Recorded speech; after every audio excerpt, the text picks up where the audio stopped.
I think when I came back to professional wrestling, fans immediately expected me to hunt for a title. I'm back because I want to work with that young talent that had the same passion that I had stamped out. You know, there for certain was this thought that, what if I just get starched right away? You know, what if I can't hang? Well, let's just talk about what it means for AEW to have CM Punk part of the roster first. It's always good to have a historical figure. It's always good to have somebody that has got a bunch of skins on the wall. They were so overjoyed that Punk was just back in pro wrestling. Here we are just 7 months later, and now CM Punk is fighting for the AEW World Championship. To be something you've never been, you must be prepared to do things that you never dreamed you could do. And I've done that. Adam Page hasn't. We ask questions about how does it feel for AEW to have a man like CM Punk in the championship picture? Well, my question would be, what about the champion? I can't allow CM Punk to have the AEW World Championship because you can't have something that you don't respect. Punk doesn't respect, he doesn't appreciate All Elite Wrestling. For nearly a decade, he sat at home living the life of a comfortable millionaire while me, while Kenny, while the Bucks, while half of our early roster traveled the globe, filling arenas. We set out to change the world, and damn it, we did it! I don't know if CM Punk would be Hangman Page's toughest opponent to date. Self-doubt, I think anxiety, and I think with that in the back of his head, no matter who he'd be across the ring from, that would be his toughest opponent. He has turned back every challenge in some very physical confrontations with some of the best wrestlers in the entire world to retain the championship. He had to defeat Kenny Omega to get to this point. He's defeated Bryan Danielson. How much better he can get. This is my home, and this Sunday at Double or Nothing, I will not be defending this championship against you. I will be defending All Elite Wrestling from you. I told him that I would annihilate him. I would destroy him. I would embarrass him. And did I stutter? Before I walked through the curtain for the first time in 7 years, I asked myself a question, and that question was, can I still do this? You know, there's a difference between being happy here in AEW, being happy here being the champ. And I'm gonna be the champ. I'll strap this whole place on my back and I'll carry it to the promised land. At Double or Nothing, I will defend the AEW World Championship, not against CM Punk, but from him. Because I know what kind of place this could become with him at the top. He knows where Hangman is coming from. He's been there. I don't know if it's the same way on the other side. I don't know if Hangman has been where Punk has been. After a 7-year layoff, I think CM Punk felt like he had a lot to prove, not just to himself and not just to CM Punk fans, but to AEW fans.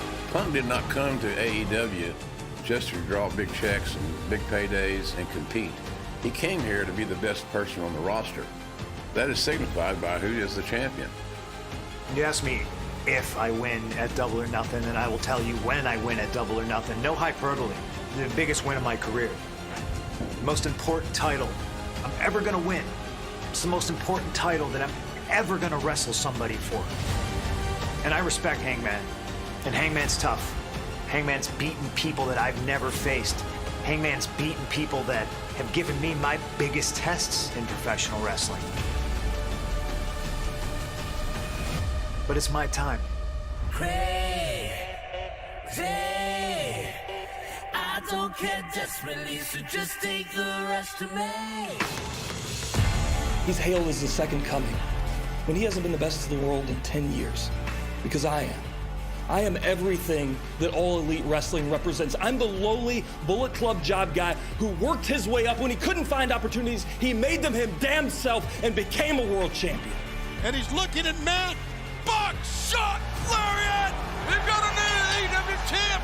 And I cannot let Punk have that championship.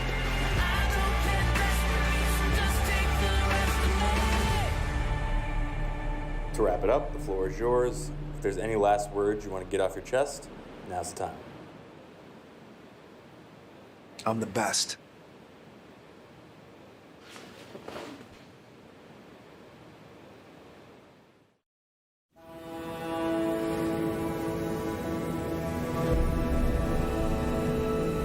The difference between the Thunder Rosa last year to the Thunder Rosa this year, one had a little more bruises and a little bit more marks, you know, that just like remind me of where I've been and the hell that I have to go through to be here today.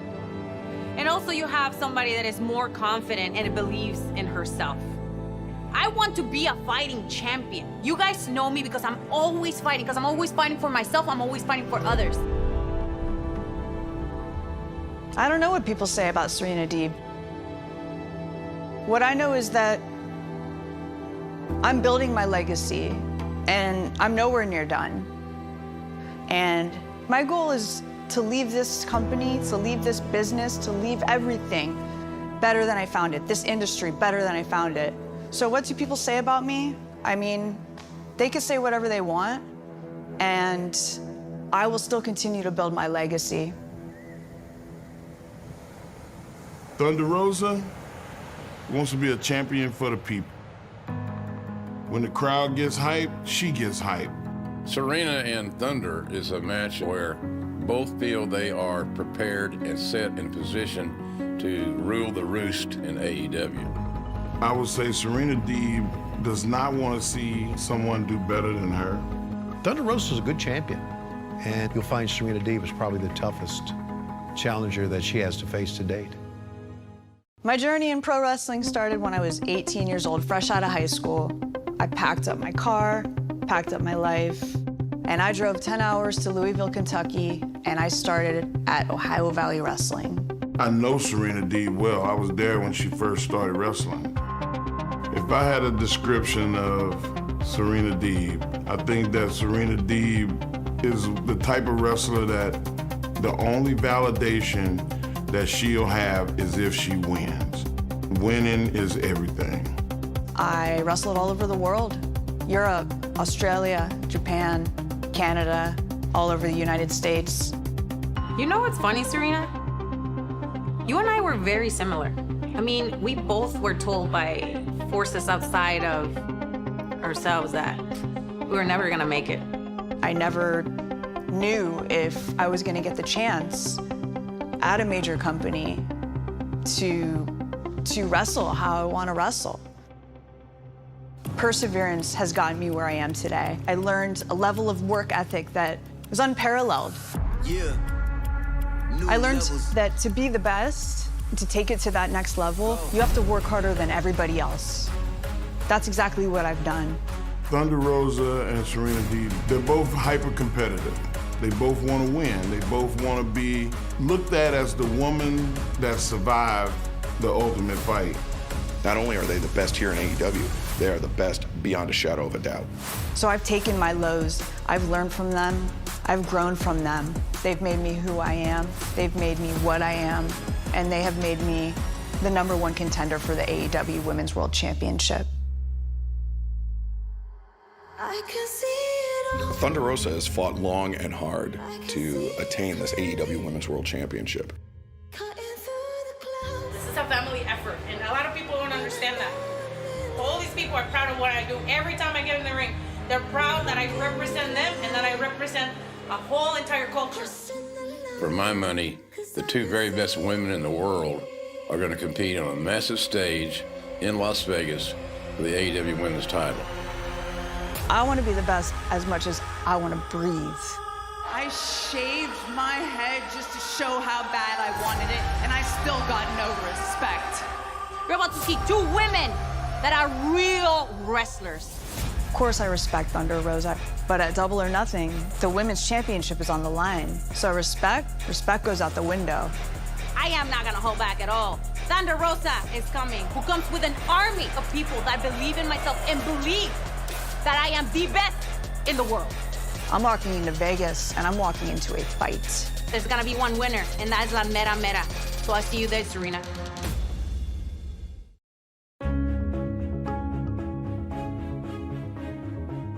Wardlow came in very much unknown to AEW. MJF was always looking for someone to watch his back, and Wardlow was there for him at every turn. I thought my opportunity with Max was my chance to finally free the wild animal from the circus. I was walking out of one cage and entering another. After years of giving, it is my turn to take, and I want it all. Wardlow is. You know, normally I'd have fun and I'd say a pig, but what I'm gonna say is a scumbag. He's not a good person. You are my bodyguard. You don't work for AEW. You work for me. He's not a professional wrestler. He does not work for All Elite Wrestling. He never will work for All Elite Wrestling. He is a glorified security guard. Wardlow saw his association with MJF as a way to get a leg up here in AEW in very kind of turbulent times. When you become a prick, and you're a prick to a big man that has pride, something has to give.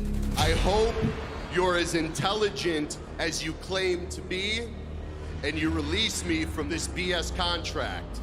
I will wash my hands of you, and we could go our separate ways. I'm not the bully. I paid this man handsomely. I put a roof over him and his hick mom's head. How am I the bully?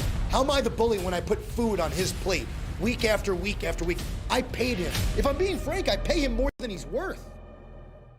For months, Max has tried to run me out of the business. The man coming out to no music once again. Bring out the pig, and you all keep your mouth shut. For months, Max has tried to embarrass me. Now it's Wardlow being retrieved by the security. For months, Max has tried to break me. When you slapped me, you decided your own fate. Well, what Max has discovered, none of those things are possible. I am letting everyone know All Elite Wrestling is officially Wardlow's world. I am going to embarrass Max. I am going to break Max to a point where he will no longer want to be in this business. I've treated him the way he's been acting, which is like an animal. Wardlow's chopping them all down. You want to act like an animal? I'll treat you like an animal. Wardlow's like a wild animal unleashed. You want to act like a grateful employee? Then I'll treat you like a grateful employee. Unfortunately, Wardlow has not acted like a grateful employee in a very long time. We all have to come to a moment in life where we have to decide, are we going to help somebody and spend our lives accomplishing someone else's goals and dreams? And Wardlow locking eyes with CM Punk. That weapon dressed as a ring. Are we going to take that chance and fulfill our own? When Wardlow placed that Dynamite diamond ring on the apron at Revolution, literally every single person watching thought, finally. MJF is, scared would be an understatement. MJF is frightened of Wardlow. He didn't move. He lost his composure. And he put every single obstacle in Wardlow's path. You ain't seeing the pay-per-view, boy! That he could think of. And Wardlow is not only so focused on getting his hands on MJF, but Wardlow is such a tremendous athlete, such a tremendous professional wrestler, that he was able to clear all of those obstacles. Wardlow just has one last step. Oh, bam!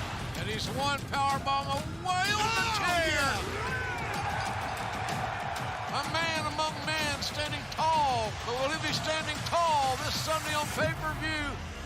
Now, finally, at Double or Nothing, MJF has nowhere left to run. MJF is crapping in his pants right now that Wardlow won the cage match and has this match coming up at Double or Nothing. I'm going to go with MJF winning the match. One-on-one, man up, I don't think he can beat him. But he's got a plan, and who knows what that's going to be. That plan is going to help him win the match. God, I don't want to say this, but it will. I'm in a lot of pain. I'm in a lot of physical pain, and it's creating a lot of mental anger. And rather than feeling like I'm on top of the world, I've been feeling pretty beat down, but it was all worth it. Sunday, I will be in the T-Mobile Arena. Sunday, I will finally release every ounce of pain and anger onto the man that deserves it.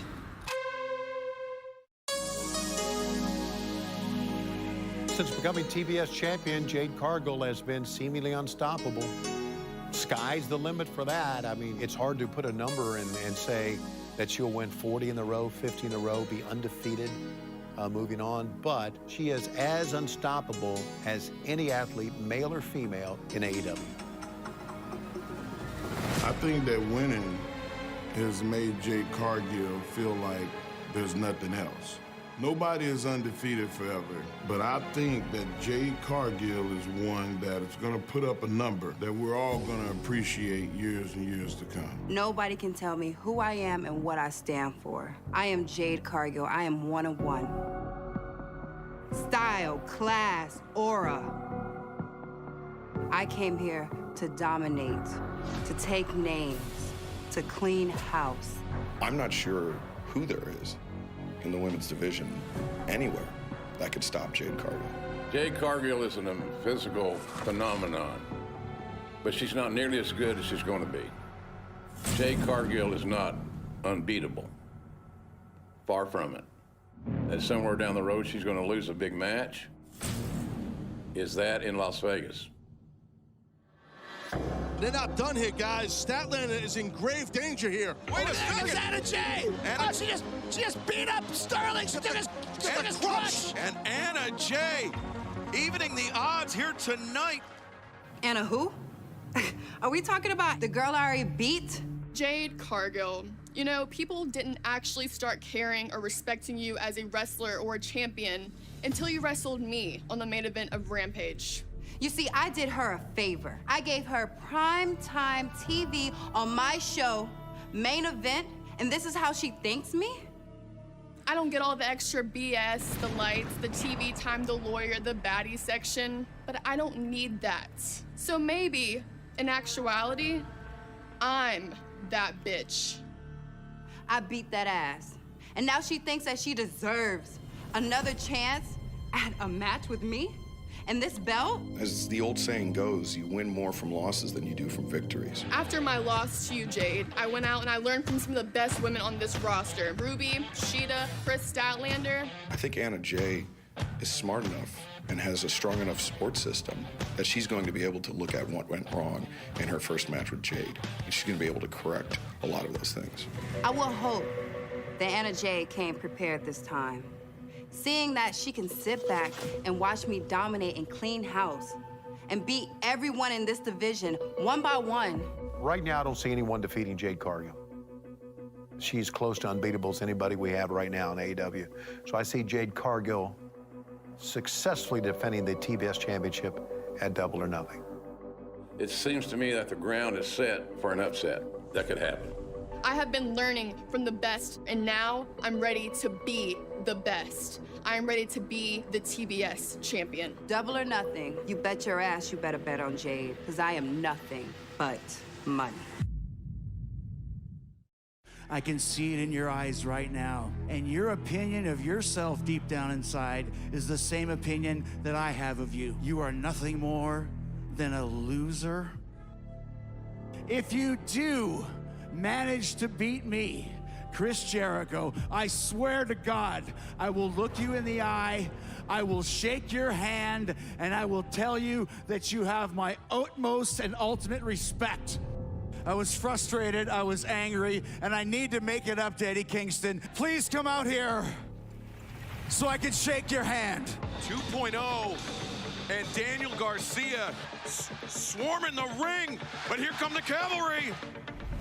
Jericho's just turned his back on his brothers in the inner circle. Why did I turn my back on Santana Ortiz?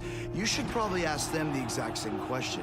Why did you turn your back on me, Santana Ortiz, and side with that piece of trash, Eddie Kingston? That's where it all started.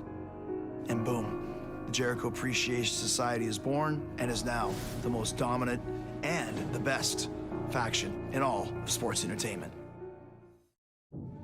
You know, there's an old saying that goes, never meet your idols. The first 2 years of the inner circle were some of the best times of our life. And then, you know, Christopher couldn't come to terms that we had other friends in the wrestling business, like Eddie Kingston. You might not care about Eddie Kingston, but we do. So tread carefully when you mention his name. Eddie made a comment last week that rings some truth. Maybe you are the reason why we're not the tag champs. You allow Eddie Kingston to plant a few seeds of doubt, and then suddenly, oh, it's Chris Jericho's fault that we're not champions in AEW. Oh, it's Chris Jericho's fault that we don't have our own unicorn, blaming everything on me.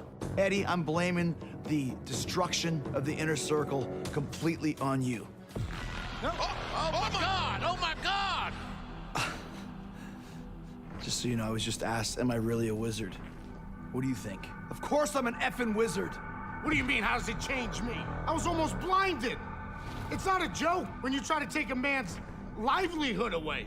I'm gonna try to take his now. I wanna make sure his wife and his kids are crying at this show. You better leave this in. Understand something. I'm not responsible for your father not coming home the same. When that day of the pay-per-view comes, give your father a kiss goodbye. Give your husband a kiss goodbye, because he's not coming back the same.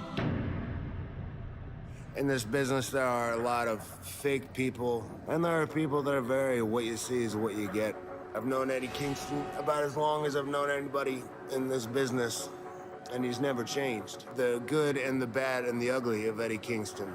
So if nothing else, he's 100% real. I tried to stay out of it, and then he throws a fireball in his eye, and I know what that's like. Jericho tried to take my eye out, nearly did. Nobody else matters to Chris Jericho except for Chris Jericho. I've seen him at his worst, I've seen him at his best, but there's always an agenda. And I'm quite happy to be the person who orchestrates that agenda getting exposed. If you were to ask me, who do I like more, Chris Jericho or Eddie Kingston, I'd have to say Chris Jericho. I got involved in this because I love the contrast. I got to the mountaintop of sports entertainment by being the best damn pro wrestler.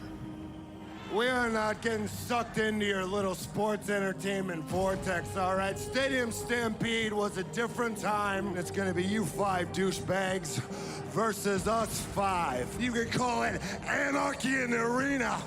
Call it pro wrestling versus sports entertainment. All right. You want to fight? You want a gang warfare, no rules, anarchy in the arena? You can call it whatever the you want, because we're gonna beat the shit out of you guys. We've been in every Stadium Stampede. Hell, we've created the damn match. We specialize in whooping ass up and down a building. Wow, you can use weapons, or anything goes. The only thing I need to inflict violence are my hands and my feet. Chris Jericho calls himself a sports entertainer, and there's times when I've been a sports entertainer. But here in AEW, we are professional wrestlers. Digging your fingernails under the eyelids of another guy, breaking bones, breaking tendons, making somebody say I quit, putting your opponent through pain. So the entertainment business, that's behind us. Now, it's time to fight. You talk about us bleeding like stuck pigs. Mox, come on, man. The tough guy act doesn't work with me. I'm the greatest sports entertainer of all time. Your tricks, your threats, your Blackpool Combat Club. You ever been to Blackpool? I have. You ever punched anybody out in Blackpool? I have. In the middle of a downtown cobblestone street in the rain. You're just a gimmick. You're just using names that sound good and look good on t-shirts. I'm the real deal, man. How much do we trust Moxley and Bryan? That's a good question. We obviously have a history there. When we were a part of Jericho's Inner Circle, we went against Moxley. And now he seems to be our brother in arms. But if Eddie's good with him, I'm good with him. We're gonna beat all your asses. Why? Because none of us are lone wolves, dog. We're together. We are our brother's keeper. I think that people know what to expect from Jericho Appreciation Society. For over 10 weeks, the symbol of excellence in sports entertainment in AEW. It's a long time. It's pretty hard to have a legacy that long and stay on top as long as we have, and we're just getting started. Look in my eyes, Chris. I live behind my eyes. I can smell the fear coming off you. You bitch, I can smell it. When you say a hit in our world, you gotta be prepared to put someone in the ground. Guess what, Chris? We've done it before, and we'll put you guys in the ground too. Are you ready to do that? Are you prepared? Nah. The hit's irrelevant now. Now it's gonna be an assassination, and I'm just the man to do it. Over my brief AEW career, I have come so close, but never managed to obtain the victory that would mean so much to me. And now I'm back here again in the finals of the Owen Hart Foundation tournament, and I need this. Not only for me, for my career, but to do it when we are honoring one of the greatest wrestlers who's ever laced up a pair of boots. That makes it mean so much more. Ruby's scrappy. I think Ruby senses that people don't really appreciate her right now. And I think she sees me as the mountain she needs to overcome to finally get the approval of the fans, to finally get the recognition she deserves. Ruby's very talented. Her and I, we go to war in the ring, but she couldn't beat me last time. Her first title match in All Elite Wrestling was with me. She couldn't do it. Did she do it again? Probably not. Britt's full of herself. And I think Ruby has the perfect scenario set up here to escape with a victory. Think of what it would mean for Ruby Soho to beat Britt Baker on this grand night on pay-per-view in Las Vegas. When I first got here, I was fortunate enough to gain an opportunity at the AEW Women's Championship, to which Britt Baker possessed. And to this day, that moment in Arthur Ashe Stadium, it haunts me. It's thunder enough! It's thunder enough to get into it! And Britt positioning Ruby away from the ropes! The lockjaw! The end could be near. Oh, she's It's over. It's over. The champion retains by submission. Well, if you weren't aware of who Ruby Soho is, if you're like me, you've got newfound respect for this young woman. It came down, JR, to too many people against her. I don't know if this is right to say this, but Britt Baker, you could call her my Achilles heel. She's the ghost that haunts me from that loss that day at Arthur Ashe Stadium. And the only way to get rid of that ghost is to finish this, is to finish that haunting, is to finish that annoying little voice in the back of my head. And it's to beat her at Double or Nothing. I think Ruby is coming into this match with extra motivation and extra edge. And I think Ruby Soho is going to walk out of Las Vegas as the first ever winner of the Owen Hart Foundation Women's Tournament. I am going to win the Owen Hart Foundation Tournament because there's nobody more determined in this division. There's no harder worker in this division. There is no other DMD. Britt Baker and Ruby Soho. Right now, I would say iconic figures in pro wrestling. We might get the match of the year. In the beginning of all this, I told Britt, as Owen once said, enough is enough. It's time for a change. But I wasn't talking about her. I was talking about me. I was talking about the way that I approach every single one of these matchups. Before, I was respectful and humble and happy to be here, but not anymore. I'm hungry. I've changed this mentality of just being happy to be here. Now, those moments are mine. I don't think there's anybody on this roster that is better fit to win the Owen Hart Foundation Tournament than myself. I'm sure Dr. Martha Hart would love to congratulate Dr. Britt Baker, DMD. Successful women, you know, we kind of have a thing for recognizing other successful women. Ruby wins. I'm not going to be totally shocked. But I'm not going to discount Ruby because Britt Baker's in it. Oh, the mighty Britt Baker, DMD. Get Shivani in here to do that. Dr. Britt Baker, DMD, walks away with the Owen. And I'm going to tell you why. Since losing the world title to Thunder Rosa, she has been more focused than I've ever seen her before. As much as I think Ruby is a great athlete, I think Britt Baker is going to become the first ever women's champion of the Owen. Watching all of the competition, I feel like Owen would have been so proud to be able to see people do something in his honor, in his name. There was a time when you mentioned Owen's name that it brought tears in my eyes Now when I hear his name, I think about this tournament. I think about him being honored by the men and women of AEW and everybody fighting as hard as they can to see who was going to hold that Owen Hart trophy. I feel like this is what I've wanted for a long time, is my brother to be honored, and he's being honored.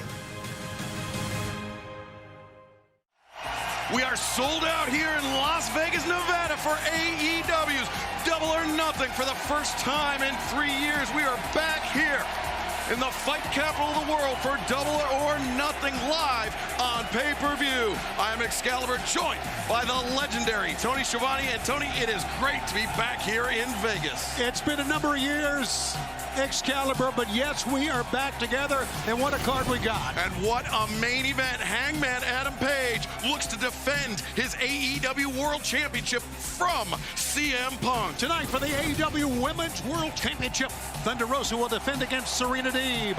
Anarchy in the arena, the Jericho Appreciation Society versus the Blackpool Combat Club, Santana, Ortiz, and Eddie Kingston. AEW World Tag Team Championship in a three-way match, Jungle Boy Luchasaurus against Swerve in Our Glory, Ricky Starks, Powerhouse Hobbs, and of course, it's the finals of the Owen Hart Foundation tournament. Adam Cole and Samoa Joe go one-on-one. And we will see Dr. Britt Baker, DMD, and Ruby Soho vie for the women's Owen. Wardlow finally gets his opportunity to get his hands on MJF. Plus, the TBS Championship and Jade Cargill's undefeated streak are on the line when she defends against Anna Jay.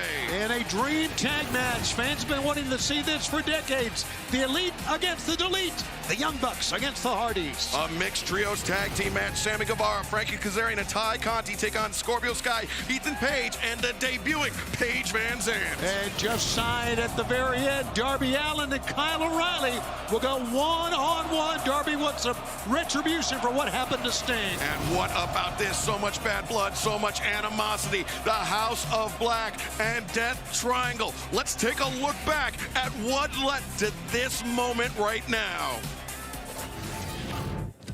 In order for the house to be, I needed the masses to want it. And boy, did they want it. But they needed to be reminded of what violence is in order for them to conjure it up. I was merely the lightning rod that guided the frustration of the masses. People who are sick and tired of a mundane savior. No, these people knew their salvation lied in a voice that guided their anger. And the house was that salvation. You fight fire with fire long enough, you start to realize that conflict is in the nature of man. So here came the Hangman, the Fool, the Knight, the Empress, and the Hermit. And all I needed to prove is I could bring out the worst in a few. And well, when life is hard, be harder. And as for the rest, well, there's a saying that goes, we need only in cold blood act as if the thing in question were real, and it will become infallibly real. And it became so real to them that they created an executioner for me, a manifestation of judgment. I let you create the narrative for the house. Divide and conquer, as Julius Caesar once said. All of this is conjured up from the anger and hate that our audience has in them. We are the subconscious prayer answered, manifested in the form of three vengeful, hollowed eyes, entities with a thirst for creating a barren wasteland. The age of heroes is dead. All hail the end. Cannot wait for Death Triangle. and the House of Black to finally collide here tonight on pay-per-view. And you still have a chance to join us for Double or Nothing, coming your way live at the top of the hour on pay-per-view, Bleacher Report, and Fight.tv internationally in 4 different languages, Tony. Absolutely, and also available in many movie theaters around the country as well. Yo! Not on my format, but I was going to ask you, did you know this was happening? Listen! Yo! Acclaimed in the guns, you know we so arousing. We the best pair since Hook and Danhausen. On the mic, other guys sound terrible. I be spitting fire like the wizard Chris Jericho. So we light up your life. If Bowens wasn't hurt, we would win the titles tonight. Double or Nothing, we about to smash, boys. Welcome to the show from Acclaimed and the Ass Boys.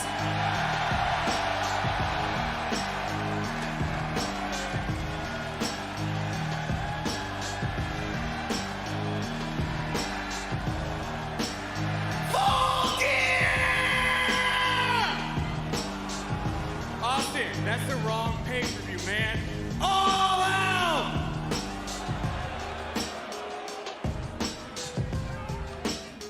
Double or Nothing!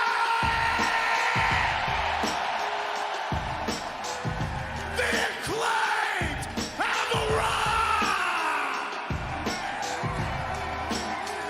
why are the Ass Boys so dumb? Let me hear you say Ass Boys!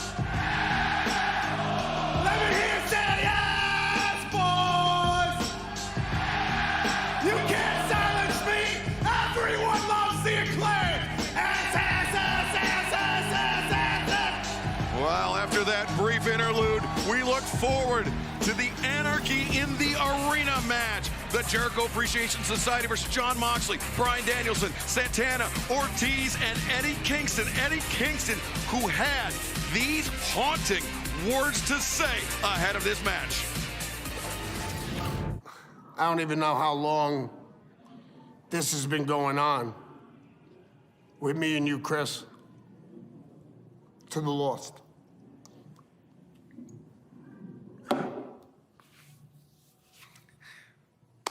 I'm trying to drown my demons again, but they know how to swim, folks. I don't know how I'm gonna act or what I'm gonna do Sunday. I don't even know the rules of this. But what I do know is that you, Chris, have brought me back to a place that I don't want to be. You brought me back to a place where I'm drinking. You bring me back to a place where I'm not calling anybody. You brought me back to a place where I sit in a dark room and I just think bad thoughts. And then I start feeling like a kid again. And I feel like I don't deserve this. And I feel like things are not going my way. And then you burnt me, Chris. You scarred my face, Chris.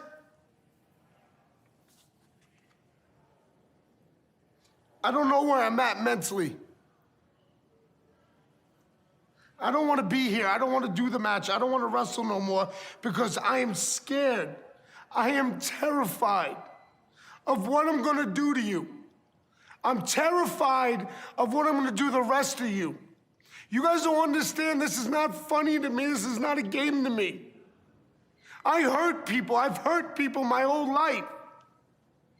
And now you're bringing this back. You're bringing this demon back. Everything is, I'm losing everything because you are bringing this back.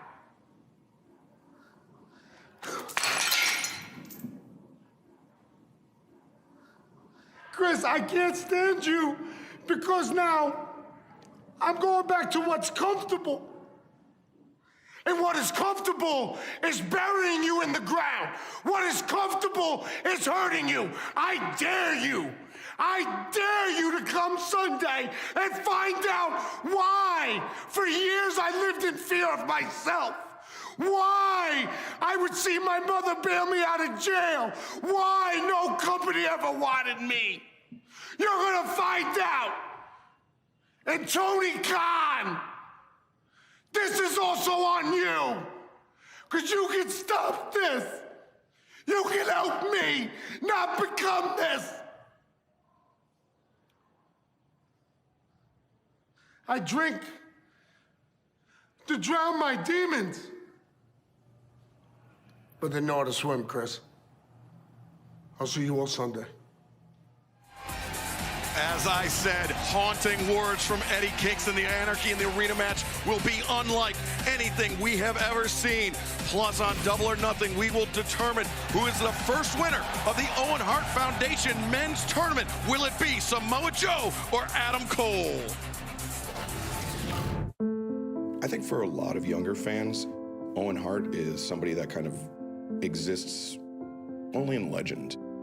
I really think that if Owen was alive, he would really love the matchup in a tournament that has his name. I think for a very long time, and understandably so, the Hart family was skeptical of the pro wrestling business. I think AEW, we were lucky enough to provide Dr. Martha Hart and Oj and Athena the opportunity to bring Owen's name back into the pro wrestling discourse in a very big and a very respectful way. Well, it's a great source of pride for whomever wins this tournament if you have any respect and admiration for the genesis and foundation, the very fabric of pro wrestling. His loss in wrestling was tragic. There was no way that any of us could repay what Owen meant to the business. And I think by putting on a tournament in his name, having the champion of both the men and women's win what we call the Owen, was a great way to honor his name and honor his family. Being in the Owen Hart Foundation Tournament Finals, it means a great deal. You hear people speak of Owen and his impact on their lives and what he was able to accomplish in the ring. The memories that fans have. You know, you realize he was such a special individual, and to be able to be a part of something that represents his legacy, I consider it a great honor. O'Reilly goes out! O'Reilly's out. He's lost consciousness. Samoa Joe wins. The Owen Hart Foundation Memorial Tournament is without question one of the most prestigious, if not the most prestigious tournaments in all of professional wrestling. You got two guys that are being represented here in Samoa Joe and Adam Cole that are absolutely off the page. Samoa Joe and Adam Cole, two unbelievable athletes, two great competitors, and equally as coveted as stars in pro wrestling. Now there's so much riding on this, a spot in the finals. What a counter by Cole! One doesn't deserve to be an Owen Hart Foundation Tournament champion. One becomes an Owen Hart Foundation champion. That person that wins this tournament is going to be always known as the first winner of the Owen Hart tournament. I could go on and on and on about why I should be the one to win this tournament. But my credentials, they speak for themselves. I have won world championship after world championship all over the globe. I have broken records all over the globe, and I'm gonna break another one. Because a guy like me, a guy like Adam Cole, I fit the bill perfectly. I encompass everything that this tournament is all about, and that is greatness, and damn it, you're looking at greatness. Adam Cole's never faced anyone like Samoa Joe since his arrival in AEW. No one even close. Samoa Joe and Adam Cole are two of the top professional wrestlers in this sport today. They're two men that went through this grueling tournament. They are two men that did all the right things, and they're two men that in their careers have achieved great, great things.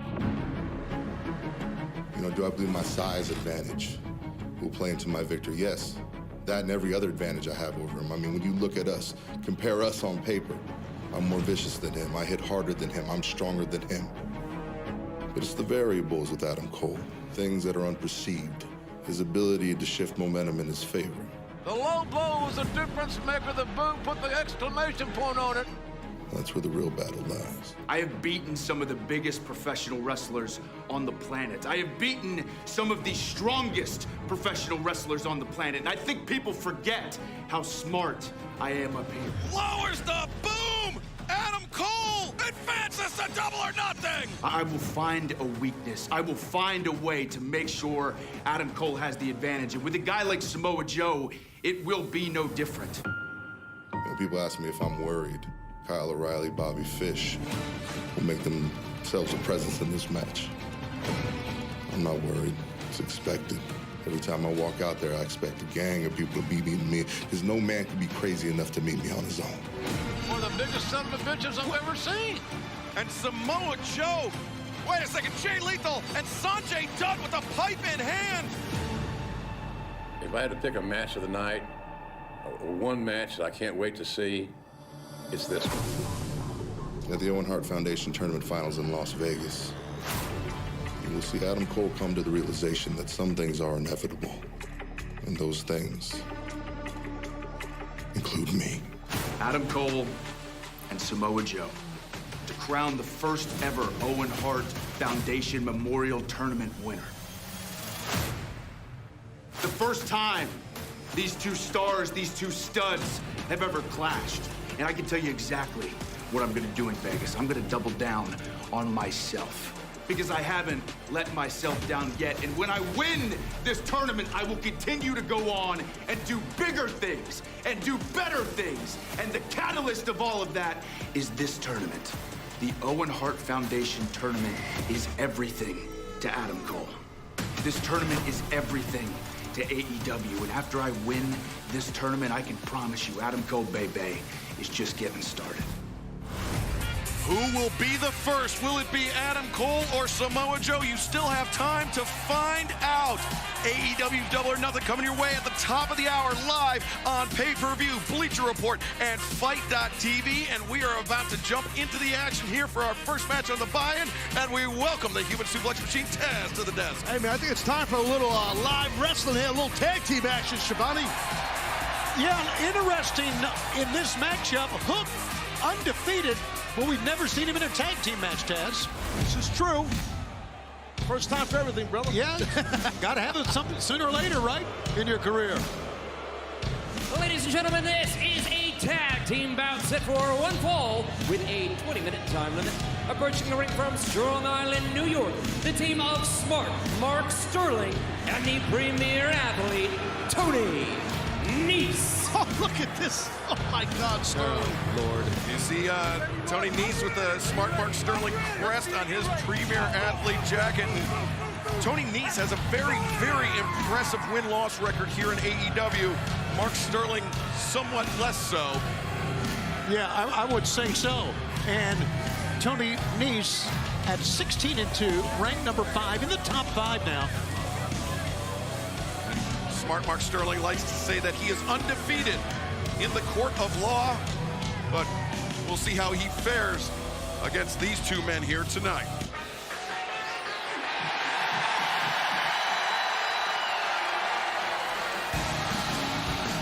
And their opponents first, from someplace far away, claiming to stand 6 feet 7 inches tall and weigh over 300 pounds, his very nice, very evil Danhausen.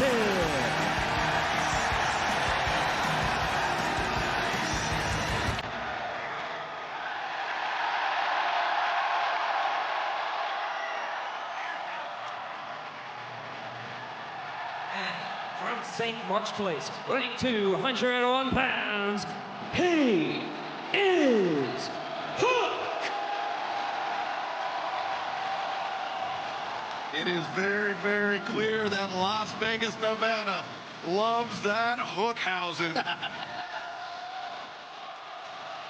I go back to this once again. We were talking earlier, Taz, about his first tag team match. And really, it was kind of an uneasy alliance. He really was unsure of Danhausen about being a partner. He finally accepted Dan as a partner. So it'd be very interesting to see how they work together, really. Well, he's always been a team player. It just it takes a while for him to warm up to anyone, especially even teammates. So hopefully that works out well in this contest. Well, I can see that because we say that Danhausen is very nice but very evil, but it's also very odd. It's hard to wrap your head around him sometimes. Think about this guy in the ring. But Hook is very, very talented, undefeated inside the ring. But Tony, as you mentioned, this is his first ever tag team match. And Taz, you were somebody that kind of walked your own path for a long time and then found some success as a tag team as well, and unlike the tag team. Yeah, true. I appreciate you saying that, but you know, it's just however the stars align, you got to do what's in front of you. And I know Hook despises this guy Nice, and seems like a live house here in Sin City. He's thinking a handsome devil. Tonight in our main event, Hangman Adam Page defends the AEW World Championship against CM Punk.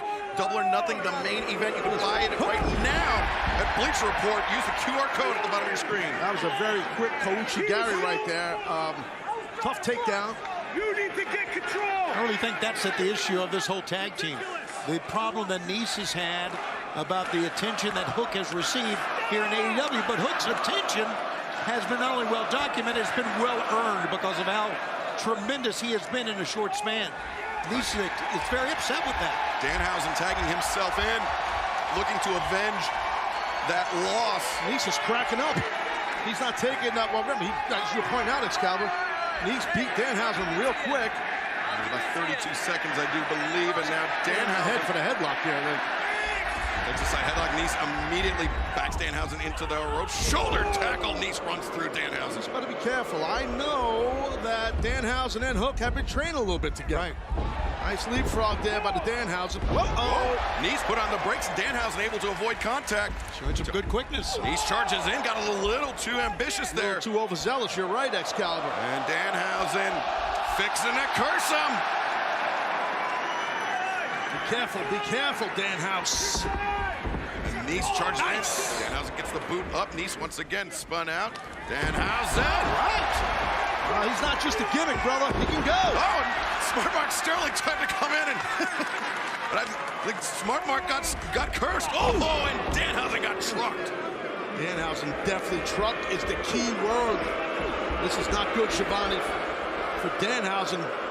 It's not good for Hook either. I mean, this would a loss here. I mean, would basically be the first blemish on Hook's impressive win-loss record here. We have an announcement to make. We understand you've had problems getting on Bleacher Report. We've been told that the Bleacher Report app is now working up and working again. Thanks to everyone for their patience. You still have a chance to join us right at the top of the hour. This Sterling, I think they just ripped this guy. He better watch himself now.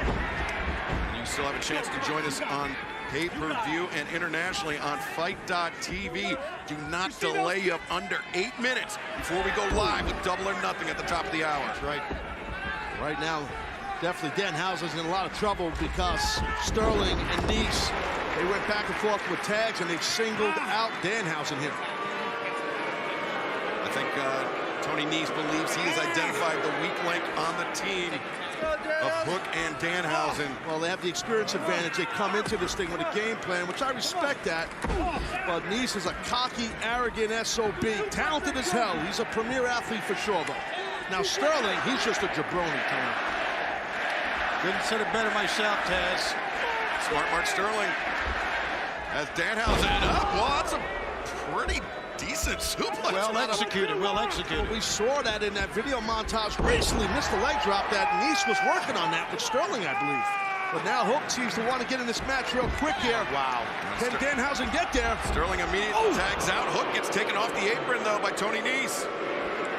Well, I don't like that happened, but it was definitely smart by Tony Nice. Yeah, Tony Nice, including being a physical specimen, a pretty high IQ. That's a pro wrestler, and there's that Hookhausen training coming in. I told you. Oh, boy.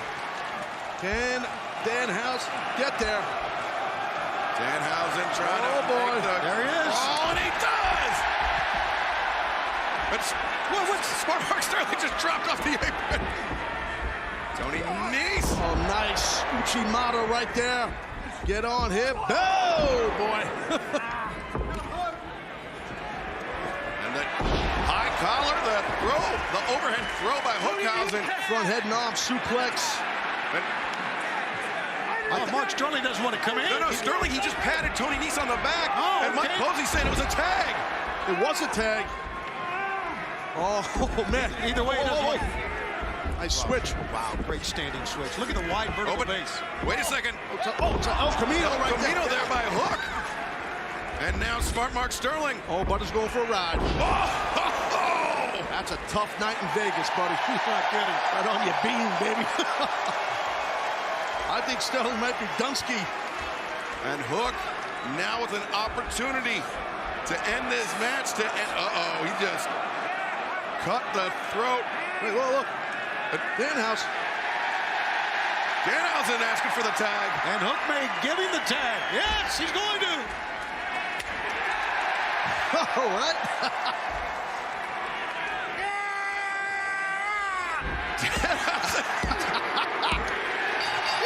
There you go.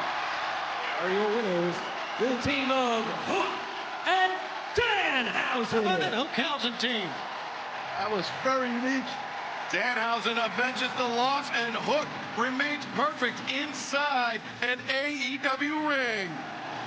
And still to come tonight, Double or Nothing live on pay-per-view, Anarchy in the Arena, the Jericho Appreciation Society versus Blackpool Combat Club, Santana Ortiz and Eddie Kingston.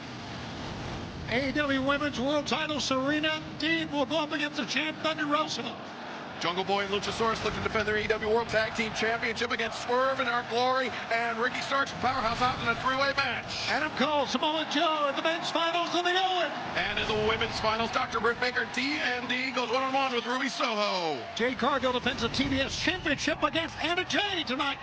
Wardlow will finally get his chance to get his hands on Maxwell Jacob Friedman, MJF, and Elite versus Delete, the Young Bucks versus the Hardys. First ever mixed trios match. Men of the Year, Paige Manson against Sammy Guevara, Frankie Kazarian and Ty Conti. Darby Allin and Kyle O'Reilly go one-on-one. And we will also see Death Triangle against the House of Black. And in our main event, Hangman Adam Page, CM Punk, the AEW World Championship hangs in the balance. I think when I came back to professional wrestling, fans immediately expected me to hunt for a title. We asked questions about how does it feel for AEW to have a man like CM Punk in the championship picture. Well, my question would be, what about the champion?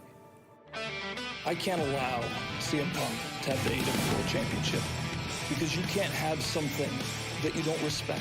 I will be defending all Elite Wrestling from you. He knows where Hangman is coming from. He's been there. I don't know if it's the same way on the other side. I told him that I would annihilate him. I would destroy him. I would embarrass him. And did I stutter? He came here to be the best person on the roster. That is signified by who is the champion. I'm gonna be the champ. I'll strap this whole place on my back and I'll carry it to the promised land. At Double or Nothing, I will defend the AEW World Championship, not against CM Punk, but from him. Because I know what kind of place this could become with him at the top.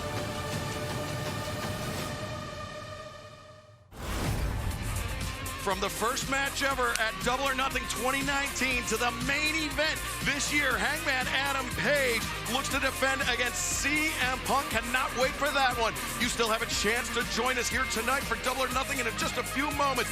Pay-per-view traditional providers on Bleacher Report. I understand the app is back up and running, and Fight.tv internationally in 4 languages, Tony. 4 languages. 4 languages, Excalibur. Cannot wait. It's been years since we have had Double or Nothing back in its home in Las Vegas. It has been a tremendous week for all of us. But right now, to get this one started, let's go down to Justin Roberts. Ladies and gentlemen, please welcome the Hall of Fame voice of wrestling, Jim Ross!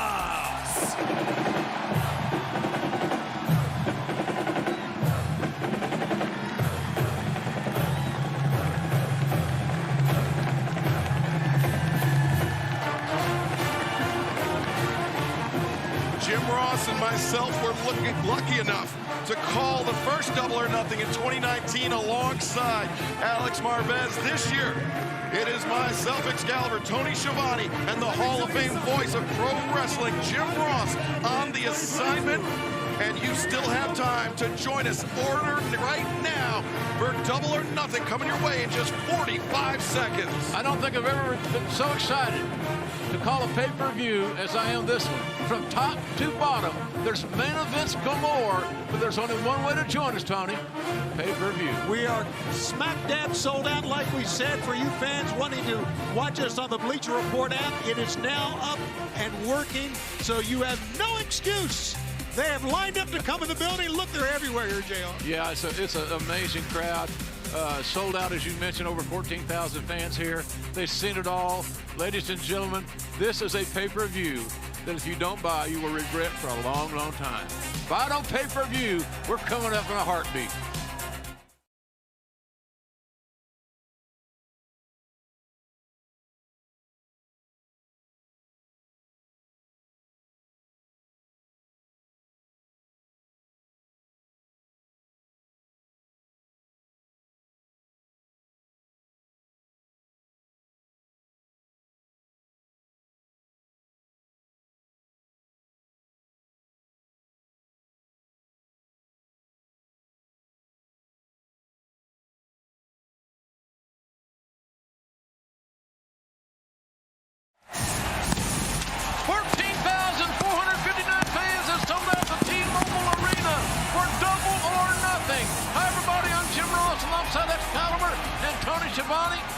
We're so glad that you're with us.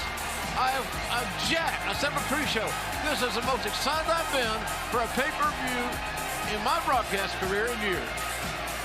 This is going to be an incredible night of action, and we have fans joining us from around the globe, and we have announcers joining us from around the globe. Gunter Zopp and Mike Ritter from the German announce team with us. joining us. There they are.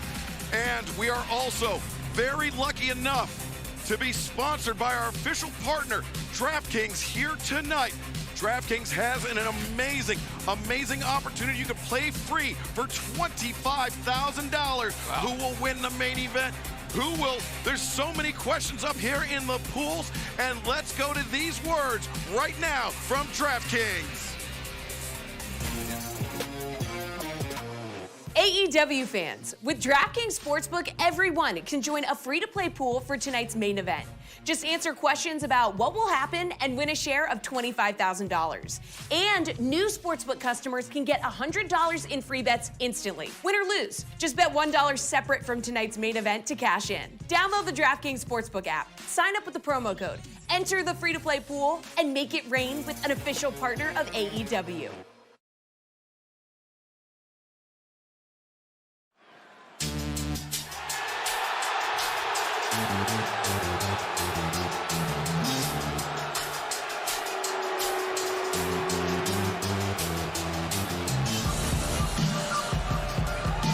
Well, we are awaiting the arrival, obviously, of Maxwell Jacob Friedman. And the DraftKings pool, who will make the first pinfall attempt, which signature move will be hit first, and more. You can download the DraftKings app, use promo code AEW, and play for your share of the $25,000 prize pool for free tonight.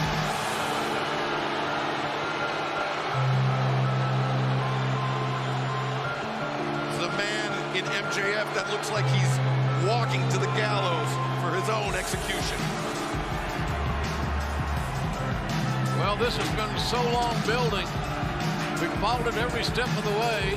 Wednesday night on Dynamite, and of course on Fridays as well. We tried every roadblock, JR.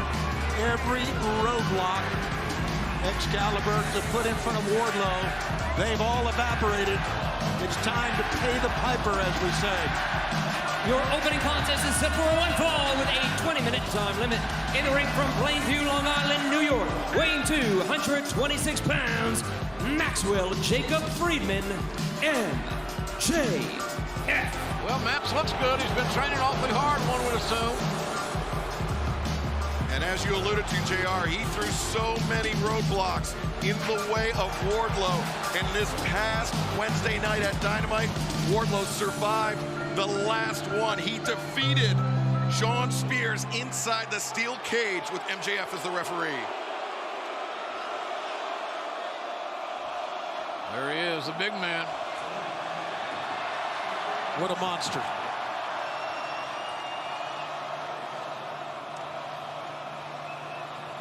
Bill Watts told me one time, a long time ago, that athletic big men drew money.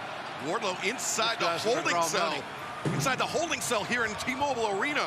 This is a holding cell they put people in who have caused trouble during a hockey game. Maybe they overindulged or something. Talk about somebody that's caused trouble. Wardlow has caused a serious amount of carnage on his way. The big fella's walking with a purpose too, Excalibur. Look at his face, his stride. He too has been training diligently for this match tonight. And this crowd giving it all to MJF. Well, he deserves everything he gets of what he has done to Wardlow, the things that he has done to this man. And everything he's about to get. Yeah, man. When those cuffs come off, when that bell rings, there will be no escape for MJF. Wardlow is a franchise player. And he can put a major brick in the foundation of building that franchise. And listen to this. No music.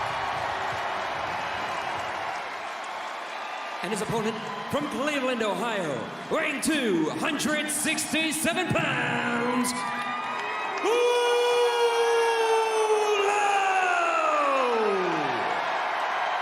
No music, none is needed.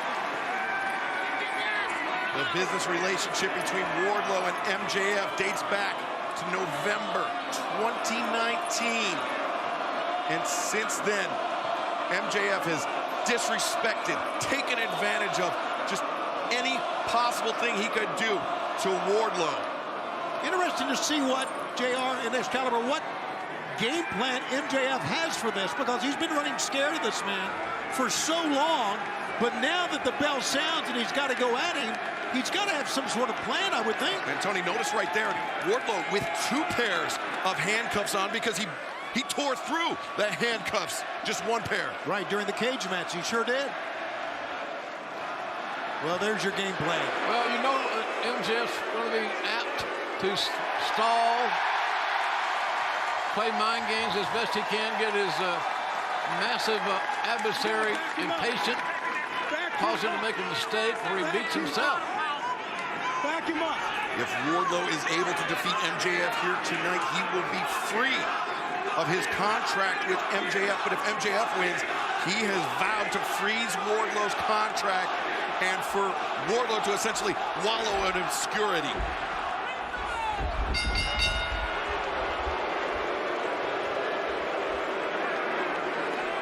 This should come as no shock to any of us that have been following AEW.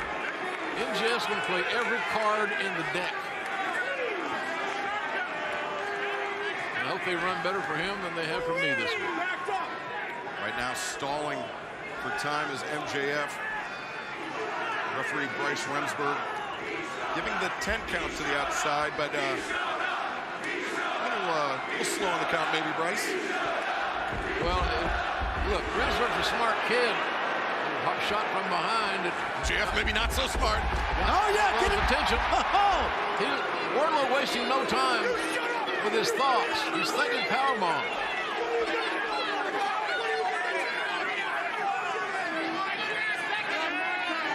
We have seen many wrestlers throughout the decades, JR, that have been hated by the fans. I'm not so sure that this may be the most hated. Yeah, you know, it's somewhat reminiscent of Roddy Piper in his heyday. Yeah, very good call. MJF got a little too overconfident, but a shoulder to the midsection, and now MJF goes over, looking for a sunset flip. Wardlow.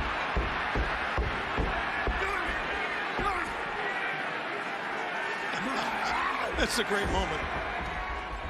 MJF. There you go. We're right back into trying to load MJF up. Biting. MJF biting Wardlow. Well, I talked about a game plan. That's a pretty good counter of the Powerbomb Symphony. Oh, the eye poke. Right to the eyes. MJF feeling confident, feeling like he can outsmart Wardlow. So he's going to outsmart him with a side headlock, though. Well, it's slowing things down, lessens the opportunity for disaster. Slower pace will help MJF, I believe. MJF looking for the O'Connor roll. Wardlow hangs on to the top rope. MJF looks for the trip. Leapfrog. Caught. There you go. O'Connor run by MJF. Great counter. One, two. No, Wardlow able to escape. With his left hand, MJF was reaching back to secure the other leg. I think if he had been able to do that, this would be over. But apparently, MJF has issues, physical issues, with his leg. Well, listen, I don't believe anything he says. Yeah, if he had hydrated better, he might not have a Charlie horse. The fans not buying this either.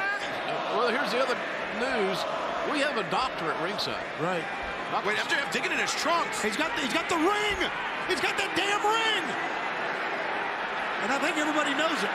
He wouldn't make a very good criminal, maybe. Yeah, that's him. Guess who's coming for supper? Well, Bryce got a trinket to gamble with tonight. We can talk this out. Hey! We can talk this out. I want to see me get hurt. We can talk this out. I've never seen a bigger coward. I'll double your pay. This is not about money for Wardlow. It's been a long time since it was. He wants his freedom, does Wardlow. He wants to grow. He wants to see if he can become the #1 man in this company. He just went quadruple. There we don't do this.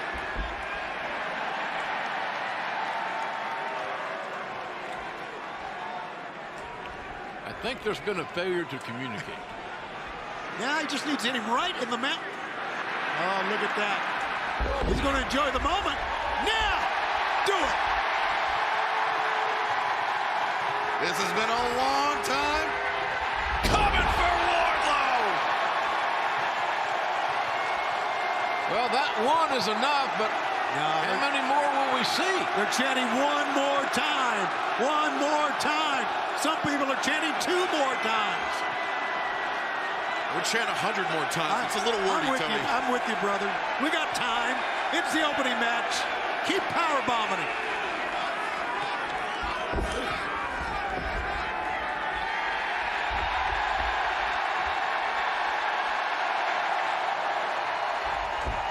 MJF goes up and he goes down. Man, the strength of Wardlow never more prominent, jerking MJF up like he was a cruiserweight. Whatever the hell that is. When he gets going, he's like a wild animal, uncaged. The tally is at 2. All right. Oh, he's going north, south, east, and west. He's letting all 4 sides of the arena here.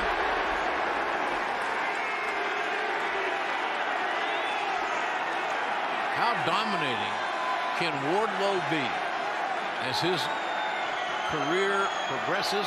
He gets more experience. I'm not sure there's anybody anywhere that can stop this Leviathan. Wardlow. Oh, he's knocked on.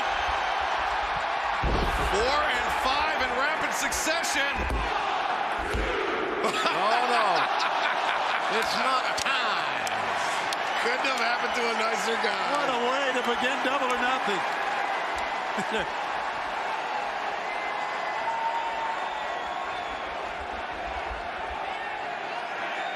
This is a moment in time that neither of these men are going to ever forget, and both for very, very different reasons. Oh.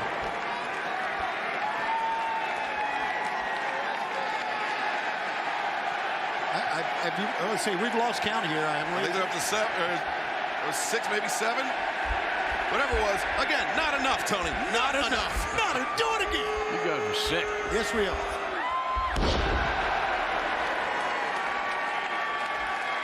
Wardlow is loving this. The payback, the pain, the agony, the blues, Tony. He's thinking about each and every time he was handcuffed. What about beating with the belt? Like a wild animal. Right? You know what? I think I figured out MJF's strategy in this match, Tony. He's trying to take it to a time limit draw. Which is 20 minutes, by the way. I digress. Look at this! My God! We're going for a domination! Wardlow is going to do everything he can to not let MJF off the hook. Bam! Seem to have a little more sauce on that one. And that's over. The winner of this match,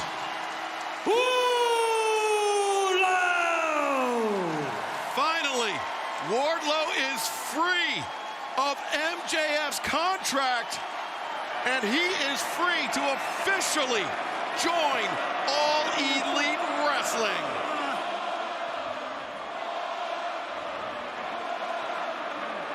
MJF receiving, and obviously so, medical attention. Dr. Sampson there administering over this ordeal. The neck brace being placed on MJF. And JR, we were waiting a long time to see Wardlow get his hands on MJF, but I'm not sure anybody anticipated it shaking out quite like this. It was devastating, Excalibur. You're right. It was overtly, just amazingly dominant. It shows you what Wardlow can do and what he can be. He had that killer instinct. He didn't back away when he saw MJF suffering. And by God, MJF was suffering plenty. Let's take a look back at some of the destruction that Wardlow wrought on MJF. Pretty straightforward, folks. All 10 of them. Count with us at home. Yes, this will be 3. Amazing. He didn't show any surcease, did Wardlow. No, I mean, this is 2.5 years in the making, JR. Wardlow, he signed on with MJF as a way to get ahead here in AEW, but very quickly realized it was only going to hold him back. And after this car wreck, you got to wonder what the future for both these men are. I would say the future is very, very bright for this man, Wardlow, and our own Tony Schiavone about to get a word. What a moment. Wardlow is your winner. And we have just heard from AEW President Tony Khan. I'd like to be the first to say, Wardlow, you are now All Elite!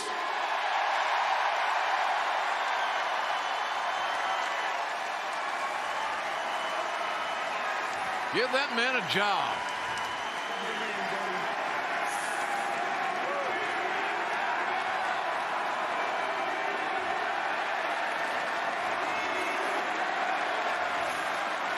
Very, very well deserved. The big man's got some feelings. He's got emotion.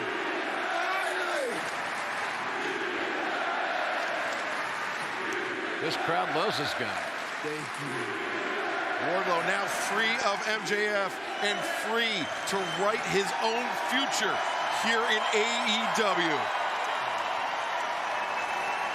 But Double or Nothing has only just gotten started, and we still have so much more to come, including Elite versus Delete, the Young Bucks versus the Hardy Brothers for the first time ever here in AEW.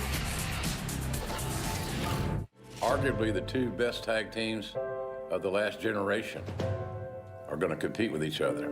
The Hardys versus the Young Bucks. Do I see that as a dream match? Hell yeah, I see it as a dream match. Why are we the best tag team?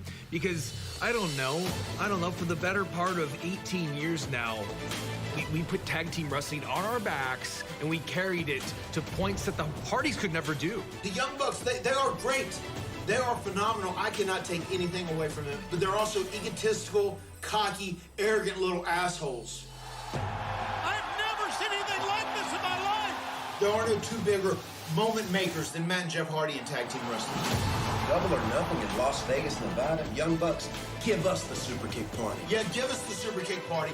The Young Bucks and the Hardys is the biggest tag team match that you can possibly do right now in professional wrestling, and we're doing it on pay-per-view, Double or Nothing. Okay, are we done here?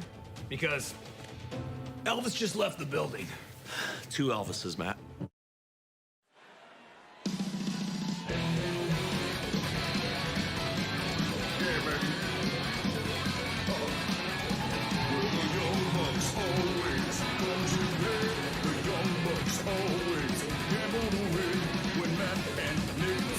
Shining lights, it's a move to the chin, to the knee, to the face. And it ain't a young night, 'cause it's a super kick party.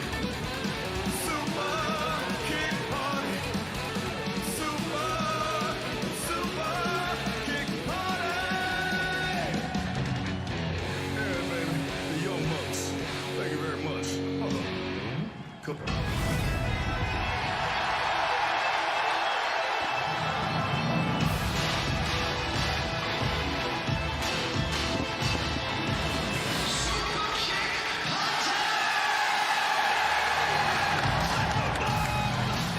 Tag team bout set for one fall with a 20-minute time limit. Being accompanied by Brandon Cutler from Rancho Cucamonga, California. At a combined weight of 417 pounds, Nick and Matt Jackson, the Young Bucks. Well, they've outdone themselves now. Costume-wise, that is. I guess you can call that a costume. Ring attire. Is that really ring attire? Well, ring attire, Tom. Harkening back to the original Double or Nothing when the Young Bucks had the Elvis-inspired attire. But right now here at the commentary desk, we are lucky enough to be joined by longtime Ring of Honor competitor and color commentator Caprice Coleman. Who, Caprice, you competed against the Bucks, you competed against Matt and Jeff Hardy, you trained with Matt and Jeff Hardy. You know all 4 of these men extremely well. I definitely do. 27 years ago, Matt Hardy and Jeff Hardy trained me in Omega. I was part of that team for a long time, and then when I was with Ring of Honor, I had wars with the Young Bucks. I don't believe any 4 people I know any better than the 4 people inside of that ring. Glad you're here, Caprice. I'm glad to be here. The Young Bucks and the Hardys. They have met twice before in Ring of Honor. This is the first time here in AEW, but in Ring of Honor, they split the series, Caprice, 1 win apiece. Absolutely, 1 win apiece. Both of them are multiple-time tag team champions at Ring of Honor. And if you wanted to go down the line of how many championships, it's unmatchable.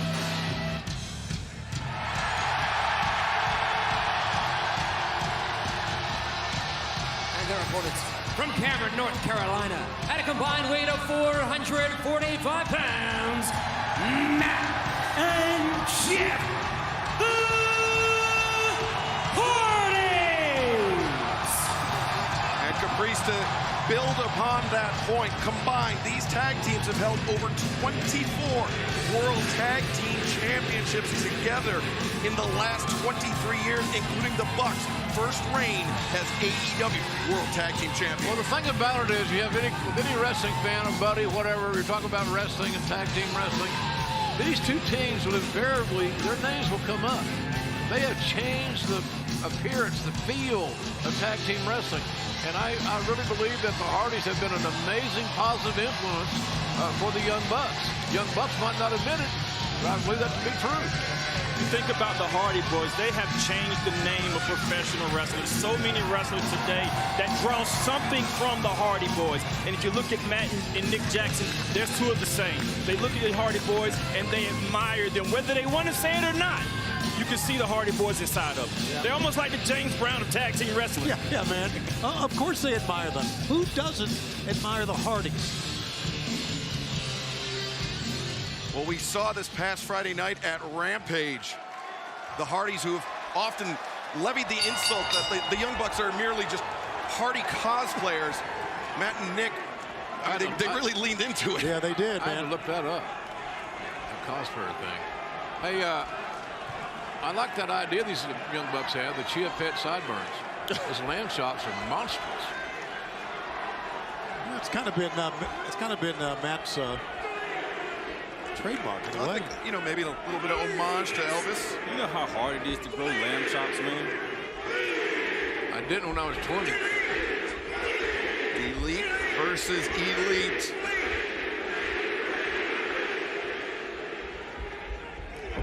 Arm elbow tie up.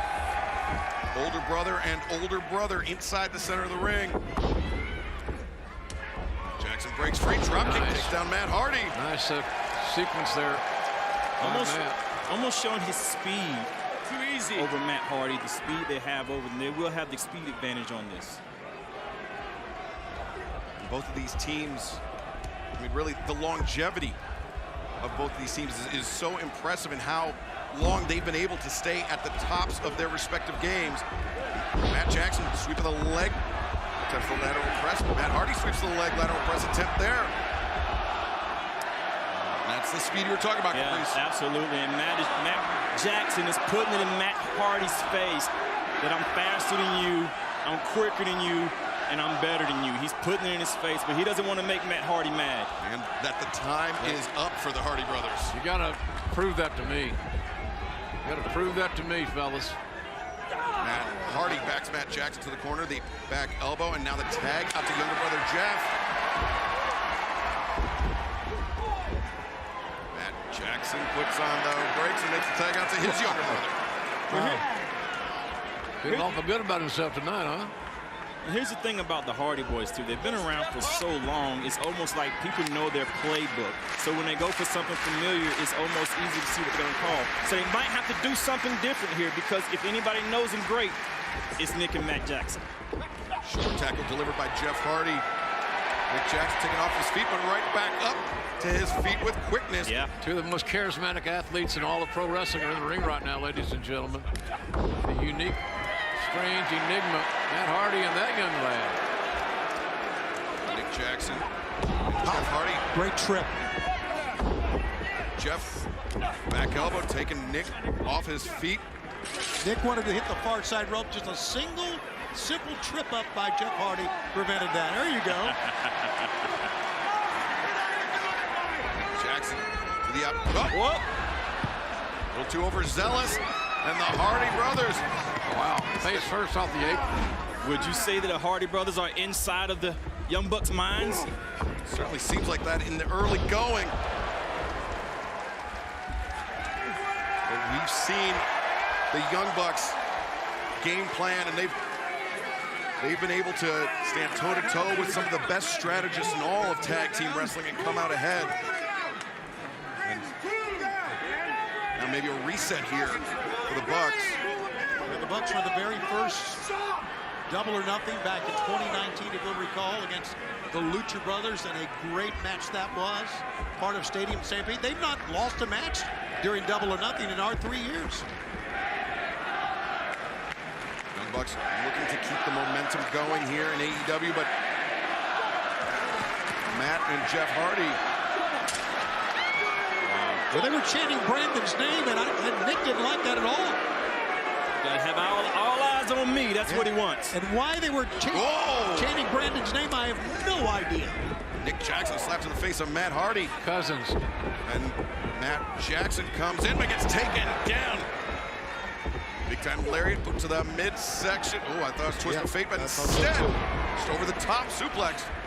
Now what Matt is showing here is experience. The speed has already shown that they have, but Matt and Jeff have that experience advantage, and that's what they're using right now. Jeff. And the Young Bucks, a reunion here. The double team offense. Double team throw to the corner. Jeff Hardy. Lining up Matt Jackson. Oh, what a counter!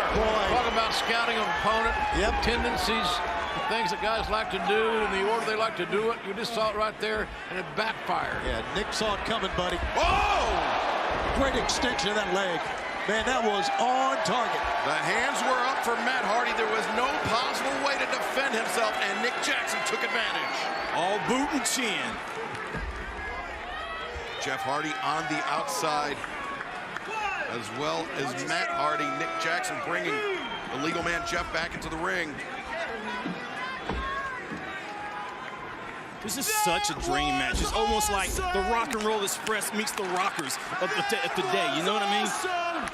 Yeah, it was the tag team of the 2000s with the tag team of the 2010s. Tony and I called a bunch of Midnight Express, Rock and Roll Express matches, and they'll always be remembered to me as some of my favorites. Some of the greats, absolutely.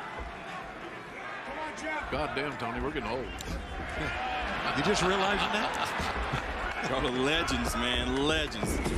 Legends in the ring as well. Absolutely. You know, pace is everything in sports, and right now the Young Bucks they're dictating the pace that they are comfortable in doing. And that's a fast pace, and they've already cut off the ring, keeping Jeff isolated.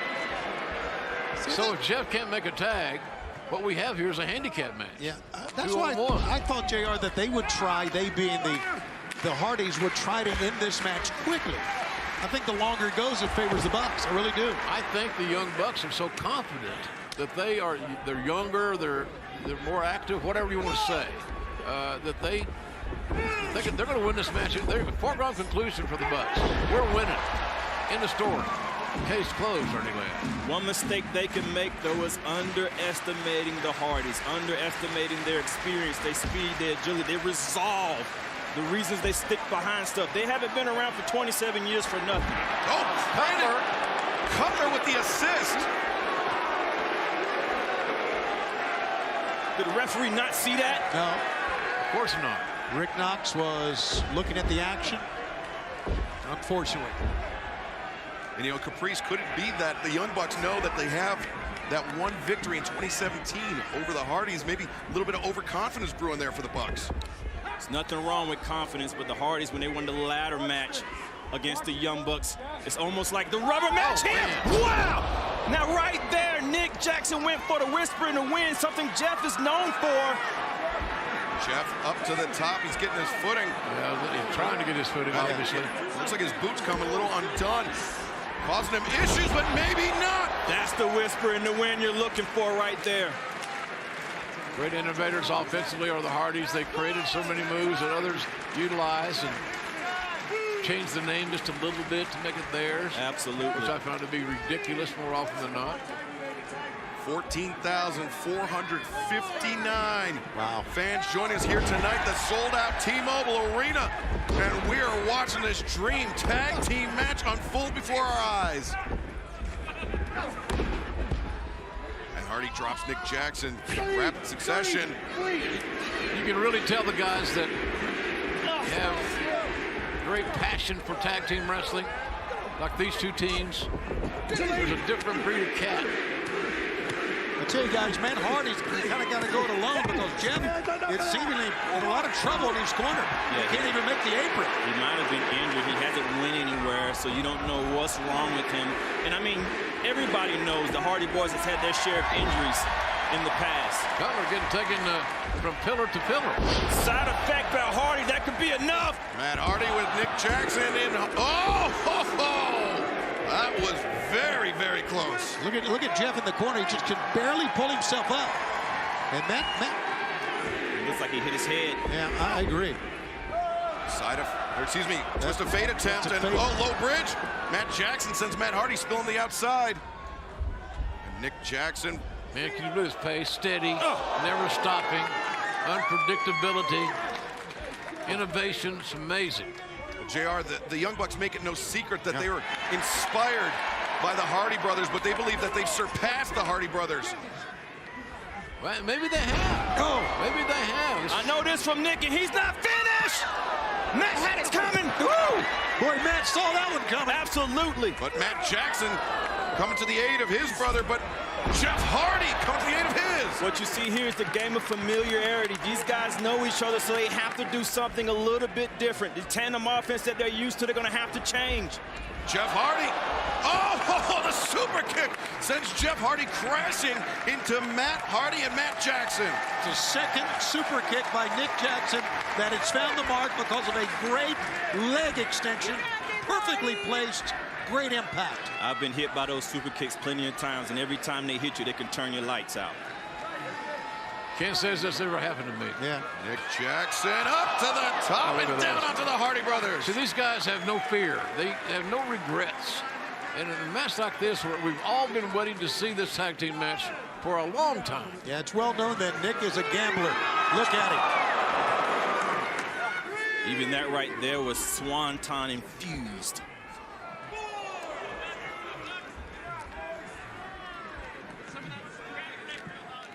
Matt by himself in the ring and might be by himself at the moment. Taking too Jeff much hasn't done time. anything. He's taking too much time, in my estimation. Well, I don't think he wants to pin him here, JR. I think he just wants to lay it in here. Well, Tony, you may be right. You're right a lot. I mean, he just, like, look at this. He turns away from him. It's just silly. Yeah. Got that Elvis sneer on his face. And look, he's going to give me some more. Oh, boy. Wow. He obliged. Running knee strike. Wow. And still at the moment, no Jeff in sight. Matt is by himself in that ring, and his tag team partner is not even up on the corner. Yeah, that's danger. Yeah, this is the Young Bucks moment. They need to go for the kill right now. They need to go for the win. There's a moment. Bucks thinking a little risky business there, Matt. That's it. Jackson, far leg hook cover. No, Matt Hardy able to kick out. Matt Hardy forced himself off the canvas with great emotion, great power and passion. That was a tough predicament for Matt Hardy to find a way out of.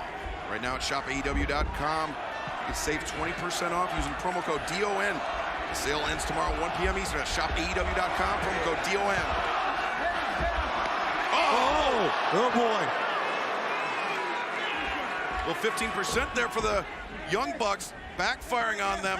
And now Nick Jack. Oh! Crack Cutler in the face. Almost knocked his CPAP machine mask off. And sometimes the name of experience is making you beat yourself. Well, back body drop on the floor by Matt Hardy. You have to wrestle within your skill set. Oh! That was an ad-lib right there, an ad-lib offensive move. Oh! Side effect on the apron. All 4 men are down. And key thing, is you mentioned there, Excalibur, on the apron. That is a big, big deal where you land and how you land. Yeah, that is the steel frame of the ring, and the spine of Matt Jackson was just introduced to it via the side effect. I still wonder how much Jeff Hardy is available in this match, man. He is just everything he takes to get to his corner. Look at him. He's trying to get to his corner now, and he's barely up there, but Matt needs him, so he's tagged in. Don't make the tag anyway. Don't agree with that tag. He could have gone another few moments. Good Matt.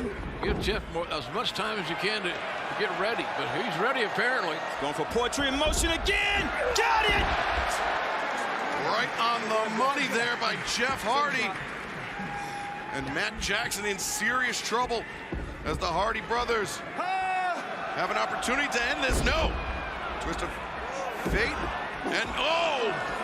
The catapult sent Matt crashing into Jeff. Oh my God. Big stomp right to the abdomen. Just when I was getting ready to say that the Hardys have changed the tides of this match, Matt and Nick Jackson have brought it back to them. Matt Jackson in very precarious position with Jeff Hardy. And oh! Jeff got split out. That's a tough place to land. It was the jawbreaker, actually. Jeff Hardy sacrificed himself to deliver the jawbreaker to Matt Jackson. Hardy taking that shirt off, crowd reacting appropriately for them. Went for that swanton, but he moved. Nobody home on the swanton, and now Matt Jackson. Swanton works every time when he hits somebody. It's a fake swanton from Nick Jackson. Matt covers. Distant. 1, 2, no! Do you know how much of an injury that would be to be defeated by your own tag team move? Boy, he reached down deep for that one, did Jeff Hardy. And what a gutsy performance by Jeff Hardy, able to kick out of this after whatever injury he sustained earlier. Fans loving it here. Well, they should, man. These 4 guys have pushed each other to the limit and back. Now let's see if the vaunted Young Bucks can close the deal. They have a distinct advantage. Oh! Well, that's not going to help their cause. The BTE trigger. If they had hit that, it would have been it. Nobody's been able to survive that, but the Bucks kick party. Wow. The extension on those kicks are so precise. Matt Hardy's neck snapped back like he was in a high-speed car wreck. Boy, Matt said, come on, Jeff, you can do it. Trying to encourage his brother to get up. Sometimes when you hit your head in that match, man, that bell is rung. You're seeing stars, you're dazed the whole time. You don't know what's going on. You feel the inside your stomach, you're about to puke. Again.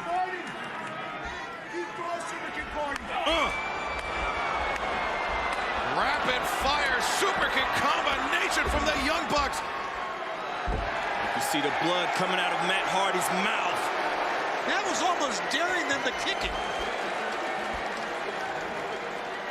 High drama in Las Vegas. Yeah, man, he's telling his brother to get up again. Look at this. Again. They're daring them to kick him again. But how much can the Hardy brothers withstand? Oh.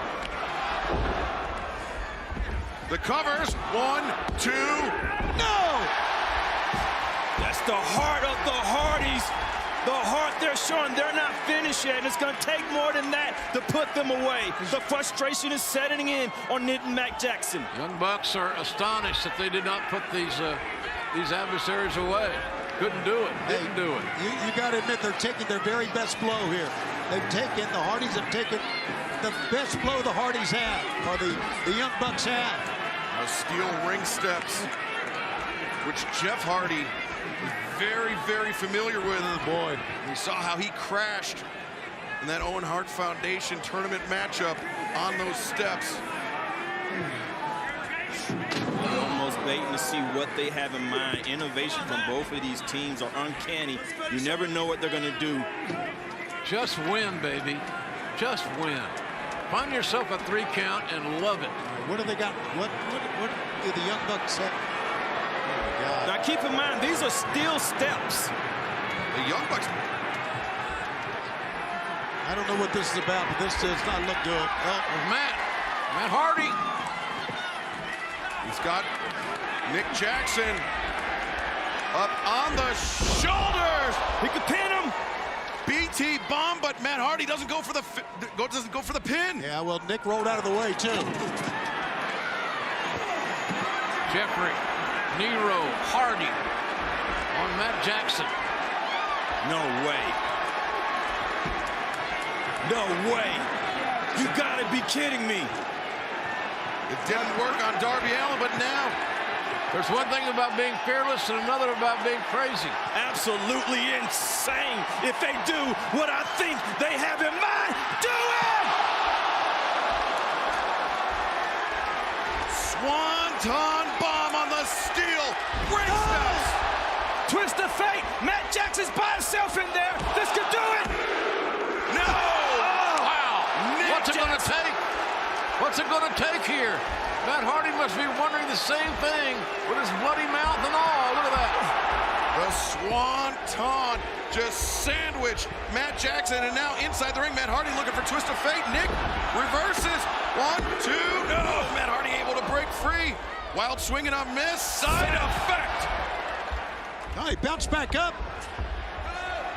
And the second twist of fate that time. Nick got spiked on the crown of his head. Now we're really in the deep water in this tag team matchup.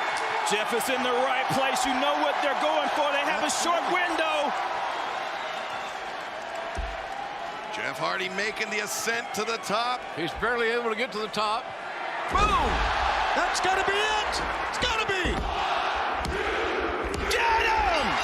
The Hardys win this dream tag team matchup. In a flash. The Hardys! Jeff Hardy looking to get a jump start on the victory celebration as the Hardys defeat the Young Bucks. Matt Hardy soaking it all in, tasting his own blood. But he knows this, tonight, the Hardys were the better team here at Double or Nothing. Swanton bomb. The finish of the match we've seen it so many times in so many years. Still effective. The Hardy Boys, delete wins. Well, we have had a tremendous week here in Las Vegas, Nevada, and so have the Gun Club and the Acclaimed.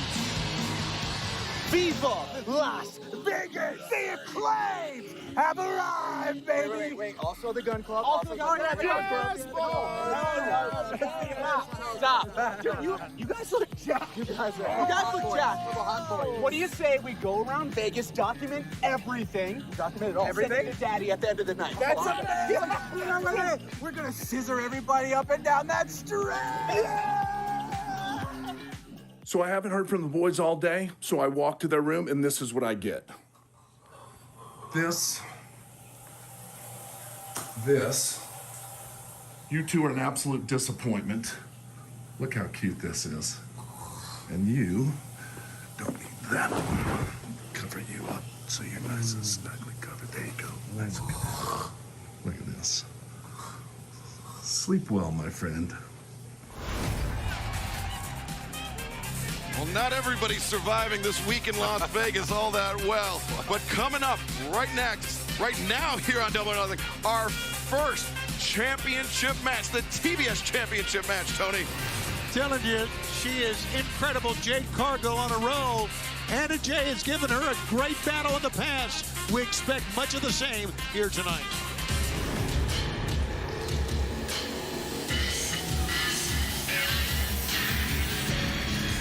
This next contest set for one fall with a 20-minute time limit is for the TBS Championship. Introducing the challenger from Brunswick, Georgia, Anna Jay. Well, Anna Jay, her ring attire, a nod back to the first time we saw her here in AEW, the star of the show, Anna Jay. Only one or two things. One is Anna Jay's lack of experience going to be a detriment, and how tough, Tony, is Anna Jay? We're going to find out because we know how tough the champ is. One of the more phenomenal athletes you'll ever find in any division. Anna Jay doesn't lack for confidence. I know that. And she's trained very hard. No, I'm with you. And I love her work ethic. I love the fact her dad was a Marine. Once you're a Marine, you're always a Marine. Absolutely. But Anna Jay has said that since that first loss to Jade Cargill, she has teamed with some of the best here in AEW. Ruby Soho, Chris Statler, and the former AEW Women's World Champion, Hikaru Shida as well. 31-0. Nice record for the champ. And her opponent from Vero Beach, Florida, she is the TBS champion, Jade Cargill. And she is an athletic freak of nature. Unbelievable.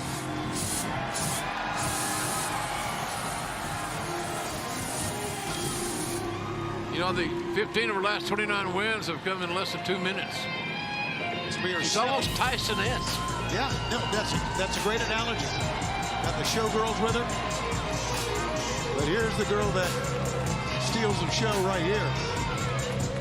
It's her 7th title defense. We see Kiera Hogan and Red Velvet, part of the baddies, alongside Jade Cargill. And Tony, Jade Cargill's first defense of that TBS championship was in the main event of Rampage in January earlier this year. Since then, Jade has gone on to successfully defend the championship against Julia Hart, AQA, The Bunny, Ty Conti, and Marina Shafir. What I want to know, though, is how is Jade Cargill going to react when she gets really in the deep water and someone's pressing those near falls and the heat turned up in the kitchen? Well, that's the sign of a real champ, JR. And listen, I'm not saying that she's not a real champ. She is. But we'll see how she pushes adversity, how she battles through adversity. Like a boot to the mouth right there. And you saw Jade, she took the eye off of Anna Jay, and Anna went for that crossbody attempt. Jade backs off Anna. Anna rolls through center of the ring, and no, looking for the Queen Slayer right there. And Anna turns it. What a counter landing on Jade Cargill. Anna Jay's got to use every little trick that she's learned, get some luck in this match. But Jade, the power, that's the intangible. That's the thing you can't train for, you can't prepare for.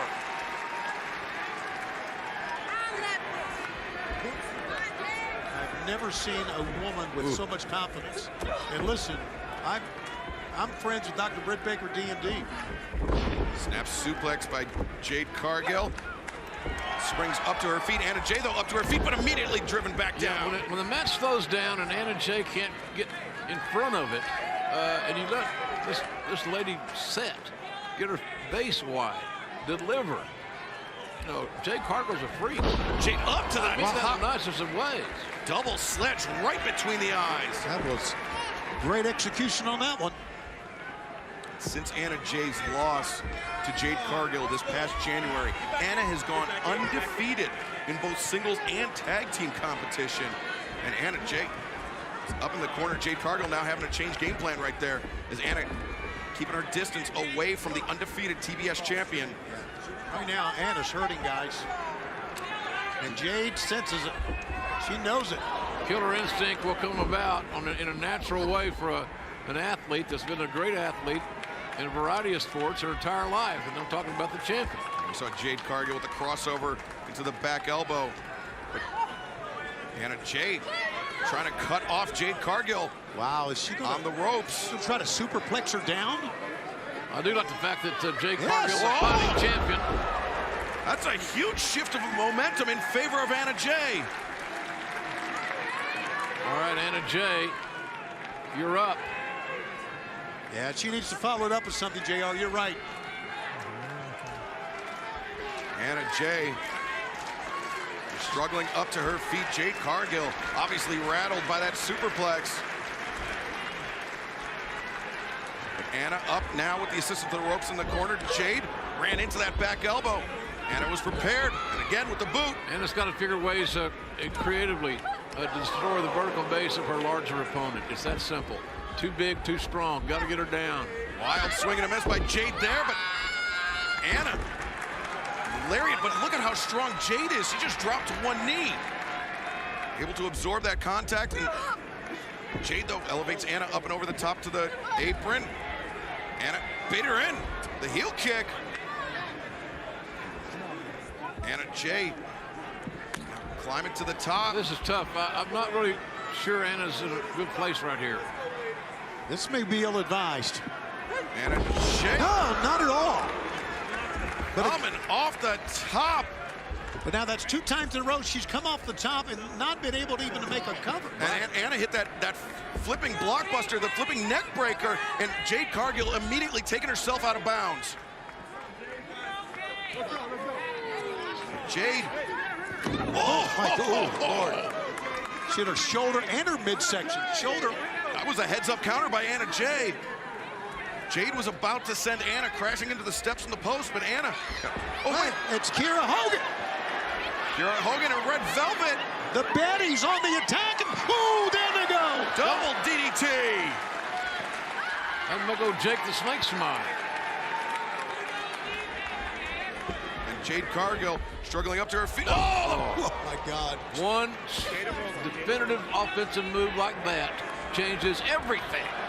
And Anna, look at this. She felt jaded the first time, but instead she reversed and very nearly got the win. Thrust kick dropped Jade. Best Anna Jay has looked in this match. The momentum has changed back in the favor of the challenger, who's looking to end the champions. That was smart Mark Sterling after he was defeated by Hook and Danhausen. Now coming to the corner of Jade Cargill. Come on. Sterling just sent that crutch into the ring. And, whoa! And Anna the Russian leg sweep with the crutch. Hell, she's gonna win it. And she's getting rid of the evidence. Oh, Jade able to kick out. Maybe the best opportunity yet in this matchup for Anna Jay to leave here with a championship.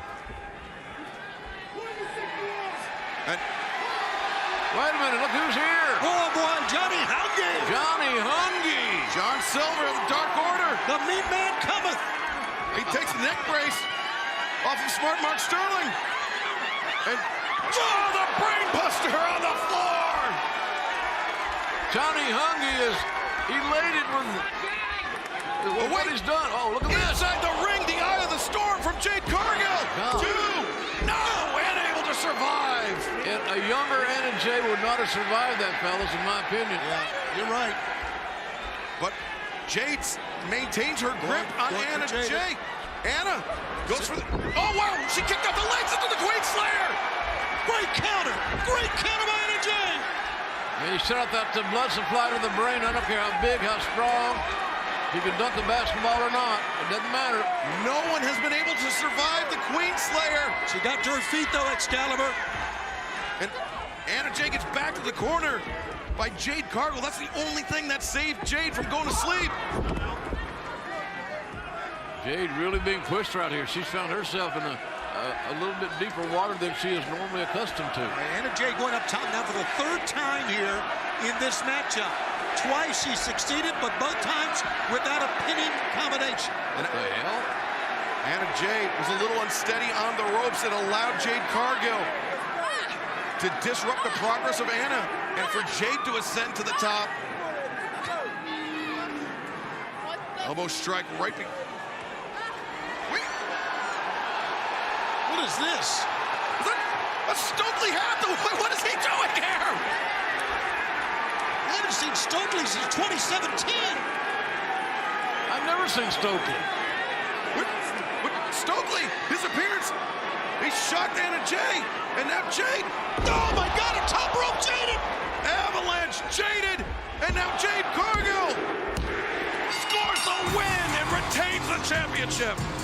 The winner of this match is still TBS champion, Jade Cargill. Hell of a match, great effort by the challenger who came close on so many occasions. But this champion, we saw her grow up even more tonight. Maybe after the intervention of Smart Mark Sterling backfired, Jade Cargill found herself some new representation somehow on the spot. Oh, now the baddie's holding Anna Jay up. Oh, here comes Statlander, thank God. Chris Statlander putting herself. A very imposing woman is Chris Statlander. She wants red velvet. You know who she's looking at. Her former friend, and look at him face to face. Remember, Statlander defeated Red Velvet in the Owen Hart Foundation tournament. And what is this?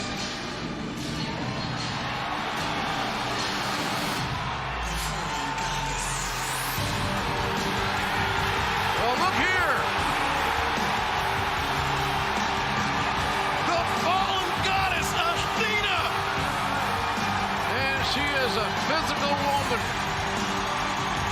Shocked to see her here. Bring it on. What a moment.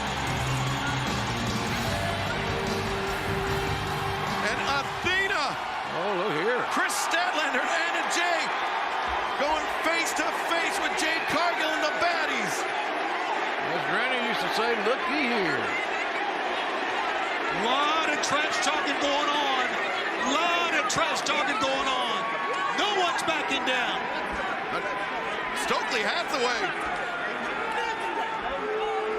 Say discretion is the better part of valor. There's no money in fighting here.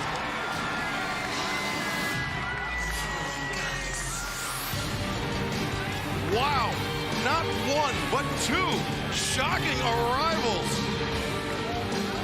Stokely. How about Stokely? And what about Athena? Athena. Athena's what I want to talk about. So she got right in the face of the TBS Women's Champion. With no intimidation and no fear. Let them go. Wow. Double or Nothing has been massive. And we're not even 1 hour into this program. Always full of surprises, our pay-per-view events, with Athena walking in, Stokely walking in. But let's say Jade Cargill is still the TBS champ, guys. And she... Without a doubt. Big, impressive. It's great when you see a young champion with a 31-0 record continue to push herself and improve. Yeah, 32-0 right now. And if this pay-per-view isn't big enough, what about the end of June? AEW, New Japan Pro Wrestling, Forbidden Door. It's the announcement. Two of pro wrestling's biggest powerhouses coming together to give you an event like you've never seen before. That sends shockwaves through professional wrestling.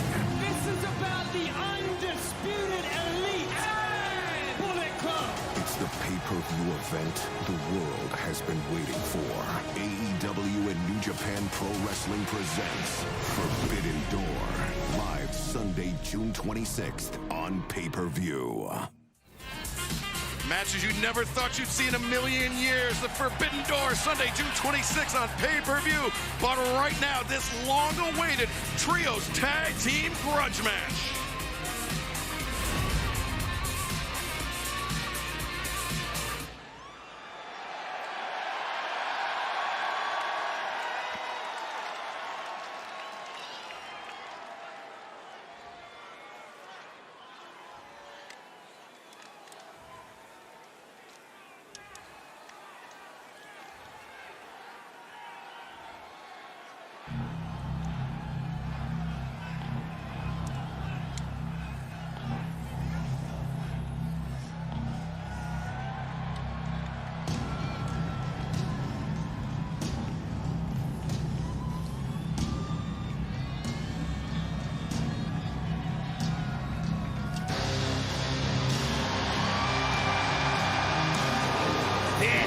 Trios tag team match set for one fall with a 20-minute time limit.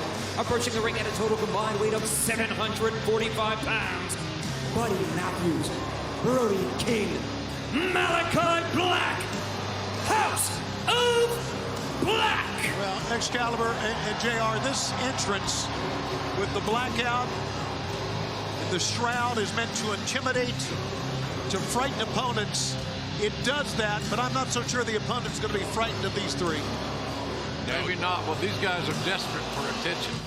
I don't mean in a kid way. They want recognition. They want respect.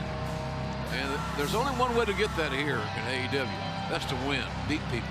And they have been winning non-stop. House of Black undefeated as a trio here in AEW.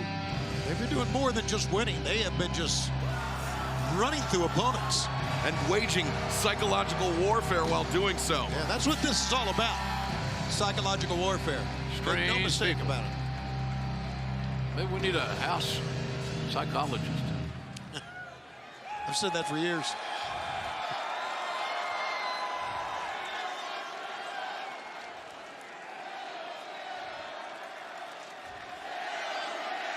Speaking of psychological war, it's not done yet. Yeah.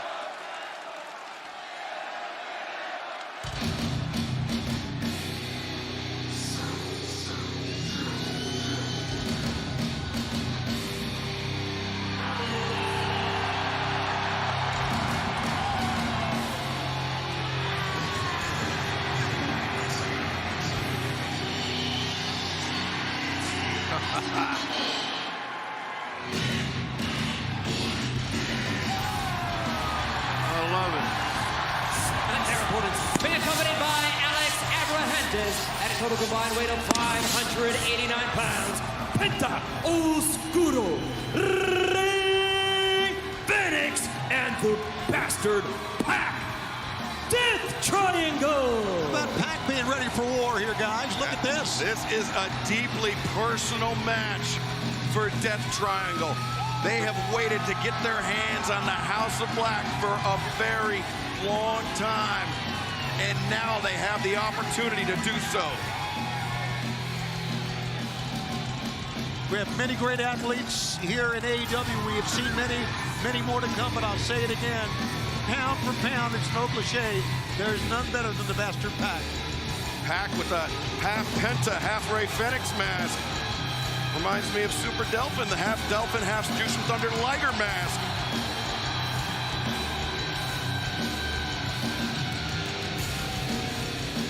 And this rivalry, this hatred, this animosity between these six men, it is palpable.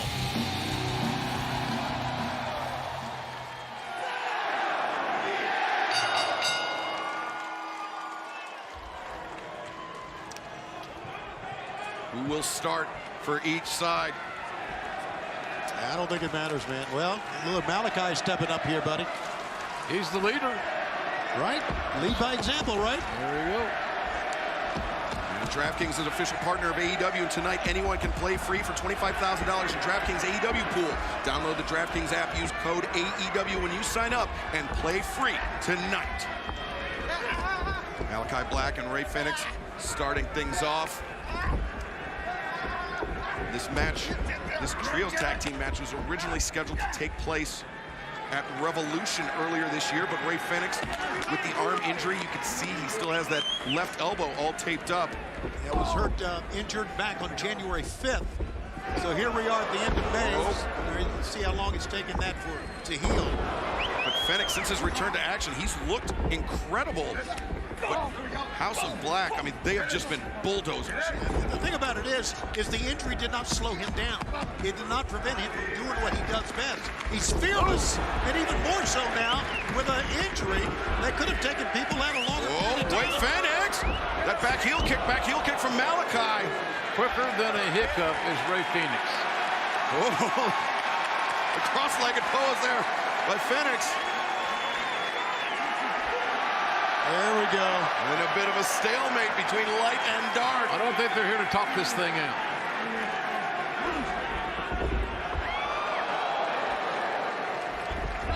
Now, Rey shouldn't have turned his head away. Yeah, Fenix took his eye off his opponent for a second. Malakai sensed it and took advantage. Now, Buddy Matthews. Talking about phenomenal athletes, guys. Take a look at this guy. Whoa! There's a ring full of talent right here. It really is. Buddy elevates up and over Rey Fenix. Wow. Box kick. Did you see how the head of Matthews is jarred back? And ducks two, comes. Oh no! It's sent to the outside. Usually he comes back with a sling blade and lands on his feet. Buddy Matthews, for his size, is so quick. Yeah, he's special. Buddy is a special talent. Oh, and Cero Miedo delivered towards Penta. Now Buddy combination offense. Look at the quickness of Buddy Matthews again. Using those educated feet. Oh, nicely. High roundhouse kick avoided by Buddy Matthews. Penta goes over the top, lands on his feet, comes back, a thrust kick. Second one, that's Rock Matthews. And these kicks, these strikes, finding homes. Matthews sent to the outside. Penta building up momentum, and now Penta heard the footsteps. Second stalemate we've had this time. Different athletes. Oh, there he comes. Pac. Oh, Pac actually got the blind tag on Penta. Now Pac's the legal man, as is Brody King. Wow, look at this size differential. Yeah, Brody King is truly one of the biggest and more bizarre that you'll ever find. His Brody King's strength is just scary. He's got heavy hands, as you just heard. Heavy and big hands, Joe. That's the thing that makes him that much more dangerous. And we've seen so little of Brody King. Oh, wow. I think Pac just saw all he wanted of. Oh, he measured him for that. Rey Fenix with a springboard, and Brody King just waiting for him. What is... Yeah, you could see that he looked to his left. Whoa. He was going to shoot out of the ring, and they knew it too. And the fans are digging this. What a standoff. What a Donnybrook we have breaking out here at center ice. Ooh. Got checked on the board that time. Pac able to avoid. Malakai slides between the legs of his own partner. Pac avoids Brody King, but the high teep swinging on miss by Brody King. All these men. Oh, but that second one caught Pac. All these men believe they're main eventers. I do too. I agree with them. But they've got to show it to the mass audience. Nowhere better to do that than here tonight on pay-per-view. Double foot stomps there by Rey Fenix. But Malakai, that Dutch Muay Thai, and that elbow coming down like a spike on the crown of the head. And does sling blade off the middle rope. Nicely done. Watch for Buddy. Buddy Matthews, Meteora. But Pac up to his feet, soul butt to the midsection. Raises up Matthews, a second one, drops Matthews to his knees. Matthews pump kick. Pac staggered, nope, bypass. And, oh man. Son. Oh, Lord. Pac swinging for the fences with the lariat. That Poison Rana, guys, was absolutely amazing. Hear this again. Oh, wow. A grotesque landing, and then Pac followed it up with that lariat. God, the fans are just chanting AEW, and I agree. Oh, what a night. We've been waiting a long time for this one, and it has not disappointed yet. It's been awesome. Pac and Brody King, the legal men for their respective sides. Brody sends Pac. And Boss Man slam. God bless you, Ray Trader. Absolutely, JR. Big Boss Man. Now, here's the thing. We're talking about this big dude's hands. How thick they were, how strong he was. Right. One shot just shut her all down. Yep. One shot by him shut things down. Driving knee to the midsection. They're looking to take Pac out of his breathing pattern. Trying to disrupt his oxygen flow. That'll do it. A firm kick right below the sternum, right at the diaphragm, will do it. And again, now Malakai Black leaning, putting his upper body weight on Pac, making Pac sit forward. Trying to tax the cardiovascular system of one of the best athletes in all of AEW. Here's Brody, got the blind tag. Oh, and just a shoulder tackle from the blind side. Buddy Matthews. Well, this Buddy Matthews is such an amazing young athlete. Two. Great agility, can fly, can got a solid ground game. He can go, man. Just a matter of time, ladies and gentlemen. These guys are all waiting for their proverbial break. And this is a place where breaks become dreams. King splash in the corner. And this usually precedes the cannonball, but nobody home. I love the athleticism, but man, the execution there is a little rugged. We've got somebody so quick, so explosive as Pac, who at the last possible moment was able to avoid the contact. And that's why I say when you got Pac, don't let go of him. Don't let him move. Oh, here we go. Pac knew Matthews and Malakai were coming in. He made the tag, and now Ray Phoenix. Meeting of the minds there for House of Black. And oh, kicking the knee of Buddy Matthews. Smart. Invertly powerbombing his own partner. Look at these two brothers teaming up. Alex Everhantes is good thing he's wearing darks. Here we go. Penta and Phoenix.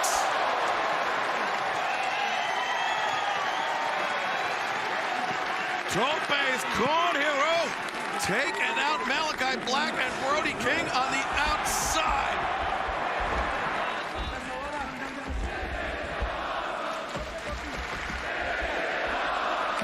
Death Triangle. Now,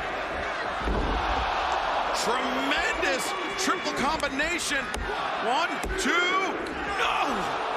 The big guy kicked them all off, and I think it shocked him.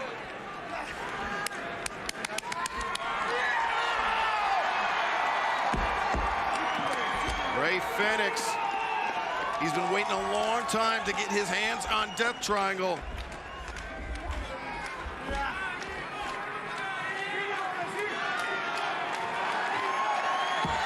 Try to get this big guy up? Is that what he's going to try to do?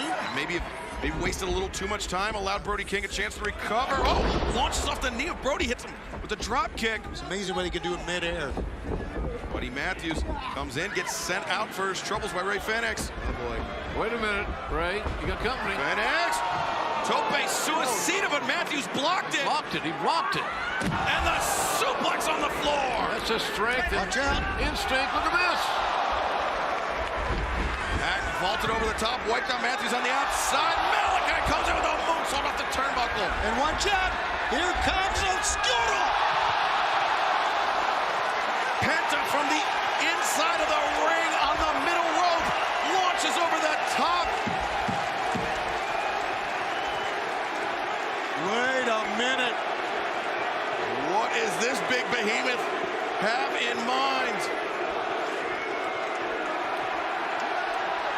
He's going to do it. He's suicidal. He's going to do it.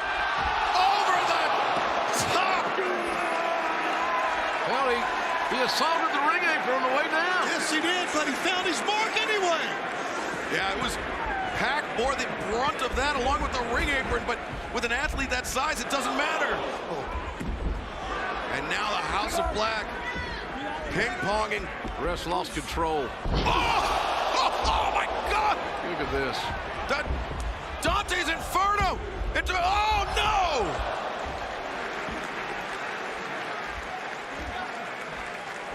A well-timed intervention by Death Triangle. Look at the bodies everywhere. My God. We're going to remember this trios match for a long time, guys. It's unpredictable. A lot of talent on display. But we're looking for a 3 count. House of Black. They're looking for triple brainbusters on Death Triangle. But Death Triangle, now the pump kick from Pac. Kamengiri from Penta. Soulbud off the ropes by Ray Phoenix. Super kicks. Brody King didn't drop. Got staggered. The triple thrust kicks. Those drop Brody. And now, he can spin, do a 360. Oh, sheer drop brainbuster. Head first. Oh, if it weren't for Buddy Matthews, that would have been it. That's right. Buddy Matthews saved the day on that. Not the first time in this match either. Buddy's having a good one. Now, Pac, I think, is still the legal man along with Malakai. The Lucha Brothers. Oh, wait. Oh, my God! You've got to be kidding me! What the hell did we just see? Canadian Destroyer off of his brother's back. On the apron. Brody King. Oh, no. Ray Phoenix, the foot stops, the DDT. This is some nasty stuff, ladies and gentlemen. And Death Triangle has completely isolated Malakai Black. I was going to say that wipes out everybody on the outside, and now Malakai is surrounded. Malakai, who always likes to believe he's one step ahead of his adversaries. Not today. He caught the kick, but he caught those 3 kicks with his jaw. Malakai showed a lot of guts, challenging his adversaries to come on. They did, and now the Death Triangle has a distinct advantage, looking to close the deal. Oh, Malakai lands on his feet. Beautiful kick. That back heel kick wiped out Penta. Ray Phoenix comes back, looks for one of his own. Malakai answers. Malakai, the back heel kick, step up Enzigiri. Pac landed solid contact on that one. Oh, boy. Here he goes. Here he goes. One of the most awe-inspiring moves in all of pro wrestling. And they're standing here. The Black Arrow. Oh, Buddy Matthews. Yeah. Good thing that Pac had his head up, saw what was coming. 450 over Buddy Matthews. Yeah, man, he landed his knees on the chest of Malakai. Pac puts on the brakes. Buddy Matthews. Boom. German suplex. Turns Buddy all the way through, and now Buddy sets the outside out to Brody King. Malakai grabs the waistlock. Pac, standing switch. Hey. Oh, great impact, torque in that suplex. And this is the opportunity Pac has been waiting for. Look at Alex. Rick Knox can even control Alex Abrahante. Alex said, take him out, man. Alex is pumped about this. Alex wants to win her share of the purse. And Pac, remember, Pac was blinded by that black mist.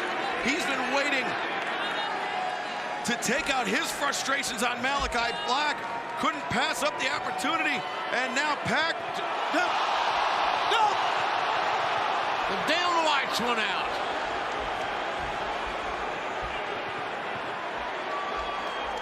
Malakai Black. Julia Hart with the black mist into the eyes of Pac.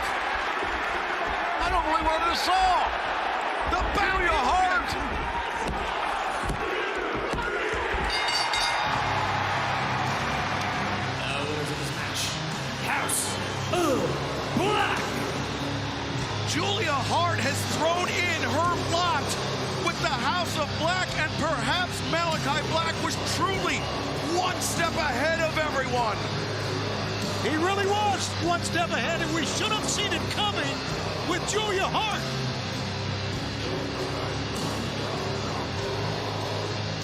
Oh my God. The Black mist once again into the eyes of Pac. He's felt the sting of that before, and he couldn't even see that back heel kick coming.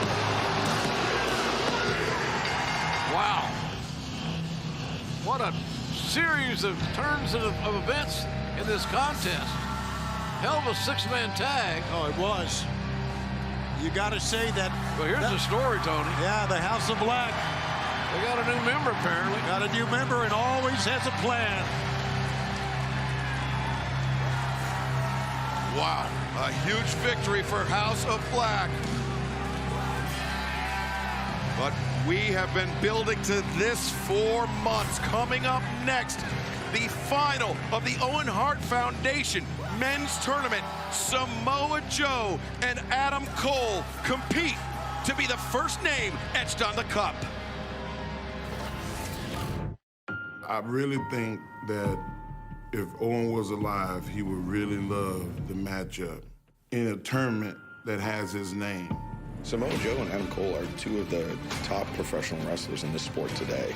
They're two men that went through this grueling tournament. They are two men that did all the right things, and they're two men that in their careers have achieved great, great things. Being in the Owen Hart Foundation Tournament Finals, it means a great deal. The Owen Hart Foundation Memorial Tournament is without question one of the most prestigious, if not the most prestigious tournaments in all of professional wrestling. If I had to pick a match of the night, or one match that I can't wait to see, it's this one. At the Owen Hart Foundation Tournament Finals in Las Vegas, you will see Adam Cole come to the realization that some things are inevitable, and those things include me. Adam Cole and Samoa Joe to crown the first ever Owen Hart Foundation Memorial Tournament winner. You know it's all about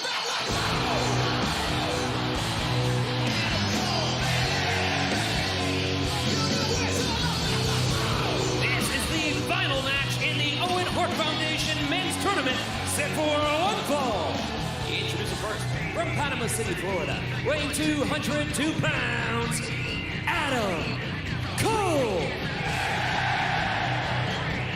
Now there you see both belts and the Owen of the Cup, which winners' names will be engraved on it after tonight.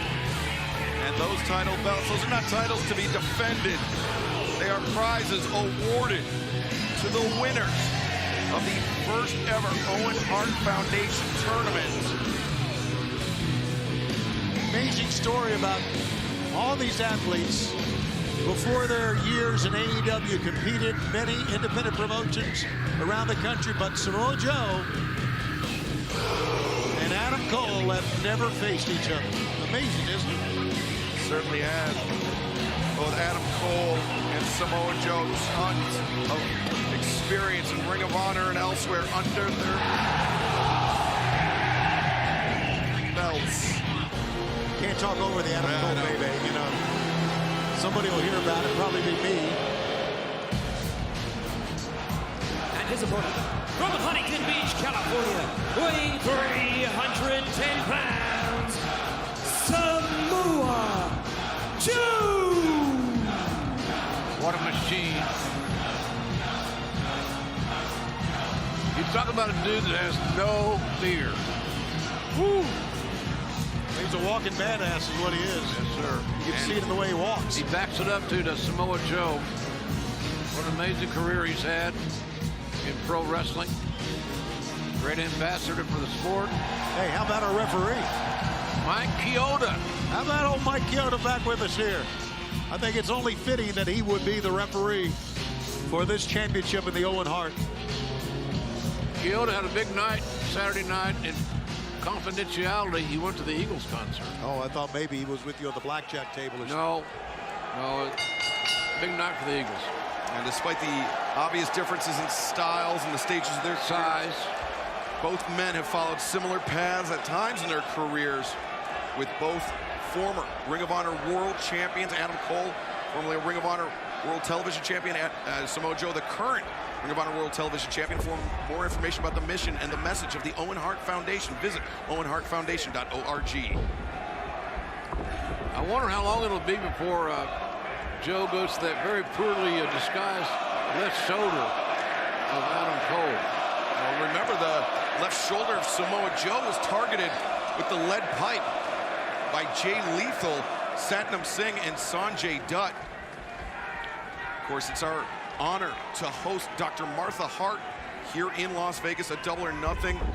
She will have the championship presentation, or excuse me, the tournament presentation ceremony to the winners later on tonight. Well, I'll tell you, I got a chance to visit with her for a few minutes before the show tonight. And I will admit, I cried. And I'm not ashamed of it. Yeah, I get it, JR. I get it where you're coming from, buddy. These guys are vets. They're veterans. They're going to take their time. You know, Adam Cole would like to be able to get inside Joe's head. This guy's going to play mind games with this other fella. You can factor that crap out. These guys came here to win what we believe will be, as it evolves, the most prestigious tournament championship in all of pro wrestling. Yeah. You know what, hey, Shalver, I don't think Adam Cole's fooling anybody with that. He didn't want to do a Greco-Roman knuckle lock with Joe. Now, Adam Cole, Joe, he loves striking. He loves hitting his target even more. That's the thing you got to wonder about this matchup. You know, Adam Cole can take a hell of a lot of punishment, but at some point, a 300-plus pound man dishing it out that caliber, you may have to fold the 10 at some point. That headbutt, and Tony, to your point, I don't think Adam Cole wanted the Greco-Roman knuckle lock. I think Adam Cole wanted to go work on that shoulder that he's seen damaged by Jay Lethal on numerous occasions. I agree 100% on that. Oh, look at Joe. Oh, what an enziguri. Samoa Joe leaving his feet voluntarily. Don't see that often. Trying to shake it out here. On his path to the final, Samoa Joe defeated Max Caster, Johnny Elite, and Kyle O'Reilly to get here. Good athletes in that group. Yeah, likewise, Adam Cole defeating Tomohiro Ishii of New Japan Pro Wrestling, Dax Harwood, and Jeff Hardy on his path to Double or Nothing.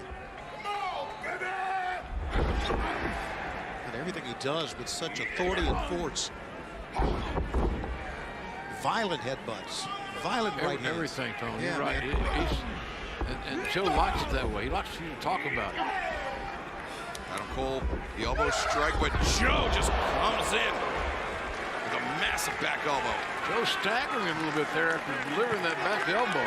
Come on, Joe, you got this!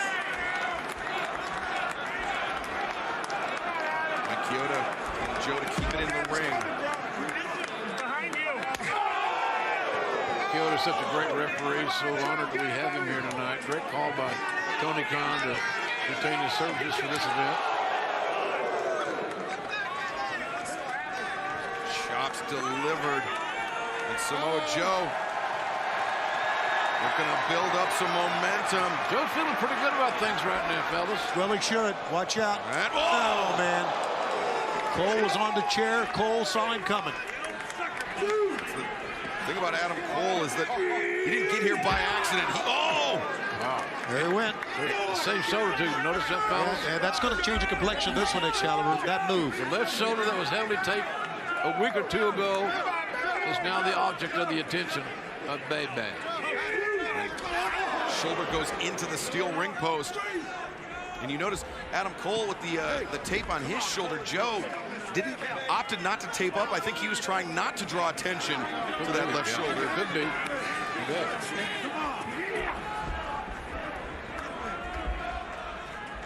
Cole returns Joe to the ring, and now, ooh. It's like cross faces, only right across the shoulder, of which Adam Cole knows is already injured. Adam Cole, this is Adam Cole's moment. He cannot let up here at all.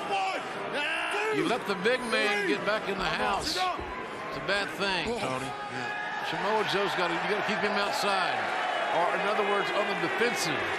Here's where the arrogance of Adam Cole's coming into play. Turning, posing to the fans on the other side. Needs to stay on him.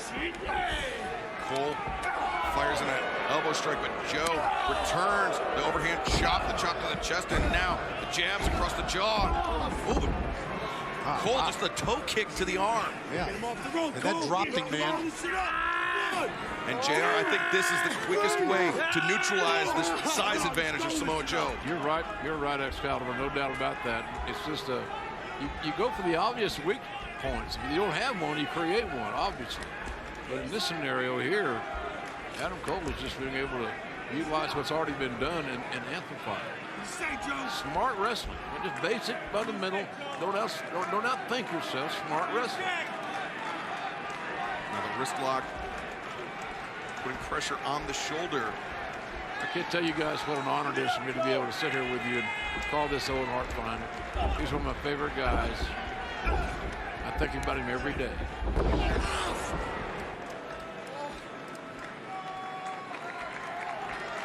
Yeah, it's a huge honor for me. Owen Hart was somebody that obviously never had the pleasure of meeting, but somebody that I watched was a huge inspiration to me and to everyone that competed in this Owen Hart Foundation tournament on both sides. Oh, he's looking for Panama Sunrise with Samoa Joe using the strength and knees! The knees of Adam Cole driven into the mat. Samoa Joe turned a disaster into a whole different ball game. Yeah, he just rules there. Yeah, JR just kind of improvised with that. He just caught him and dropped it. Yeah, you're right. No planned move, just something different, something out of the ordinary. A lot of times it works, and boy, that was right on target on the left shoulder. Adam Cole is so athletic and agile. He has an amazing accuracy. And then you get in a situation there where you find yourself caught, and the bigger guy's going to get you every time. Yeah, that's what happens when you run into the corner. The big man's waiting on you. Yes, sir. That STO out of the corner by Samoa Joe. Planting Adam Cole and buying Samoa Joe precious time to recover. Those right hands to the jaw, and there you see just grabbing Cole by the back of the head. Manhattan drop. Joe coming back, high boot, drops Adam Cole. And set down for good measure. Here we go. Joe looking for it. The near leg was hooked, but Adam Cole not out of this one yet. Yeah, I think that shoulder was bothering him on that cover. I really do. It wasn't the cover he wanted. We see these guys so much and understand their tendencies that when something's just a little bit off, I don't know if that's a blessing or a curse, fellas. Yeah. Cole reverses out, lands the elbow strike, but Samoa Joe, what a that. That was a tight cradle on the power slam. Joe's left shoulder is bothering him, obviously. Adam Cole's, I don't know how much he saw of Joe's reacting to his shoulder. But that's right, you got to go back there. Somehow, some way, you got to figure out a way to get back there. Samoa Joe looking for perhaps a power bomb once again. Adam Cole up on the shoulder. Oh, Joe couldn't maintain his grip. Couldn't hold him. Not sure if that kick caught Joe between the shoulder blades or on the back of the head, but Adam Cole now building up steam. He had built up steam. There's a cover. Near fall. Adam Cole had built up steam, but he got hit by a steam engine with that lariat. Oh, did he ever? That was beautiful. There it is again. Man. That's how you deliver a clothesline, kids. Whoa. If you're trained. Don't try it at home. You can see on that replay, Cole saw it coming. Nothing he could do about it. Last possible moment. That's right. You know, Joe has dodged a couple of bullets here. Could be a... He's looking for the muscle buster there. Yeah. That's his go-to finisher. Bread and butter, buddy. Cole leaps over Joe. Joe. Oh, high knee. And that one caught Joe on the point of the jaw. 1, 2, no. Joe instinctively kicks out, but boy, the tide has turned to not overuse a cliche, but it has. You know, you notice controversy officiating? Nothing. Killed has called a hell of a match. Now in this match, it started out very hesitant, both men feeling each other out, but I mean, this has really been counter-punching has been the name of the game here. Pretty much, yeah. But here's the thing: you got an injured monster. Put him away as fast as you can, by God. And I thought that backstabber was it, man. And it's not just a backstabber; those knees going to the shoulder. And now Adam Cole, the crossface, not usually something we see out of Adam Cole's repertoire. Yeah, but trash talking is, and you can hear telling him to give up. Referee right there to ask him if he wants to give up, asking Joe. Joe's boots broke the plane of the bottom rope. He's out of bounds, obviously, as simple as that. Right back to the shoulder. The left shoulder is prime time. Oh. Super kick intercepted and countered. Powerbomb, 2, no. And now Joe turns it over into the STF. Joe had a plan. He had a little game plan there. It may work for him right here and right now. Yeah, when that big guy's on your back, buddy, you are in trouble. 310 pounds of weight on the back of Adam Cole. Can he carry it to the bottom rope to force the break? Oh, look at Joe countering. Oh, my God. Looking for a submission. What did he say, Cole? Look at the foot is so close. What did he say, Adam? Cole trying desperately. Joe readjusting. He's in the rope. Referee did a good job. Talents of communicating. You talk about those matches you never get to see. This is one of these dream matches that we all wanted to see. We never thought we would. Bobby Fish has hit the apron and now just... You know, Joe said I expected this, that he expected to see Bobby Fish. And Bobby Fish just hung that arm over the top rope, and Adam Cole now looking to lower the boom. Joe? Oh, look at this! Joe looking to put Adam Cole to sleep.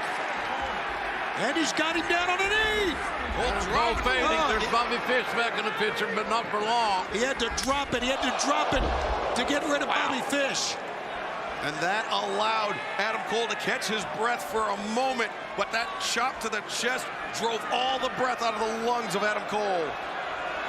Those catcher's mid-sized hands of Samoa Joe. Man, when he does deliver a chop, it's special.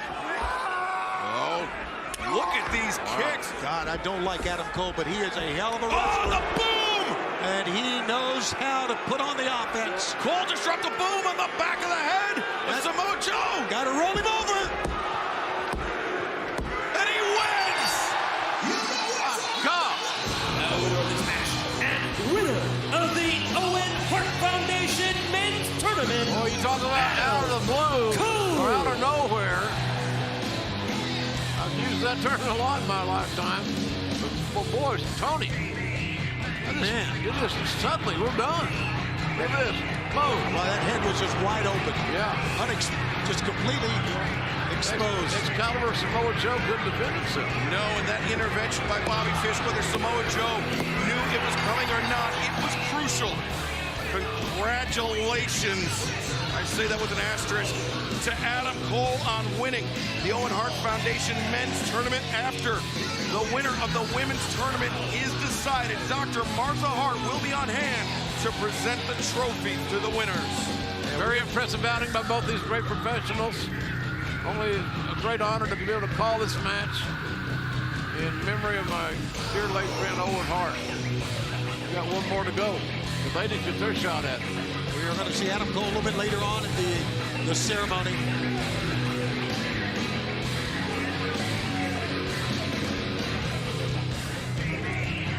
Both these guys should be very proud of their efforts in this contest, I believe. Great match. Could have gone either way. That left shoulder injury for Samoa Joe was worse than anybody was aware of. That was the undoing of Samoa Joe. But right now, we've got more action to come in June. Two of pro wrestling's biggest powerhouses coming together to give you an event like you've never seen before. That sent shockwaves through professional wrestling. This is about the undisputed elite Bullet Club. It's the pay-per-view event the world has been waiting for. AEW and New Japan Pro Wrestling presents Forbidden Door. Live Sunday, June 26th on pay-per-view. Well, Owen Hart was a great competitor in the junior heavyweight division of New Japan Pro Wrestling at Forbidden Door. Coming up on Sunday, June 26th, we will have junior heavyweights, we will have heavyweights, we will have the stars of AEW. You do not want to miss our next pay-per-view event. But coming up right now, JR, the finals of the Owen Hart Foundation Women's Tournament. Yeah, this should be special. Ruby Soho's got everything to gain and nothing to lose. Britt Baker's got everything to do everything with. She's a DMD. Over my brief AEW career, I have come so close, but never managed to obtain the victory that would mean so much to me. Ruby's scrappy. I think Ruby senses that people don't really appreciate her right now. And I think she sees me as the mountain she needs to overcome to finally get the approval of the fans, to finally get the recognition she deserves. Ruby's very talented. Her and I, we go to war in the ring, but she couldn't beat me last time. Her first title match in All Elite Wrestling was with me. She couldn't do it. She's the ghost that haunts me from that loss that day at Arthur Ashe Stadium. And the only way to get rid of that ghost is to finish this. I think Ruby is coming into this match with extra motivation and extra edge. And I think Ruby Soho is going to walk out of Las Vegas as the first ever winner of the Owen Hart Foundation Women's Tournament. I am going to win the Owen Hart Foundation Tournament because there's nobody more determined in this division. There's no harder worker in this division. There is no other DMD. Britt Baker and Ruby Soho. Right now, I would say iconic figures in pro wrestling. We might get the match of the year.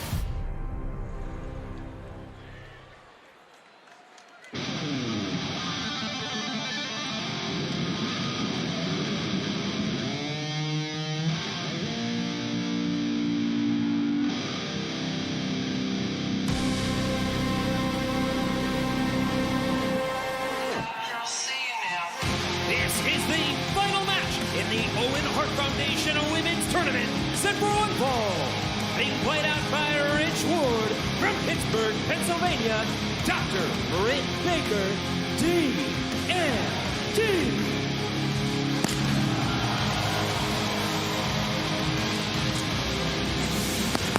Rich Ward from Fozzy laying out the doctor to the ring. And there's a crew with her. Former world champion. We could see the coronation of the power couple here tonight. Wouldn't that be something?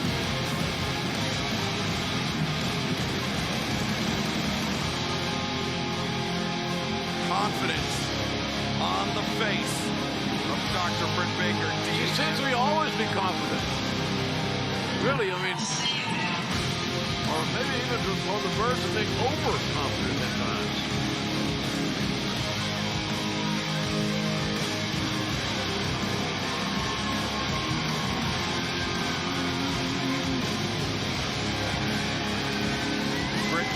Everybody at ringside know that she is on the cusp of becoming the first ever winner of the Owen Hart Foundation Women's Tournament.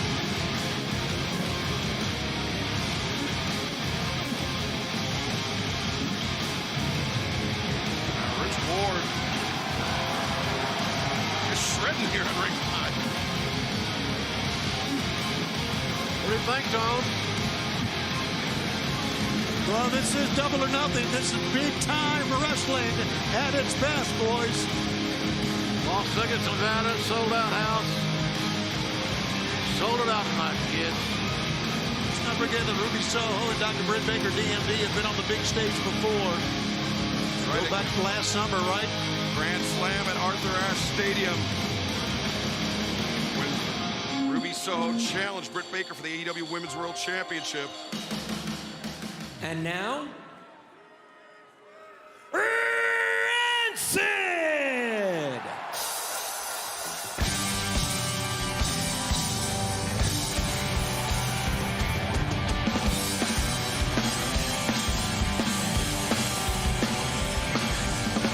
What goes on reggae? Coming through my bedroom wall. Have a party up next door, but I'll sit here alone. Two lovers in the bedroom, and the other start to shine. All I got is this blank stare that ain't caring or cloud at all. Destination now, Ruby, Ruby, Ruby, Ruby, Soho. Destination now, Ruby, Ruby, Ruby, Ruby, Soho. He's singing, and she's standing in the hand. He's seen his name on the market, and she will never understand. Once again, he's leaving, and she's dedicated alive. Embraces with the warm gesture, it's time. Time to shake your destination now. Ruby, Ruby, Ruby, Ruby, Soho. Destination now. Ruby, Ruby, Ruby, Ruby, Soho. Making her way to the ring from Lafayette, Indiana, Ruby Soho!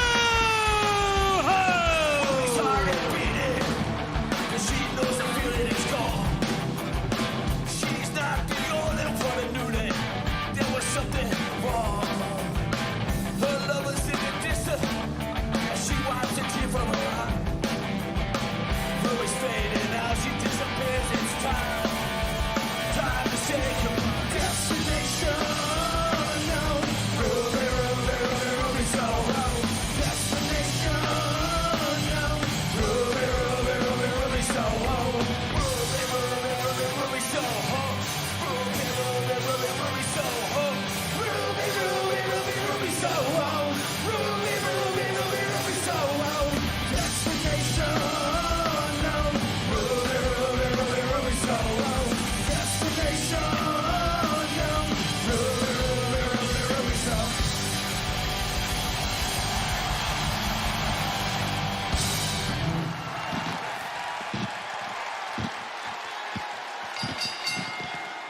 Rancid.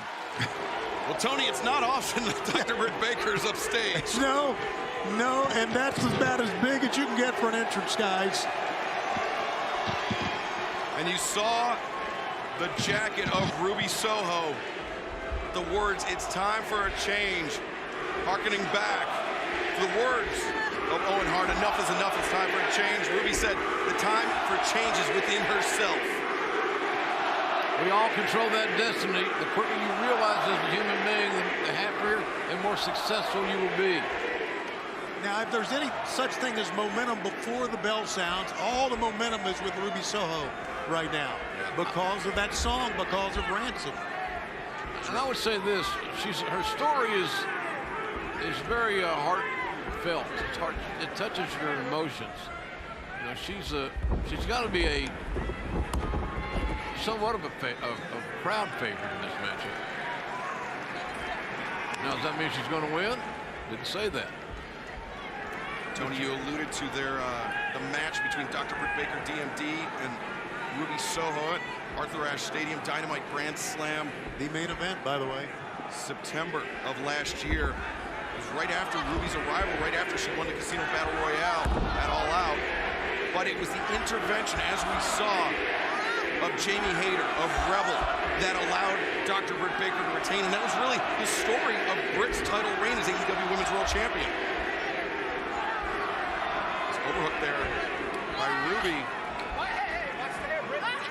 Ruby bounced around a lot of independent dates, other organizations. She's learned from a variety of individuals, and I think it's doing her very well because she's diverse. Yeah, both competitors the same age, though. Ruby Soho with quite a bit more in-ring experience than Dr. Britt Baker, DMD. Oh, overhand shot by Britt as Britt is desperately trying to get to the ropes, but Ruby maintaining control of the wrist of her opponent.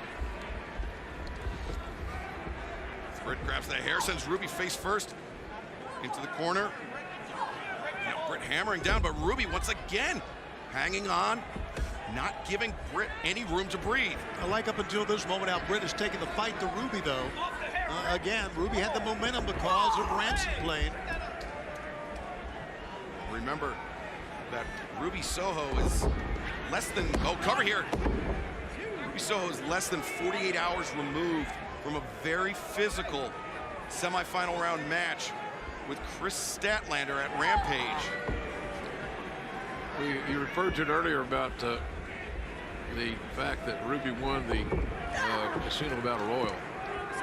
She did it as the Joker. I'm intrigued by that whole concept. The Joker. Ruby coming in as the wild card, the unknown in that match, and using it to her advantage. Britt sends Ruby into the ropes. Ruby comes back. Arm drag takes down Britt Baker. Ruby Soho up to her feet. Clothesline, a second one. Britt Baker up to her feet through the boot, ill-advised by the doctor. Oh, knee strike. Ruby, don't take your love to town. We're seeing that tonight. The doctor's concerned. And don't take your game on the outside either. Don't go out there with Britt Baker. Well, she's going to go anyway. Oh, Ruby! Shotgun drop kick, but now clutching. At first the lower back, and now the ribs. She may have knocked the wind out of herself, maybe injured a rib. I can tell by her expression. She landed flat back on that mat. A little tough. Tough landing. You're not kidding. And again, on the outside, and she may pay for it here. Yep. Great. Driving Ruby Soho spine first to that steel ring barricade. And this suplex on the floor. Nowhere to land there that feels good. Ruby has built up a nice little advantage here, gentlemen. Ruby ascending to the top. Oh, she caught Britt Baker. That was in the jaw. Britt Baker was rising up. Ruby landed 2 shots from the top. But oh! And Ruby came down ribs first on the turnbuckle. Oh! Dr. Baker's got a mean streak. She's aggressive. She's smart, in other words. Driving the flat of her boot, the heel of her boot, into the midsection of Ruby Soho. Let's see if the good dentist can close her deal here. Get off of there. Soho. 1. Oh, you could hear and almost feel that one. Britt Baker. I never asked her to make me great. Oh, man, I tell you, she's feeling it right now. Britt Baker defeated Danielle Camella, the Joker, in the Owen Hart Foundation Women's Tournament. Maki Ito and Toni Storm in order to reach the finals. Ruby defeating Robin Renegade, former AEW Women's World Champion Riho, and as of this past Friday, Chris Statlander to get to this point. Tell you what, the Statlander match was a great match. Toni Storm match, Britt Baker match, another great match, but that Statlander match was something else, man. And think about this, if Ruby is able to defeat Dr. Britt Baker here in the final, she will have beaten 2 former AEW Women's World Champions in order to become the first winner of the Owen Hart Foundation Women's Tournament. Yeah, great call on that.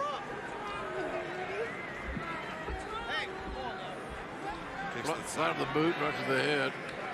So in other words, that's explaining it's legal. Kicking with the point of the boot is not allegedly illegal. It's illegal right now. Ruby looking to send Britt into the corner. Russian leg sweep. And Britt. Love this crowd, man. Split down the middle. And Britt using the point of her elbow to hammer on the ribs of Ruby Soho. Oh, look at that. Just vicious attack. 14,459 people having a blast here. Sold it out. Yeah, 3 Traveled more from far and wide. And 3 more right at this broadcast table having a blast as well. fun to watch wrestling. And that's what we're seeing here tonight in different forms, different presentations, where we're seeing a variety of outstanding, athletically oriented wrestling. Ruby with not a lot of mustard on those elbow strikes, but those chops may have stunned Britt, and Ruby caught her with that one. Reversal elbow strike. Britt got the first hit, first strike, first hit, whatever. Yeah. She got hers in first. That always is a big deal. You've seen that look before when she juts out that bottom jaw. Shit's on, boys. Britt up to the middle rope, maybe thinking Pittsburgh Sunrise here, but oh, Ruby anticipated it. Oh, just a right hand from Ruby. I think Ruby may be feeling a little desperation here because of the injury to the ribs. Only she would know that, but you're on to something, I think. Ruby headbutt to the side of the head. Britt and Ruby on the ropes. Superplex, but once again, Ruby coming up in agony. Who got the worst of that one? Ruby's putting her own body on the line, Tony. Second time, JR. Yeah, that's how badly Ruby wants to win this tournament. You could hear in her interviews how she talked about how she needed this. She didn't want this, she needed this. You know, Ruby owns a farm in Indiana. She's a farmer. Wow, how about that?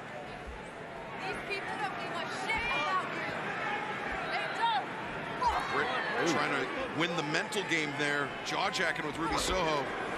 Trash talks just like her boyfriend. Ruby with some elbows, but you can see Ruby very unsteady on her feet. She can't plant her feet and deliver that strike with all the force she would like.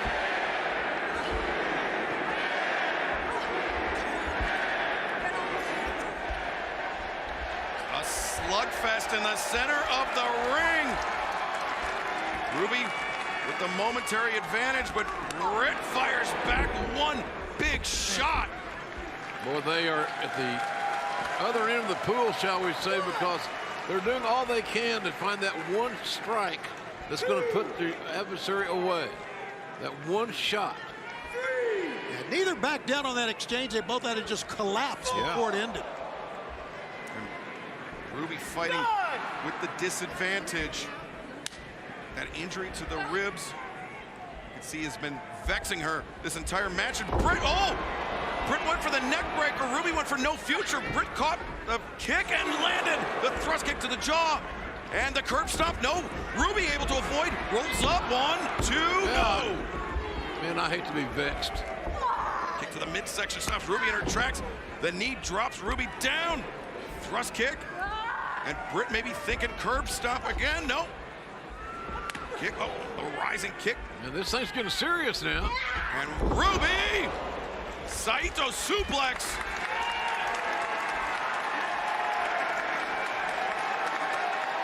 And Ruby rising to the top. The senton bombs away. 1, 2, no. She had a pretty good pinning combination that time. Just couldn't keep her down, and I think her injured ribs had something to do with that. Yeah, once again, the senton, it's your lower back that's contacting your opponent. She's heaving right here, JR. Yes, there is issues at hand. Very physical matchup. Got to hand it to both these ladies. They've given us great effort. They've made some amazing contact with their strikes. So much on the line in this match. You know, there will be other winners of this tournament, but there'll never be another time to be the first. That's what these ladies have on the line. Look at Britt trying to hammer those ribs of Ruby. To no avail, though. Ruby's got her. Or had her. I think Ruby may have clipped the top turnbuckle pad on the way down as Britt, the stomp, drives Ruby face first into the canvas. 2, wow, so close. Man, that's some guts by Ruby Soho, and frustration etched on the face of the DMD. Ruby fired that right shoulder up at the last possible moments. She's gone for the glove. She thinks the time is right to try the lockjaw. Britt Baker thinking lockjaw. It has won her so many matches. It has won Britt championships. Will it win her the Owen Hart Foundation Women's Tournament? Ruby knows it's coming. She's trying to get up to her knees. Yeah, put her nose to the mat. Great job. Ruby rolls through. Oh! Ooh, she got clipped. Man, that was nice. Side of the head. And Britt Baker is about to do it. She's smiling. Ruby grabs the wrist, though. And Britt so close. Ooh, one, two, no! Britt forced to abandon ship, and now no future. Ruby sweeps out the legs. But the question is, can Ruby put the champ away and win this tournament? We've seen Ruby come so close so many times, but now the sharpshooter locked in. Man, all the parts here, this match about Owen, the sharpshooter. Can the sharpshooter get the job done here tonight? Can it force Britt Baker to tap out? But you see Ruby having trouble maintaining her feet because of that rib injury. That may be the only thing that is allowing Britt to crawl for the ropes.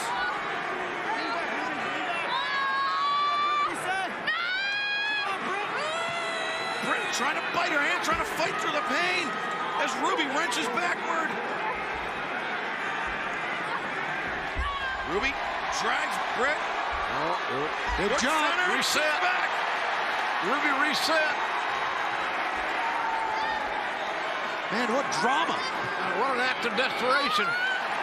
Dr. Baker got out of bounds, had to break the hold, looking for her. But still a great advantage for Ruby Soho. Britt dug in those elbows and made that desperate crawl to the bottom rope. Ruby Soho charges in. Britt able to avoid contact, but not able to capitalize. This match has gone back and forth so many times. No one really able to have an extended streak of momentum. Ruby Soho up on the shoulders. Dr. Britt Baker looking for the victory roll. She's got it. 1, 2, no. Britt reverses. 1, 2, 3. Oh, she won. Counter. What a counter. The winner of this match and winner of the Owen Hart Foundation Women's Tournament, Dr. Britt Baker, DMD. A great counter. There's the doctor's parents. The great thing, the interesting part about that pin, it was created by Ruby's attempt at a pin. Ruby started the progression that ended up with Ruby getting pinned, is what we're trying to say. Ruby attempted the victory roll. And Britt Baker able to reverse, and now offering the hand to Ruby Soho, some begrudging respect from the winner of the Owen Hart Foundation Women's Tournament, Dr. Britt Baker, DMD. Beautiful dentist, beautiful wrestler, beautiful human being in the eyes of so many. So many close calls for Ruby Soho at Grand Slam in the finals of the TBS tournament and here tonight. But Dr. Britt Baker able to reverse the victory roll and get the win. Very quick thinking, talented.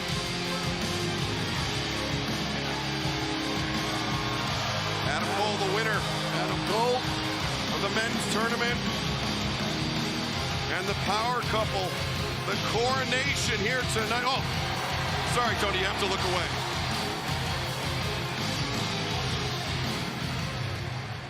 We are with the champions of the Owen Hart Tournament, Dr. Britt Baker, DMD, and Adam Cole. Ladies and gentlemen, 18 months after her husband tragically passed away, Dr. Martha Hart developed the Owen Hart Foundation. And she is here tonight to honor the champions and honor the name of Owen Hart. Please stand and welcome with me, Dr. Martha Hart.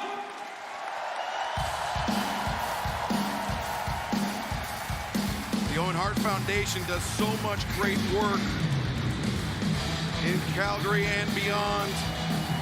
Dr. Martha Hart at the head of that foundation. Of course, to learn more about their mission and message, you can visit owenhartfoundation.org. Don't fail to acknowledge Tony Khan. Be crazy.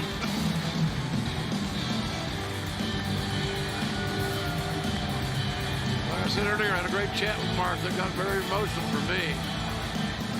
What this lady's been through and what she's doing now is amazing.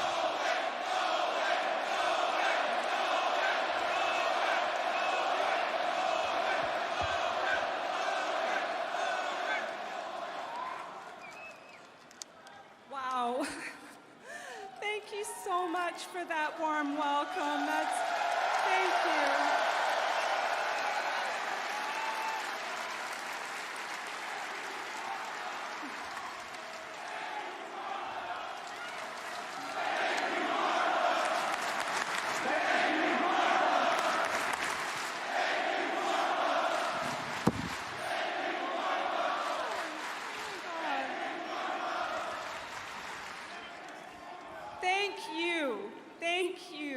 I can't tell you, it's so amazing to be here in beautiful Las Vegas at the T-Mobile Arena.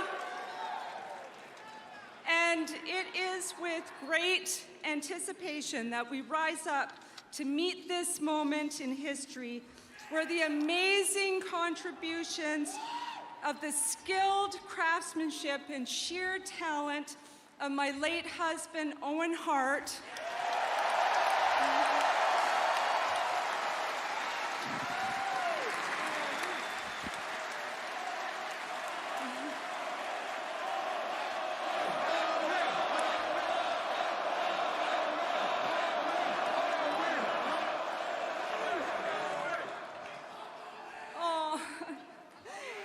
one of the most incredible artisans of the wrestling world, one of the most incredible wrestlers of all time.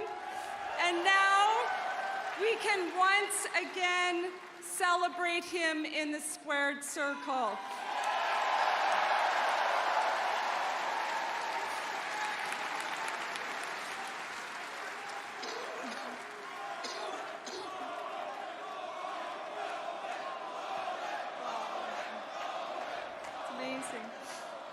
It is with deep, heartfelt sincerity that I thank Tony Khan, Chris Jericho, the producers of The Dark Side of the Ring, the entire AEW crew who are incredible, Pro Wrestling Tees, our legal teams, my sister Virginia, my kids, Oj, I know you're up there, Oj, Athena, you're over there. And of course, my fantastic Owen Hart Foundation committee who are here, they're all here with me tonight. But most of all, I thank you wonderful fans for making this event possible. It goes, truly. It goes without saying that our partnership is a match made in heaven, with the Owen Hart Foundation tournament truly fit for a queen and a king. The King of Hearts, of course, Owen Hart. Of course it has to be a good tournament. Well, you two, heavy lies the crown, so well done to these titans of the ring who wrestled to victory and have earned a place on the royal throne. Let's honor and congratulate these tremendous athletes who won their hard-fought battles and are the winners of the first ever Owen Hart Foundation Tournament of Champions.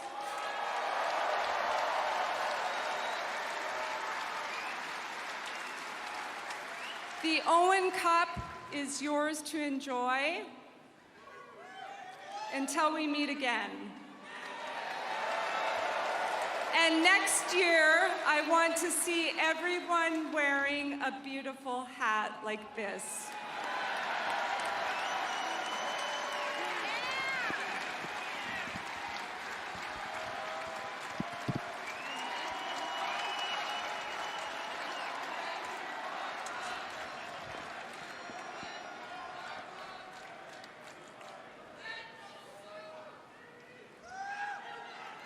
We understand each will get a belt. The belt is theirs to keep, but right. the cup. The strap, Tony. The strap. Come on. That's beautiful. I saw it earlier today. And wait till you see the other one.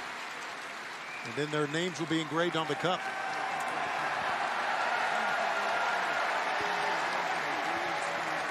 It's moments like this make you proud to be a fan of pro wrestling and be a part of all this. I'm so glad that I was here to witness this. Well, that artwork. Awesome.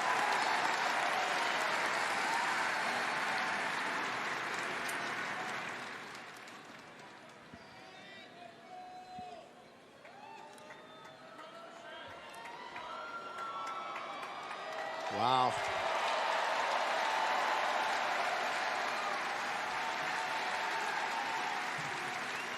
What a journey for Adam Cole and Dr. Britt Baker. And also, let me add here real quick. How much fun is Martha having? Yes. She was with us on Long Island. The tournament kicked off officially.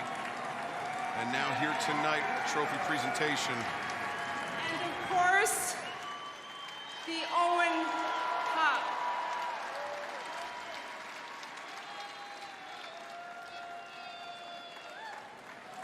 Wow.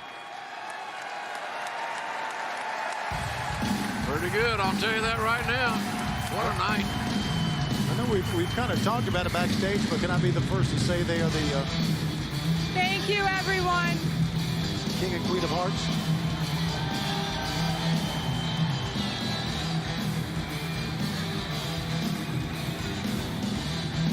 Did I steal your line on that?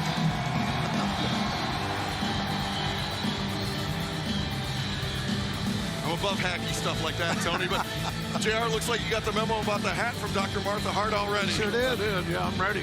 I'm ready. Well, we've had an incredible night of action so far. We've still got so much more to come, but let's take a look back at some of the great highlights of Double or Nothing already. First match of the night. Wardlow delivered, I think, maybe 8 power bombs. Who was counting?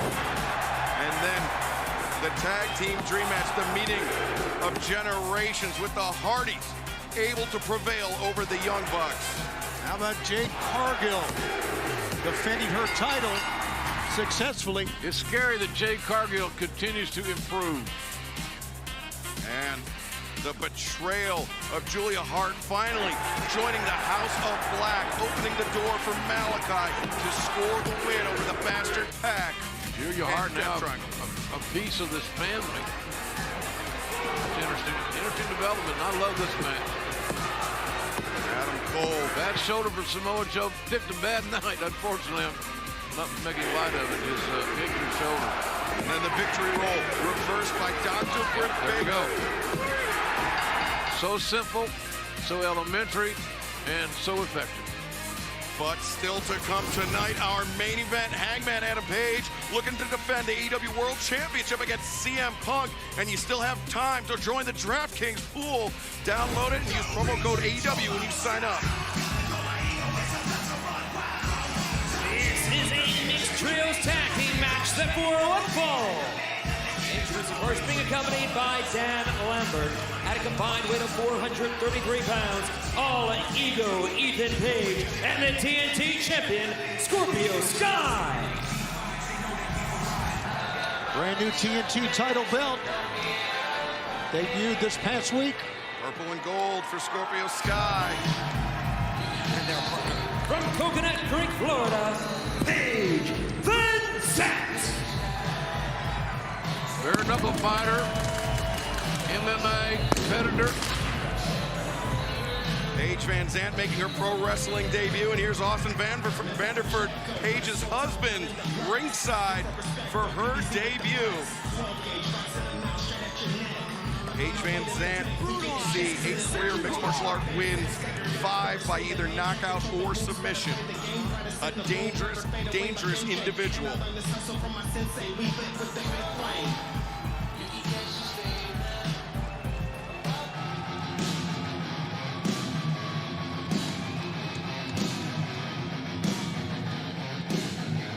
And their opponents first, from Yucca Valley, California, weighing 216 pounds, you guessed it, Frank Kazarian. Yeah, he's holding a belt that they hijacked from America's top team.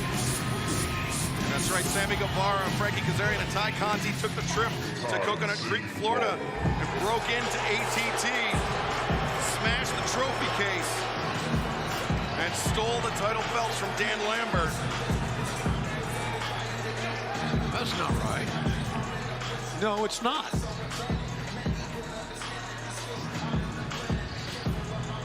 And his tag team partners, Ty Conti and the Spanish God, Sammy Guevara. Wow, Ty Conti and Sammy Guevara really embracing the boos from the fans. Oh, for God's sake. More tongue than our matchup graphics, JR. Lord.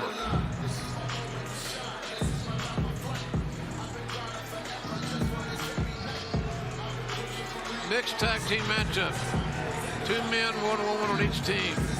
When the men are in, they have to wrestle men. When the women are in, they got to wrestle women. There's Dan Lambert, the boss. Hey, Dan Lambert's got a lot of influence here in Las Vegas. He's a major player. Of course he is. DraftKings is an official partner of AEW, and tonight anyone can play free for $25,000 in DraftKings AEW pool. Download the DraftKings app, use code AEW when you sign up, and play free tonight. You still have time to get in on that $25,000 pool ahead of our main event. Hangman Adam Page, CM Punk for the AEW World Championship. Oh, somebody's going to win it. Somebody's going to win the money. You know, have some fun here. Think about it. Might not be that hard to think about. Sammy Guevara, Ty Conti, and Frankie Kazarian. Strange partnership, but united by their mutual dislike of Scorpio Sky, Ethan Page, and Paige Van Zandt. Of course, Sky and Frankie, the first ever AEW World Tag Team Champions, now finding themselves across the ring from one another here tonight. First ever mixed trios match in AEW. And look at these two. Wasn't seemingly that long ago when these two were the World Tag Team Champions. That's right. Frankie Kazarian, when he challenged for the TNT Championship, Scorpio Sky promised it would be fair and square, but now Sammy with the blind tag in. It was not fair and square, by the way. Scorpio Sky retained by hook and by crook. Page says, let me in, buddy. Oh, there you go. I knew this would happen.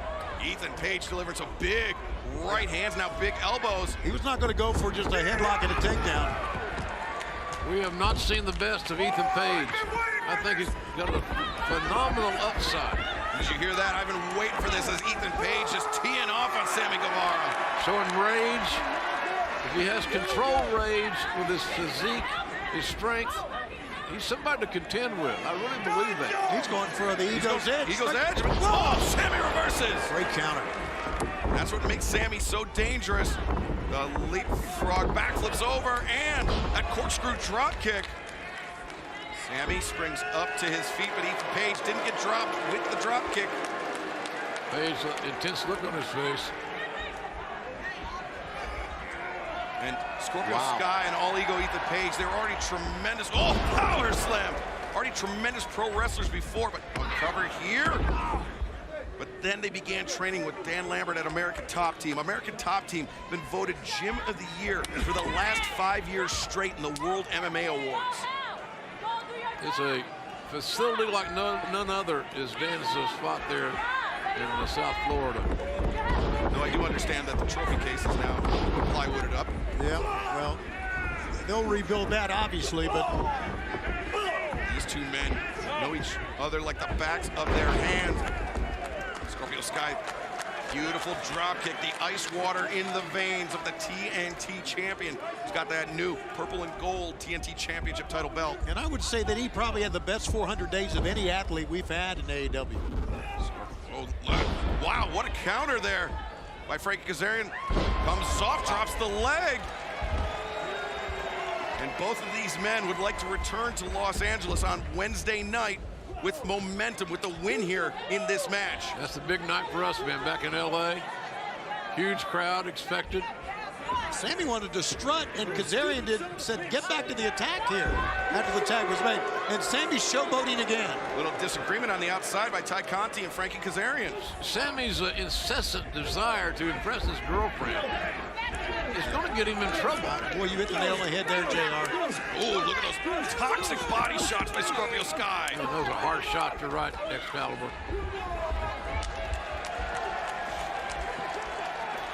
Sammy was trying to get his arms down to protect his ribs, but I'm not sure how effective that was.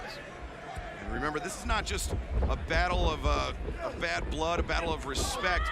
If Scorpio Sky, Ethan Page, and Paige Van Zandt win, oh, it's Ty Conti with a rake of the back. I was about to say, if Frankie Sky and Paige Van Zandt win, or excuse me, if Ethan Page, Frankie and Sammy can never challenge Scorpio Sky for the TNT Championship ever again. I don't know if that's a blessing or a curse.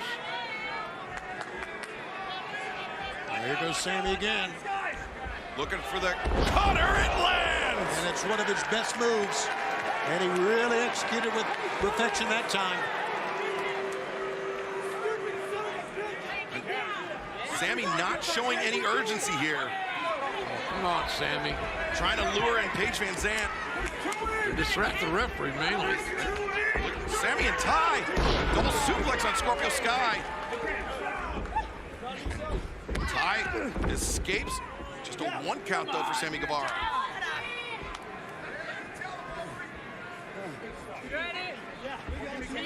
It seems like this might just be me that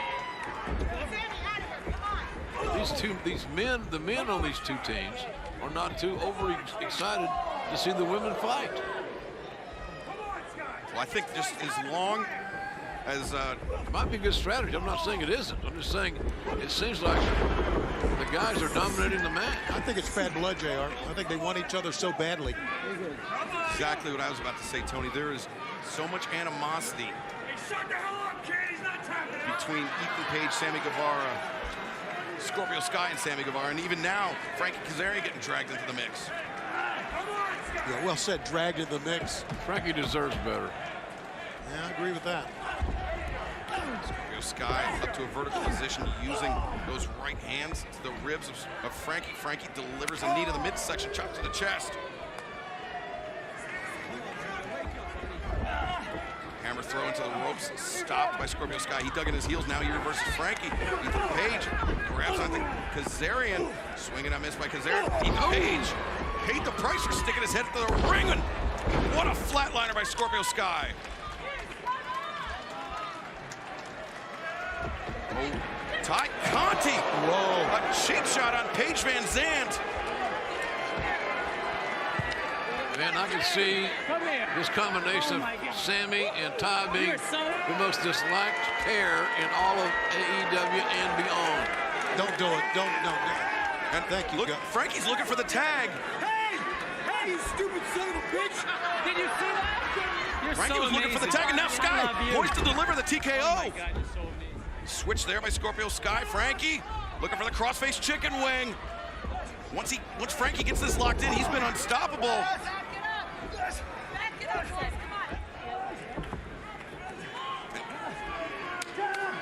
There's the tag. Now look, Sammy bringing himself back in.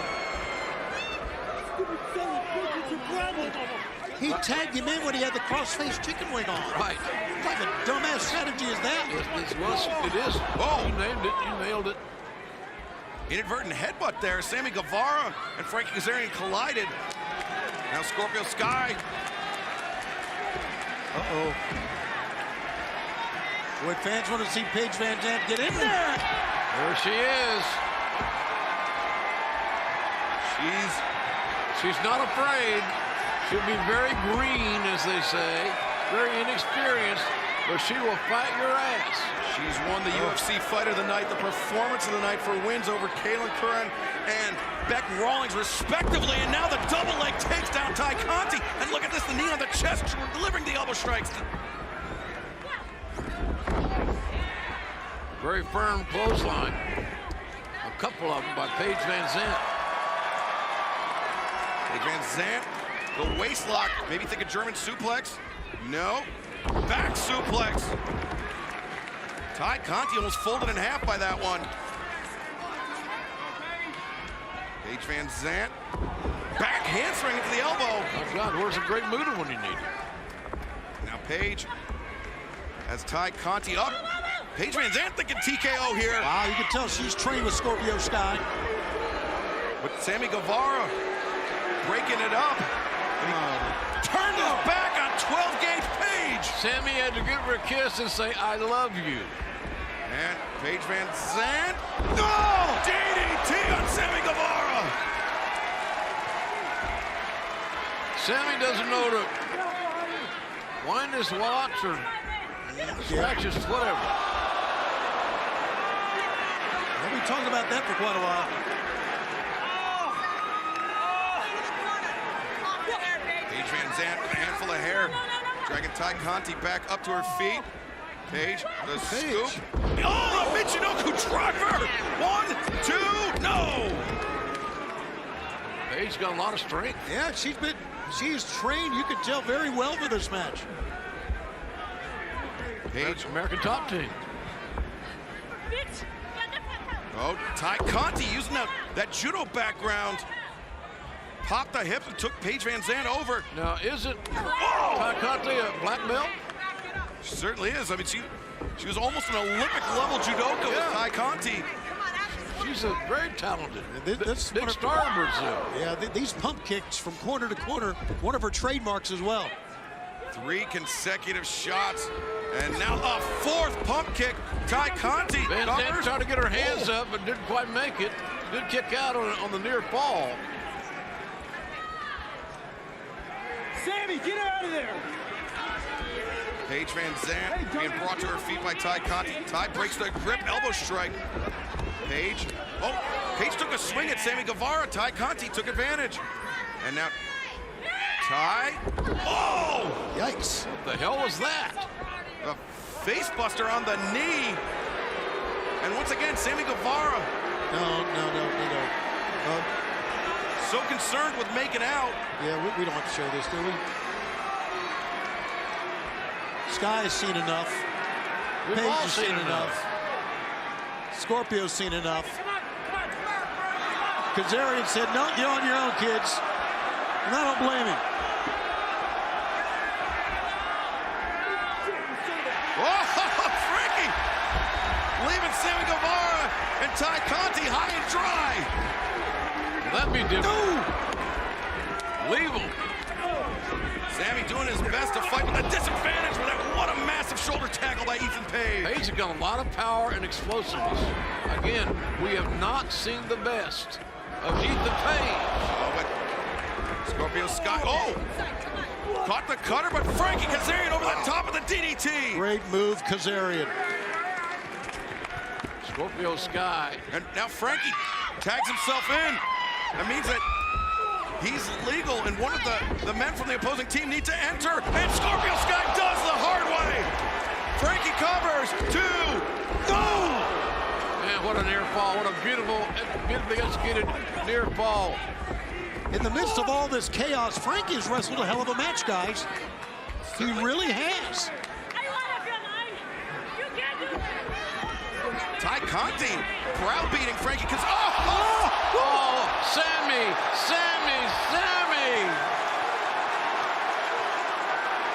He gonna pay for that. He messed up big time.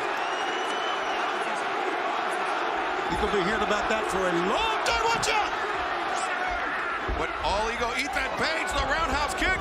Scorpio Sky, the TKO! Sky covers, 2, 3. Oh, man. What a hell of a match. What a hell of a match. The team of Paige Van Zandt, Ethan Page, and the TNT champion, Scorpio Sky. And that means that Sammy Guevara and Frankie Kazarian can never challenge Scorpio Sky for the TNT Championship ever again.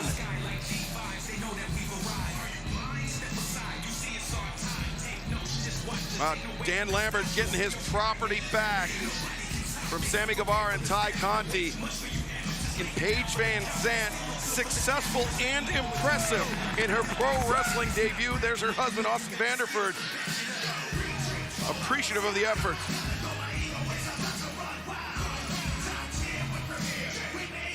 Well, we still have so much more to come here tonight on Double or Nothing. This first ever mixed trios tag team match, living up to exceeding all the expectations. It was unpredictable. Couldn't really gauge what was around the next corner, next turn. I enjoyed it. I really did. I wouldn't want to be Sammy Guevara. Oh my God. Kicks his bride in the head. He's gonna be sleeping on the couch or the doghouse. Wow. Well, coming up next, bad blood about to boil over in this one. Kyle O'Reilly injured the ankle of Sting, and now here tonight, Darby Allin out for revenge.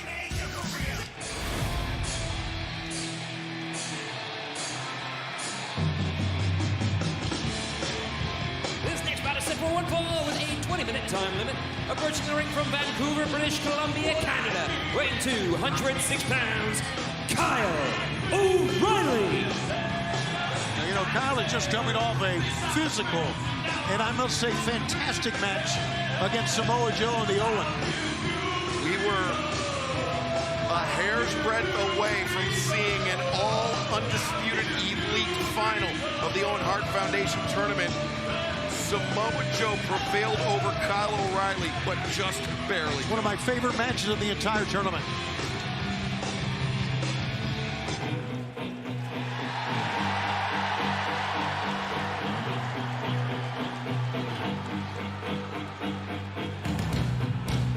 And his opponent from Seattle, Washington, weighing 175 pounds, Darby Allin. Darby's so emotional after what happened to his mentor, his role model, his friend Sting.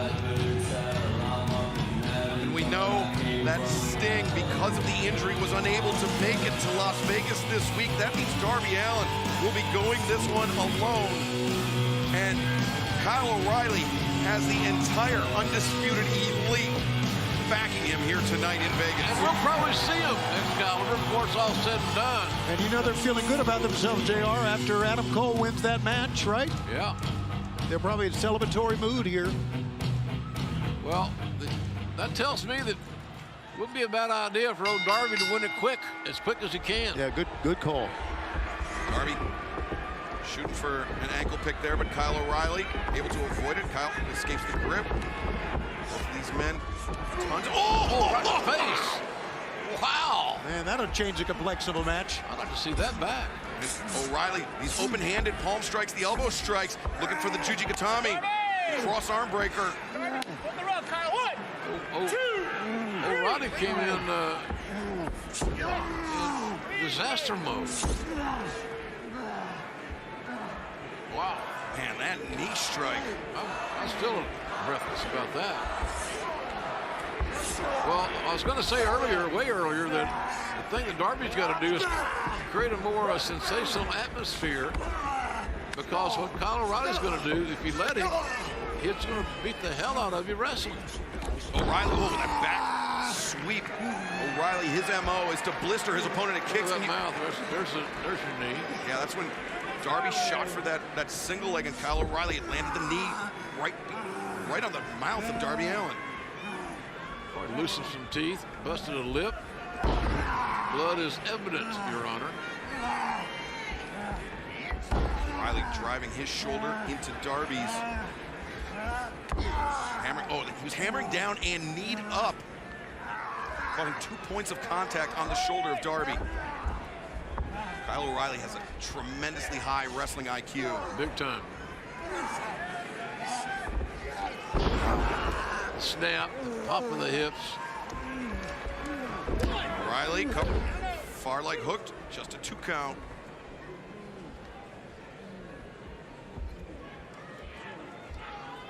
JR, you called for it. I believe we're going to see it right now. Watch that. Boom, right there. Oh, wow. That's what busted the mouth. Break a jaw. Teeth. Who knows what's going on down there? But I have noticed this. O'Reilly didn't show any remorse. And he should not. Lefts and rights, boxing elbows by Darby Allin. Darby charges in. O'Reilly, though, just a running knee to the midsection stops Darby in his tracks. Oh, drop kick. Nice low drop kick right on the kneecap, the patella. Pinpoint accuracy, and now the code red. 1, 2, no. This is the emotion for Darby, especially coming into this match, is now starting to really rear its ugly head. Darby with the chop block. Now the hanging front face lock, front chancery. But Kyle O'Reilly adjusts the grip. Darby adjusts and floats over. Scorpion death drop by Darby Allin. You know, Stinger had to smile when he saw that one. Look how physical this match turned. Match has been going on this long. And man, it is broken down. So I was alluding to, Tone, about the emotions of Darby. He's going to make this match ratchet it up. Darby looking for the coffin splash, but Kyle O'Reilly adjusts now. Hangs on nicely, too. Looking for the Kimura. And Darby, great submission defense using the knees. As Kyle O'Reilly's trying to bring the wrist of Darby up between the shoulder blades. The Kimura, also known as the double wrist lock, ladies and gentlemen. Oh, Kyle shot for a single and Darby countered. Kyle comes back and Darby over the top. The stunner, and Kyle O'Reilly spills the outside. Here he goes. Darby, oh my God! What the hell did just happen? I don't know. I don't know what happened. It looked like Darby had head first, and then his legs cartwheeled, kicking Kyle O'Reilly against the safety rail. I think Darby may have left his feet too early, clipped the bottom rope, and that sent him pinwheeling into Kyle O'Reilly. We'll hope that we'll get another look at it. Man, whatever it was, he didn't plan on it happening that way, I can tell you that. Darby up to his feet, both men able to continue. And you saw referee Bryce Remsburg immediately on the outside, checking on both competitors. And that's why they call it high risk. I know it's an old cliche, but it is high risk for me and you. Kyle to the outside. No, don't do it again. Darby the tope, but Kyle O'Reilly caught him. O'Reilly caught the man in midair and turned it into instant offense. He's got the body scissored, and now he's going to try to put Darby to sleep on the floor. Can't win on the floor. That's what the referee Bryce Remsburg just said. All right, here it is again. It was the first dive by Darby. Oh wait, no, that was... Here's the first one. Darby's feet hit the middle rope. Okay. And that altered his trajectory just enough. Well, we didn't show you the look that we were looking for, but we will, if at all possible. Kyle O'Reilly slow to the top, and Darby the open-handed slap across the jaw of O'Reilly. O'Reilly. Reversal. Rolls through Darby for the Last Supper. 2-0.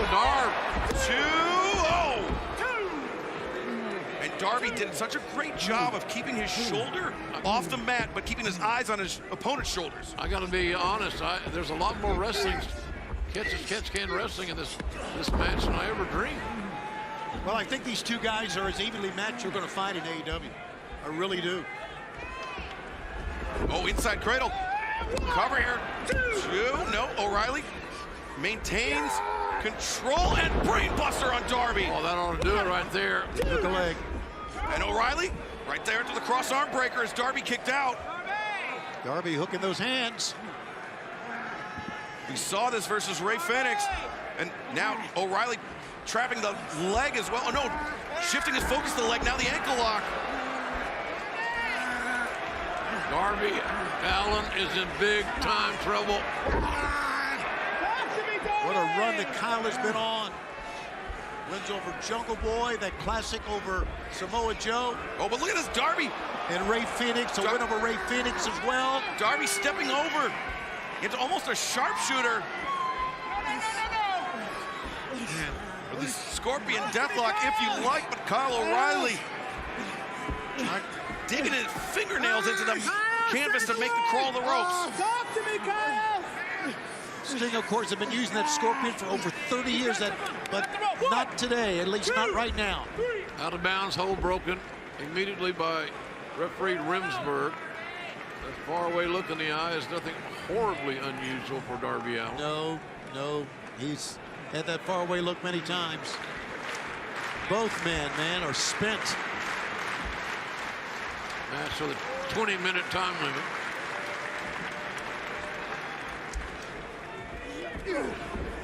Kyle O'Reilly.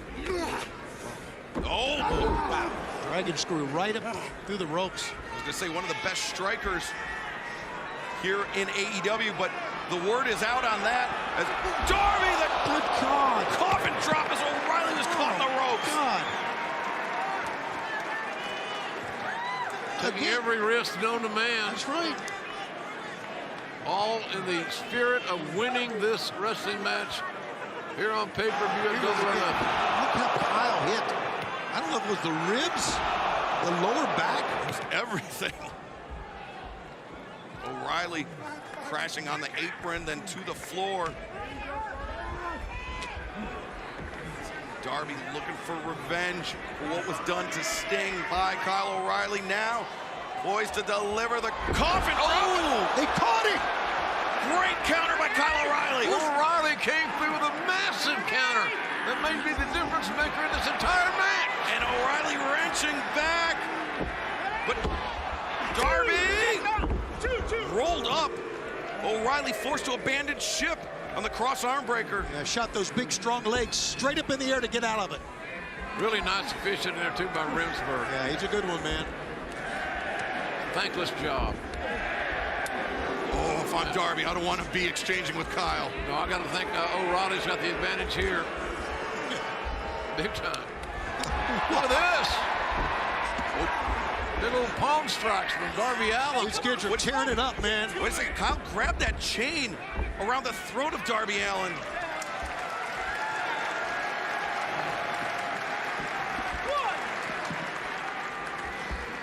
This thing ended in a double count out. I'm going to the house. It would be heartbreaking, but it would be all the more reason to just run it back with no time limit. No count out. The chemistry of these two guys is excellent. Overhand. So, look at that unbreakable chain of Darby now in the mouth. And oh my God! Oh, look, it broke. That's right. And O'Reilly now putting Darby to sleep. O'Reilly comes in, the PK covers. Oh, Darby kicked out at one. Darby holding on in this keen sense of urgency. A 2 count. Darby fighting through it. The third PK by Kyle O'Reilly. Man, I am impressed by Kyle O'Reilly here tonight. What a match. He is bringing it. Diving knee drop. Kyle O'Reilly, 2, 3. Wow. Wow, just wow. How tough is Darby Allin to survive 2 consecutive penalty kicks? It was the third one, followed up with a knee drop that finally put Darby away. Very physical match. Admire the courage and the esprit de corps, the love of the game, because we saw it here tonight. The love of the game on display with Riley winning a very close one.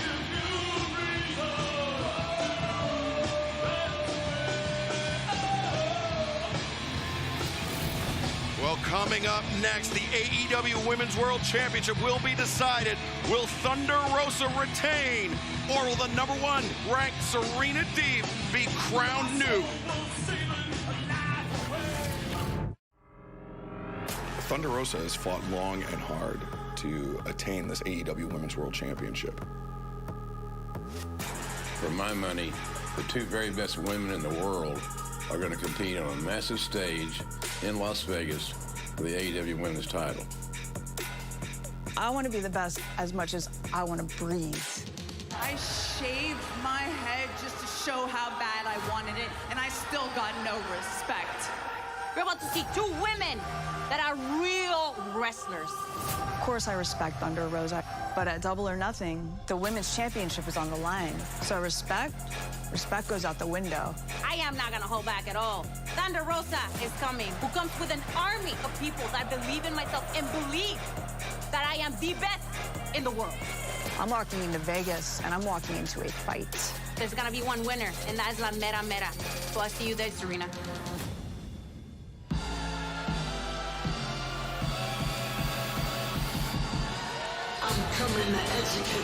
The following contest for one fall with a 16-minute time limit is for the All Elite Wrestling Women's World Championship.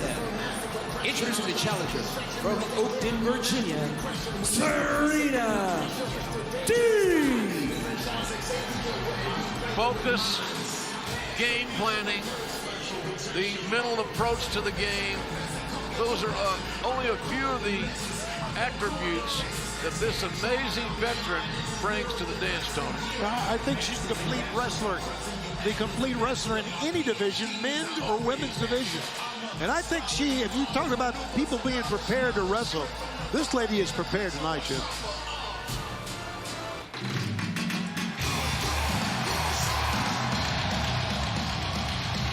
And reported from the graveyards of Tijuana, Mexico, she is the All Elite Wrestling Women's World Champion, Thunder Rosa.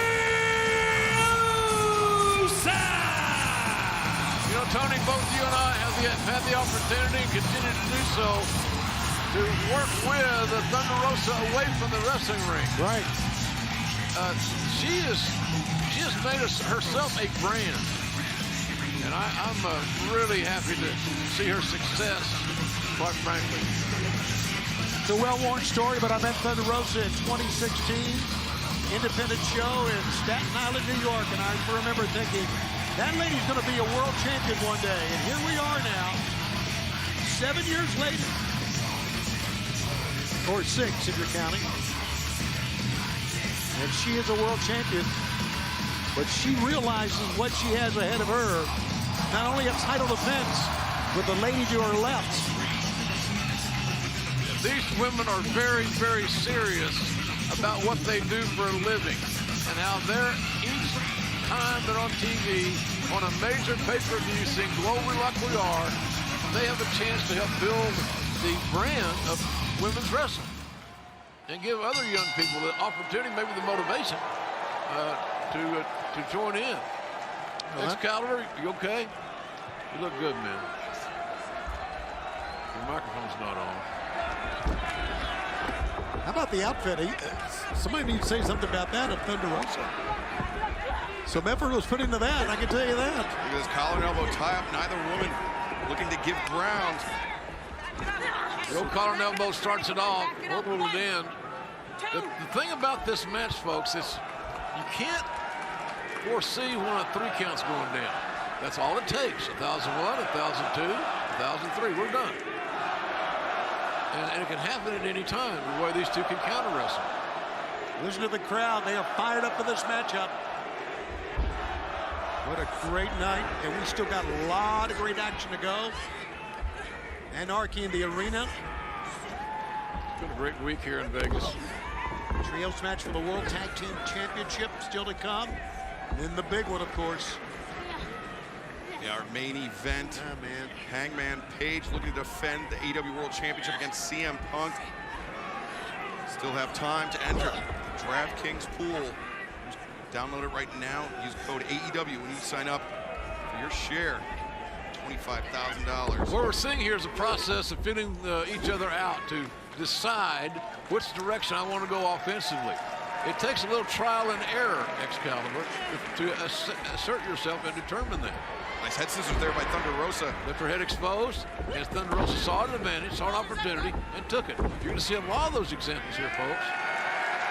Side headlock, Deep breaks free, and we are at a stalemate here in the early goings. This AEW Women's World Championship title match.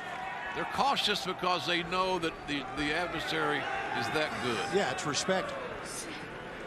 And as we documented ad nauseum, the 3 count doesn't take long. A lot of bravado when they get on the mic and they talk, but there is respect they both have for each other.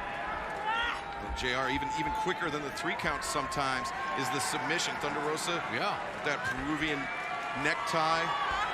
Serena Deeb with that Serenity lock. The old Peruvian necktie, Tony. Man, it's tough. It'll choke you right out. Rosa, oh, deep. Serena's showing a lot of strength. I know she's trained very, very hard. She's working extremely hard on her cardio. And now we're seeing just the grit and the strength that she has to try to ward off the champion. Yeah, great neck and core strength on that exchange. Deep, look at this. Getting predicament, Thunder Rosa. Thunder Rosa kicked out, and Serena Deeb maintained control of the shoulders. And now cranking the neck of the Women's World Champion. See the professor at her best right here. All these different holds that she can watch out, she's in trouble. She being deep Serena. Cover. Thunder Rosa sits back. Oh, look at this. See how that adjustment was made? Moved right into this scenario right here. And now the pendulum, which could get you a submission win. Pressure on the knees, the hips, the shoulders, the wrists. And the back. Yes, of Serena Deeb. But Serena Deeb, one of her greatest assets is her yoga experience, her flexibility. Thunder Rosa pinning predicament once again. Deeb breaks free to the midsection. Swing and a miss by Deeb. Shoulder tackle, solid contact by Thunder Rosa. Thunder Rosa's got silent strength. Serena Deeb telegraphed that. Thunder Rosa sends Deeb into the ropes, went for the trip. Serena comes in, arm drag. Deeb up to her feet, a second arm drag. Thunder Rosa sweeps the leg, rolls through, and a fall attempt again. You find something that works, you stay with it until it doesn't work. Good block. Ooh, Thunder Rosa was thinking backslide. Serena Deeb trying to counter it, trying to get out of harm's way. Instead just flips over. Ooh. Oh, that uppercut. Wow. Shades of Thunder Rosa's mentor, Dustin Rhodes. That was physical right there, folks. Damn. Thunder Rosa charging in. Serena. Oh! I'm not so sure that Serena Deeb's going to be able to respond in a way that she's going to be happy with. Here we go, spilling on the outside for the first time. This is where the complexion completely changes in this matchup. Thunder Rosa went for the baseball slide, but she saw Serena Deeb entering the ring. She changed her course at the last moment. Swinging out, miss. Deeb, oh, Deeb grabbed the hair. Whiplashing the neck over the top rope. Oh, man. That's a dangerous place to be landing in the corner. Serena Deeb. The neck breaker also torturing the spine of Thunder Rosa. I started to say that the referee needed to utilize her count to break that hold. However, that's not going to do the challenger any favor. Can't win the title if you can't outright. Disqualification or whatever. Serena Deeb riding her #1 ranking and a 9-match win streak into double or nothing. Big time swinging neck breaker. Watch out. That neck breaker's been around for years, exactly like that one. That's twisting neck breaker. That's what makes Serena so great. Moves and holds that have been around for years. She has perfected them. Yeah, she certainly has. Great coach, great teacher. Like a European uppercut. She knows how to execute that as well. Student of the game. Sure not to say that Thunder Rosa isn't, because she certainly is too. She's paid her dues. No, but Serena Deeb just with more than twice the in-ring experience of Thunder Rosa. That is so hard to counter with somebody as intelligent as Serena Deeb. Now inside the ropes, punishing the shoulders and the lower back of Thunder Rosa once again. Man, that was almost a ridiculous situation that Serena put herself in. She broke the hold at 4. She's going to get disqualified at 5. Getting disqualified doesn't take you to the proverbial beloved pay window. Yeah, but I'd say you stretch it to 4, do as much damage as you can, then you break it. Right thing to do. Now the abdominal stretch locked in. I mentioned Serena Deeb's 9-win streak. 2 of those victories came over former AEW Women's World Champion Hikaru Shida. So Serena knows what it takes to beat a champion, though obviously the title not on the line there, but on the line tonight, and Thunder Rosa powered out of it. A lot of guts and determination there by Thunder Rosa to power out of that situation. And now look at Serena's going to get right back into the fray. Regain that momentum she had. It's a game of momentum, especially when you're fighting for championships as we are in this one. Deeb again, that uppercut. Thunder Rosa with a chop to the chest. Thunder Rosa backs Deeb up to the ropes and a big-time lariat by Thunder Rosa. Deeb wanted to put the brakes on, she could not. Thunder Rosa, the scoop and the slam. The champion with the momentum right now. Now the hammer throw sends Serena Deeb face first in that middle turnbuckle.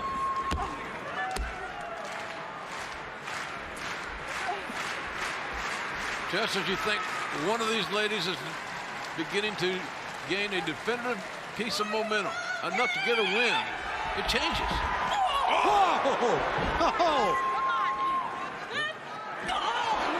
Wow, both knees well placed. Her knees, and Thunder Rosa, I believe she can feel the match shifting.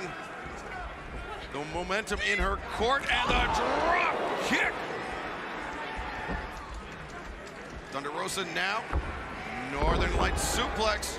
1, 2. She lost her grip on the takeover side of that Northern Lights. Yeah, and she knows it.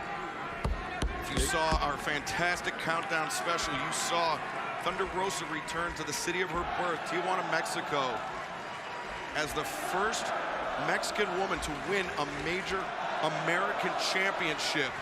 Very emotional for her, and an emotional victory it would be tonight, but Serena Deeb fighting out, and now with the, look at maybe from one of those neck breakers once again.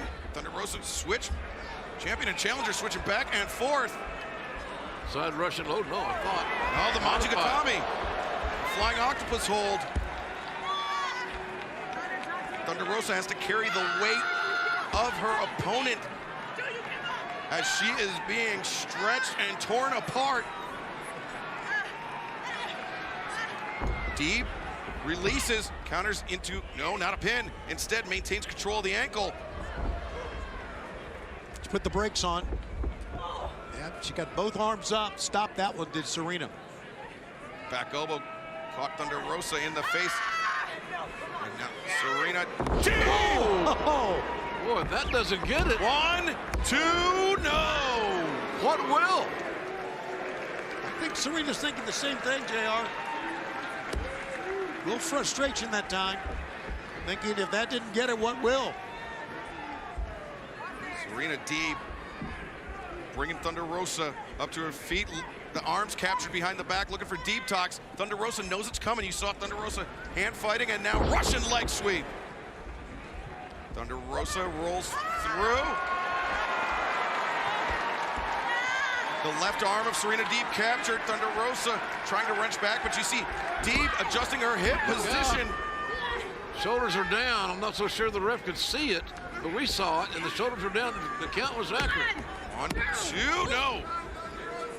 Serena Deeb did a great job of transitioning, getting her hips under her, getting off her the flat of her stomach. Look at this. And now Serena looking for the stretch muffler. Come on. Oh, you can see, look at Serena wrenching down on the ankle and how that changed the expression of Thunder Rosa. We are seeing the professor at work here, aren't we? No doubt, Tony. Man, the things she can come up with. Oh, look at this. Thunder Rosa smashing the knee of Serena Deeb. This is how Deeb beat Hikaru Shida. Nice up kick there by Serena Deeb. Or maybe some damage done by the world champion. Oh. Tremendous. Crowd loves it here in Las Vegas, showing respect for two ladies that are busting their backsides in a pro wrestling match.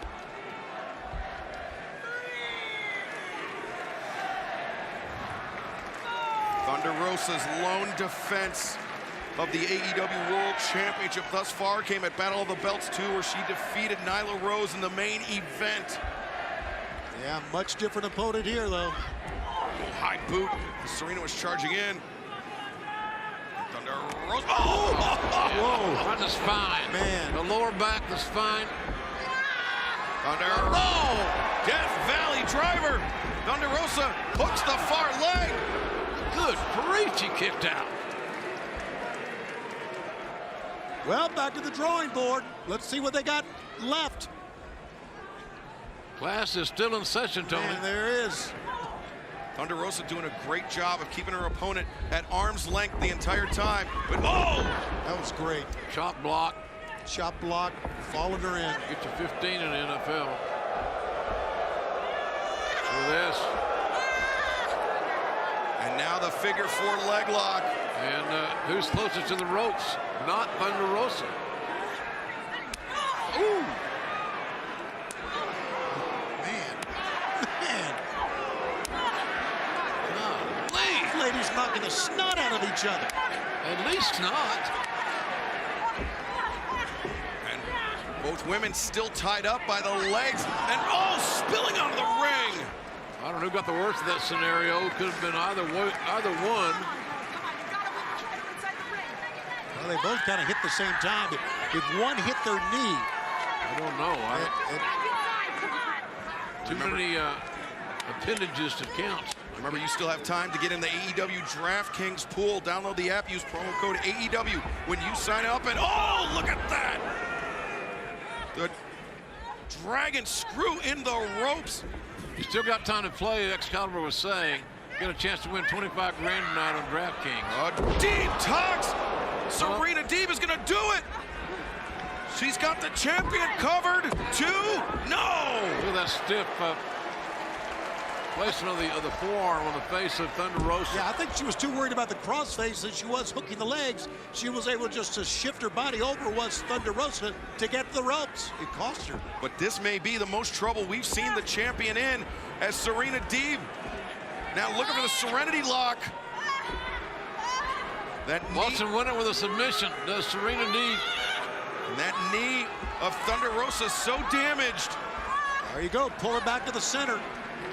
Serena turns Thunder Rosa over. Maybe thinking deep talks once again. No, just power bomb. How many? I'm thinking Wardlow here. As many as he wants to give you. Yeah, absolutely. Serena now looking for the cloverleaf. Made famous for the great Dean Malenko. Texas cloverleaf, but Thunder Rosa. Yeah, she went belly first to counter it. Man, the grit and desire to win in this match is overwhelming. These women are pushing themselves to limits that I'm not so sure I'm kind of surprised. That's a struggle. It's not only a match, it's a struggle. Deeb, the hands pinned once again. No. Thunder Rosa, back body drop, countered out. No. Serena Deeb counters. Thunder Rosa sits forward. No. And oh, big high roundhouse kick. Cracked Serena Deeb. And Thunder Rosa charged. Oh. I don't want to say the match is getting sloppy, but we're seeing more chances taken. More sense of urgency unfolding by the heartbeat. I think both competitors trying to throw haymakers, trying to make a hasty end to this matchup. I think you're right. Both are spent. And they're so evenly matched. Going for the big one now is Thunder Rosa. Right hands to the ribs. Headbutt. That works. Thunder Rosa gains. Got to be generally a tough son of a gun to utilize the headbutt effectively and frequently. Here we go. Thunder Rosa gains her footing on the top superplex. Floats over, hangs on. Hey, amigo. And fired Thunder driver. Should do it. Oh, what a match. Tremendous title matchup. AEW Women's World Champion, Thunder Rosa. of wrestling gold, ladies and gentlemen. Two of the very best in the entire world, no matter the gender. Thunder Rosa, Serena Deep, putting on a clinic. Tonight was Thunder Rosa's night. What a win for Thunder Rosa. But what do we have in store for us next? Anarchy in the arena. Moxley, Danielson, Santana, Ortiz, and Kingston versus the Jericho Appreciation Society. We don't know what to expect, but we know it will be wild. If you do manage to beat me, I will look you in the eye, I will shake your hand, and I will tell you that you have my utmost and ultimate respect. Of course, Jericho. Jericho's just turned his back on his brothers in the inner circle. Oh my God! We are not getting sucked into your little sports entertainment vortex. It's going to be you 5 douchebags versus us 5. You can call it anarchy in the arena. Call it pro wrestling versus sports entertainment. All right. You want to fight? You want a gang warfare, no rules, anarchy in the arena? You can call it whatever the you want, because we're gonna beat the shit out of you guys. We specialize in whooping ass up and down a building. The only thing I need to inflict violence are my hands, my feet, breaking bones, breaking tendons. So the entertainment business, that's behind us. Now it's time to fight. Ladies and gentlemen, shit's about to hit the fan. This is anarchy in the arena! Anything goes, and the only way to win is by pinfall or submission in the ring. The Jericho Appreciation Society. For over 11 weeks, the recognized symbol of excellence of sports entertainers.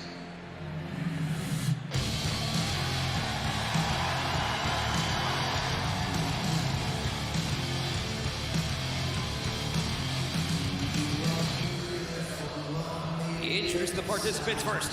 Daniel Garcia, Angelo Parker, Matt Menard, Jake Hager, and the Wizard Chris Jericho, the Jericho Appreciation Society.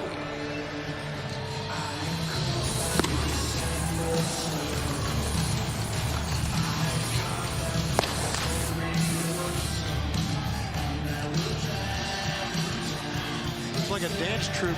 A boy band, I was thinking. Be performing at Mandalay Bay afterwards.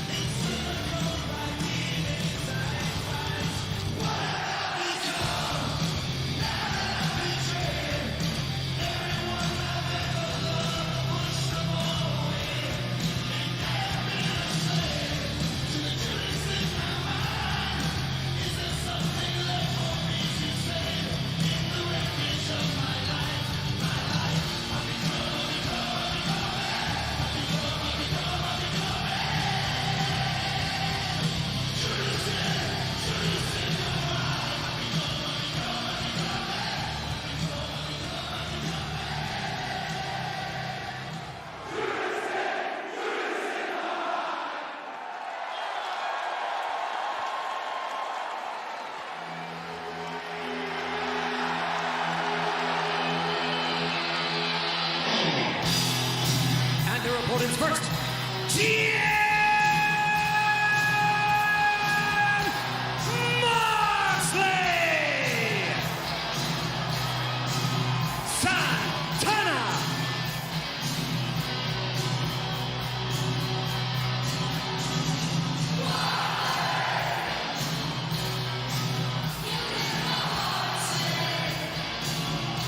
the American Dragon, Bryan Danielson.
as he should.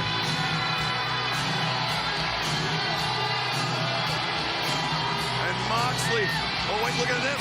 Bryan Danielson is near the ring with Moxley and Matt Menard.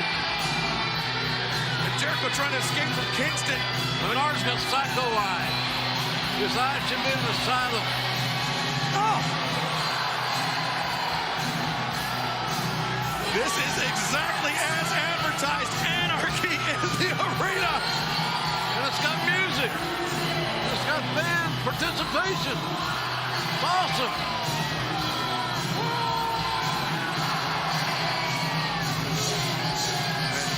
Moxley holding Jericho for Kingston.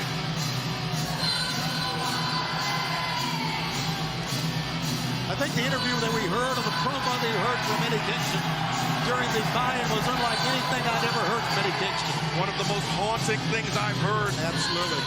In my pro wrestling career, Eddie Kingston saying that Jericho has driven Kingston almost to the point of no return. Man, look at Bryan laying those right hands in.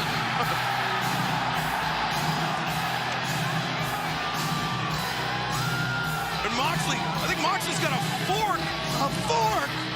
A fork! Digging into the face of Matt Menard. There's Daniel Garcia and Santana. Jericho says, I'm out of here. Where the hell's he going? This is your idea, buddy. Yeah, he's the one that... Daniel Garcia, Santana. Oh, Moxley the plus side. Moxley said, you're not getting out here that easy.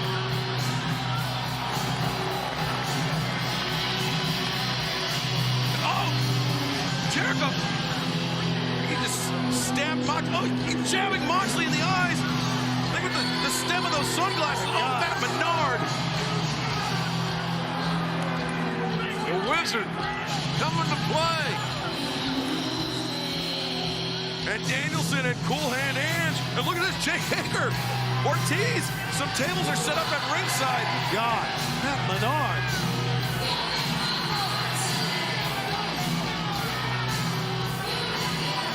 Jericho's trying to get away.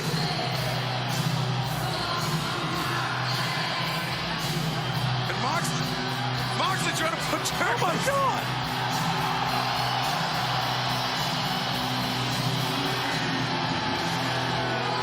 Menard's face a crimson mask. And the fans are going crazy.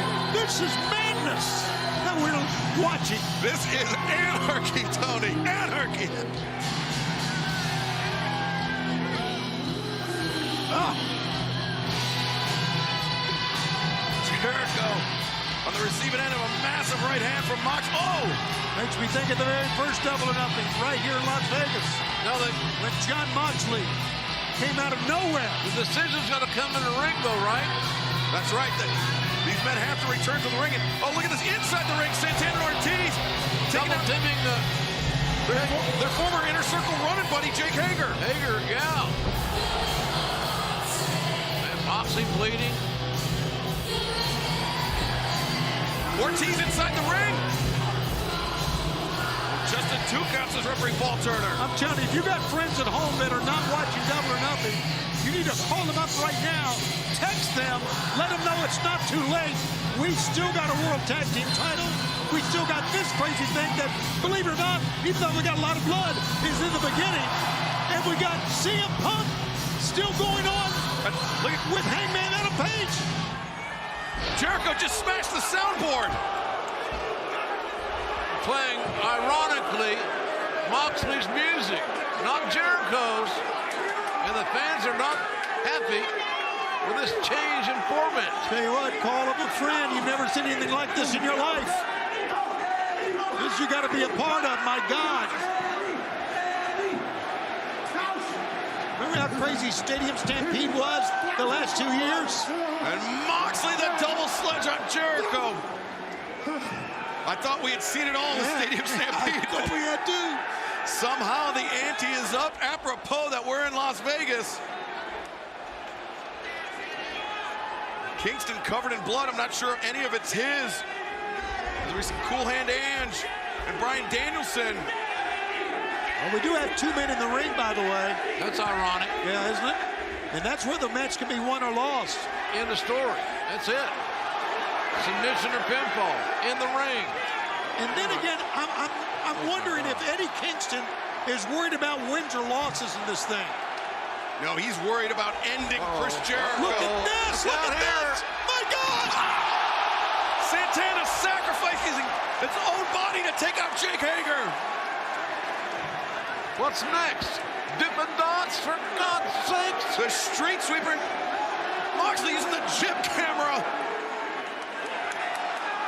Santana Ortiz landing the street sweeper through the tables on Jake Hager. If they could return Hager to the ring, they might be able to end this right now. That's a good point. Let's do it.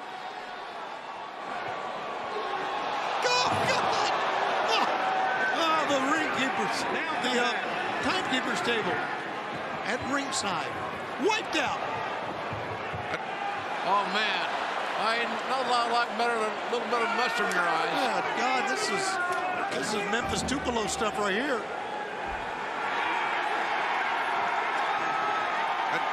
Take a look at this replay here. Danielson and Cool Hand hands right into the camera. And Daniel Garcia pairing off with Ortiz. Garcia's got to quit looking at the crowd. They don't give a shit, kid. This is insane. This is double or nothing, ladies and gentlemen. Garcia. This is what it's about right now. Oh my God! If you can't beat a guy that's been power driving him on the ring apron. It was on the steps. He leapt off the apron onto the steps and again. Angelo Parker goes face first into the stationary camera. And Jericho must be asking himself, what have I gotten myself into? What have I become?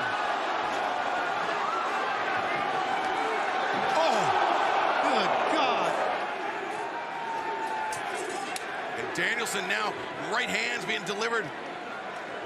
It's Jericho now to Parker as well. Referee Aldridge up there just helpless. Hell, I'm getting out of breath watching this stuff. Well, the price of those T-shirts just went up with Eddie Kingston's blood on them. Matt Menard's mustard. Well, there's another mustard cowboy in town. Look at this. It's hard to call this. No, you just got to watch it and scream.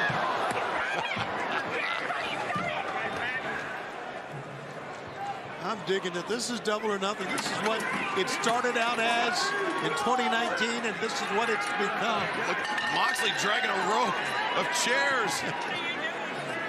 Well, he won't catch him by surprise. Not with a hold down roll. Justin Roberts, you may want to jump over the barrier. Oh, Angelo Parker just hit Danielson with a ring bell. Look at Garcia. I like the aggression of Garcia, man.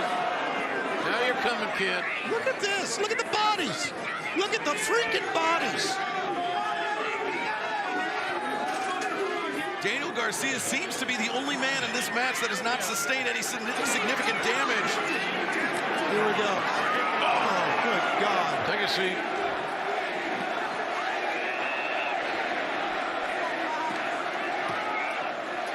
Anarchy in the arena has now trumped Stadium Stampede. Oh my God, Moxley just threw a full cooler at Jericho's. We thought Stadium Stampede was wild.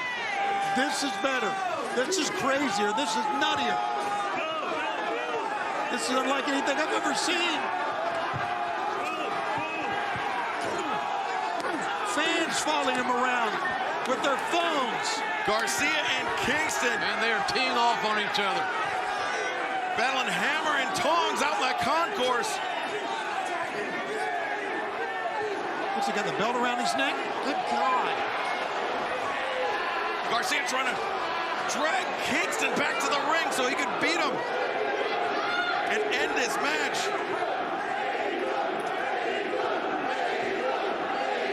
Listen to the fans. Look at the blood. But Jericho. Walls of Jericho. Walls of the Wizard. On the timekeeper's table. Oh. Brutal landing for Moxley. And I hope the referee is okay on that. Oh!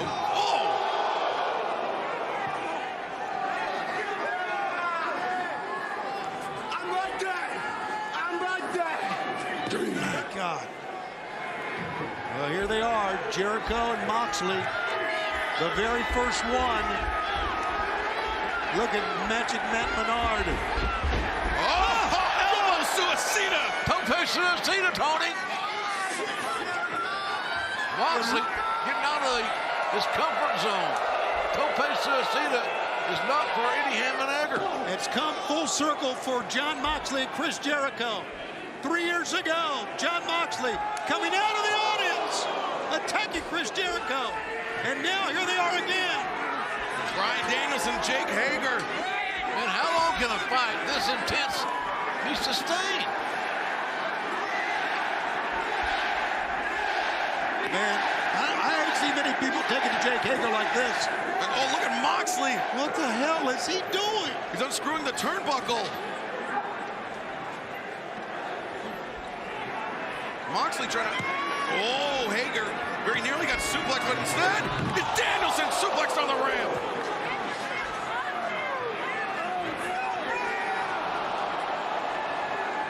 Man, this is getting gnarly at every turn in the road. Boy, this is a sight, isn't it? Just take a look at Kingston. Doesn't that just about say it all? Pretty much, I'd say you're right. It says it all. All right, the referee checking down with Danielson. That's nice, but it's not going to matter.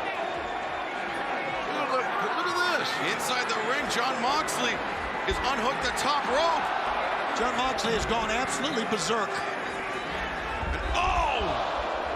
Remember, it was Chris Jericho that tried to blind Moxley to try to end Moxley's career with the spike from his jacket. And oh!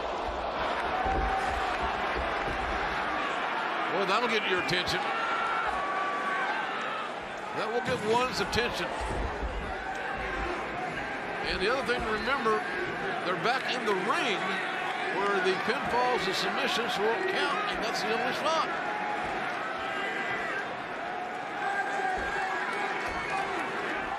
Meanwhile, in the concourse.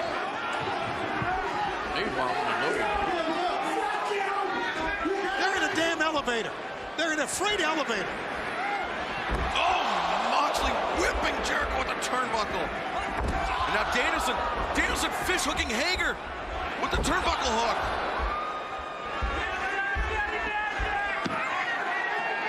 Santana looking so impressive in this outing. Yeah, man. Well, he always looks impressive. And Ortiz.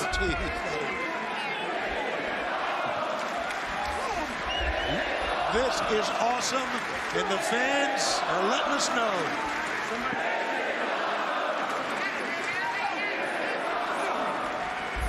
All well and good, but there's a promised land in the ring. Wait, the freight elevator's closed. The freight elevator. And I guarantee you, Eddie and whomever's in there has no idea. But are they headed up or down? Up or down. They don't know where. Yes. They don't care.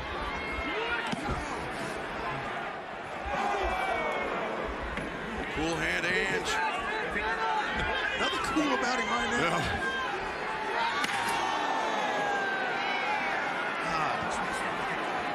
Right across the spine.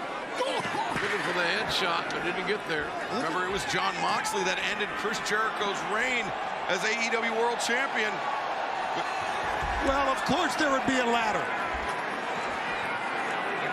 Why not? Santana Ortiz setting up the ladder. And that's a big one. Oh, this is at ringside. Moxley just the regal knee to the face of Chris Jericho. Okay, they got. Oh, no. Imagine that being under there. Barbed wire. But look at this inside the ring. Jake Hager's looking for the ankle lock on Danielson.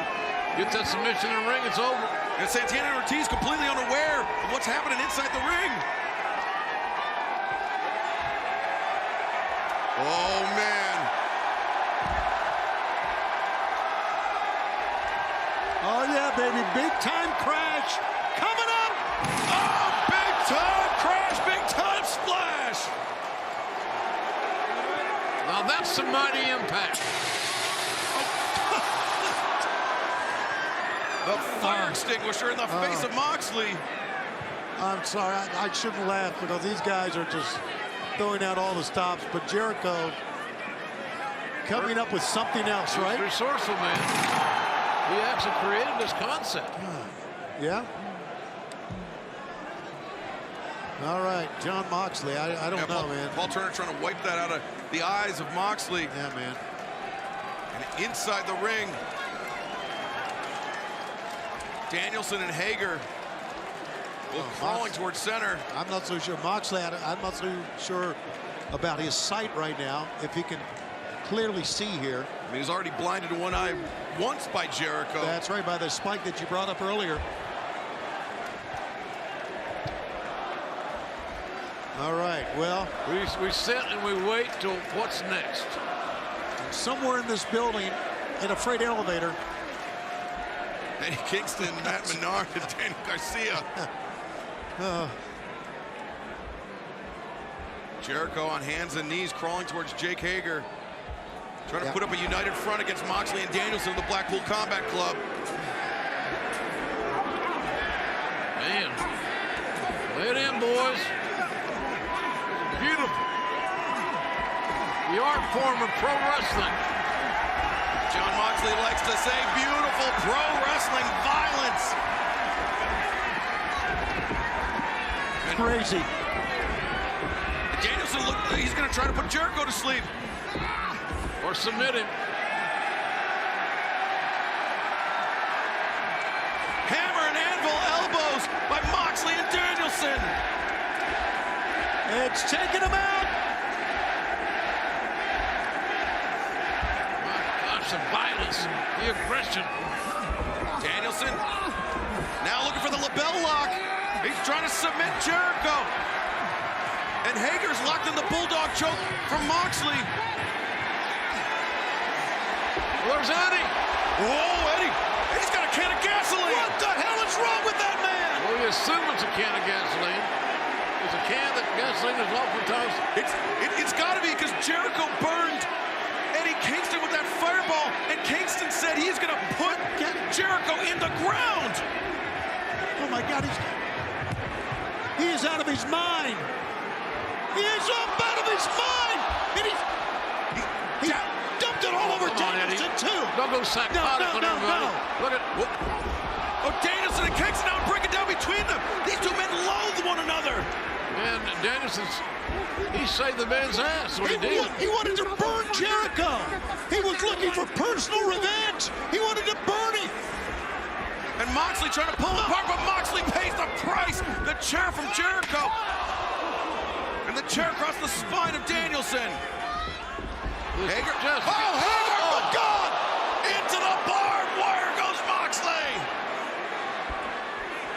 JR, we've caught a lot of them. I've seen nothing like this in my life. It's everywhere at every moment. Every heartbeat tells another story. Judas Effect just wiped out Kingston.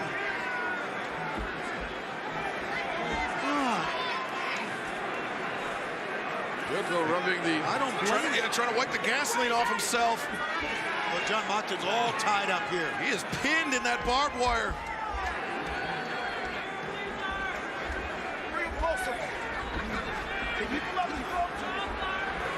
Oh, Hager brings Danielson up. Hager's such a difference maker. Oh! Can you believe Eddie Kingston made it so personal? He wanted to sit.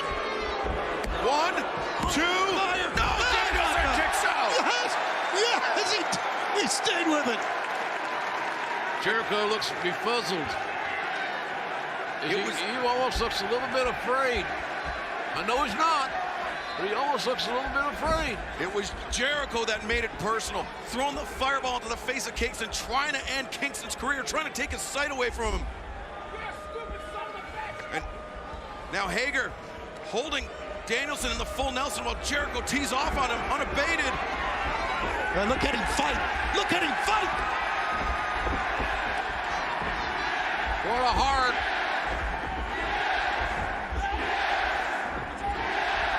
kicks. I knew they were coming. And they're pieces of wrestling art. The kicks. The kicks in the corner to Jake Hager.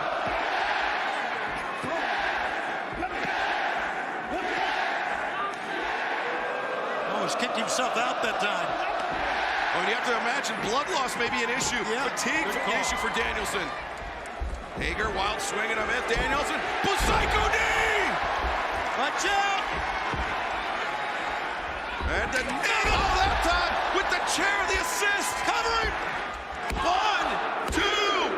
Oh! Jericho kicked out somehow, some way. But the intensity has not left the face of Danielson.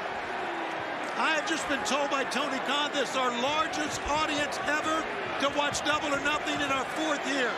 Our biggest audience ever. And you can call right now your friends and tell them still got a chance to join us. You don't want to miss this stuff, I can tell you that. And I almost said shit, but I mean stuff. What a night. Danielson with Jericho on his knees. Oh. These are pros. They're laying it in, as they say in their respective locker rooms. Right to the head. The roundhouse to the head drops Jericho. We're seeing barbaric artwork.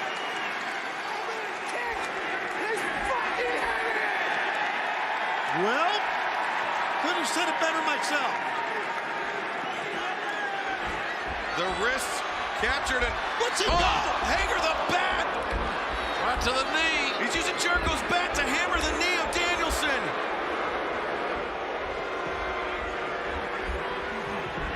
And now Jericho, the walls of Jericho locked in. What the hell? And Jake Hager. Oh, and then Jericho switches a single leg crab. And look at this Hager. He's strangling Danielson. Hang in there. Hang in there, Bryan Danielson. Danielson needs some help. He needs somebody. Hang in there. How's this man sustaining? He's out. He went out. Danielson went out. Bryan Danielson lost consciousness. The referee has stopped the match. The Jericho Appreciation Society. And Jericho and his crew march into Vegas, and they win one hell of a contest. Oh, Lordy. My God. What did we just watch? I tell you, it was a ugly classic. Bowling shoe ugly, some might say. But it was also unforgettable. And Danielson is still out, man. Danielson was strangled. Get that medical staff needs to get around here. We'll check on it. We call it a ring rope, but as we mentioned so many times, that's a misnomer. It is a it is a steel cable that was used to put the American Dragon out while he was locked in that half crab by Jericho. I hate to be an armchair quarterback, but we all are. And I'm telling you, the turning point of this whole thing was Eddie Kingston coming with gasoline, tried to burn Chris Jericho. It completely turned things around. Well, Kingston had been driven to that point by Jericho. Kingston said he would not be satisfied until Jericho was in the ground. They're the baddest, they're the toughest, they're the coolest. They're the Jericho Appreciation Society. And, as they're so fond of saying, for over 11 weeks, the best in sports entertainment. Wow. Time will tell, young man. Again, as we said, the biggest crowd have ever seen Double or Nothing here tonight on pay-per-view watching. Don't forget about DraftKings. Go win you some money. And the highlights from this match is just a car crash from start to finish. Just the beginning of Eddie Kingston taking it way too far. And that's the story of this. There we see Santana Ortiz wiping out Menard and Parker. Kingston. That's hard, look at that. Yeah, Moxley getting pinned in that barbed wire. That was a turning point as well. He was unable to assist Danielson. 3 years after Jon Moxley arrived on the scene here at Double or Nothing, Chris Jericho, and he takes the title from Jericho. Jericho gets his retribution.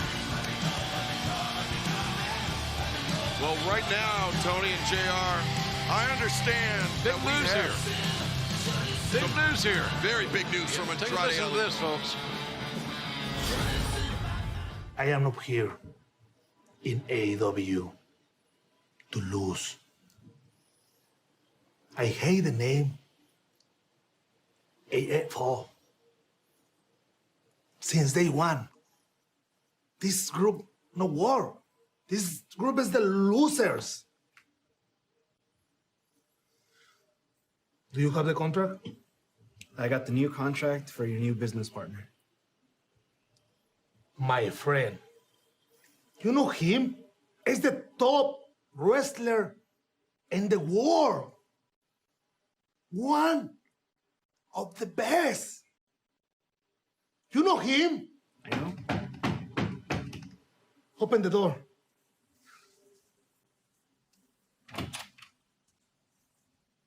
Welcome.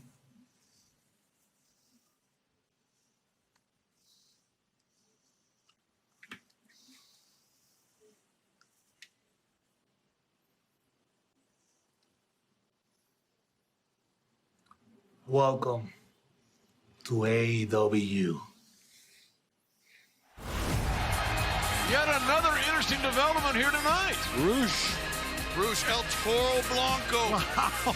And Andrade's family continues to grow minute by minute.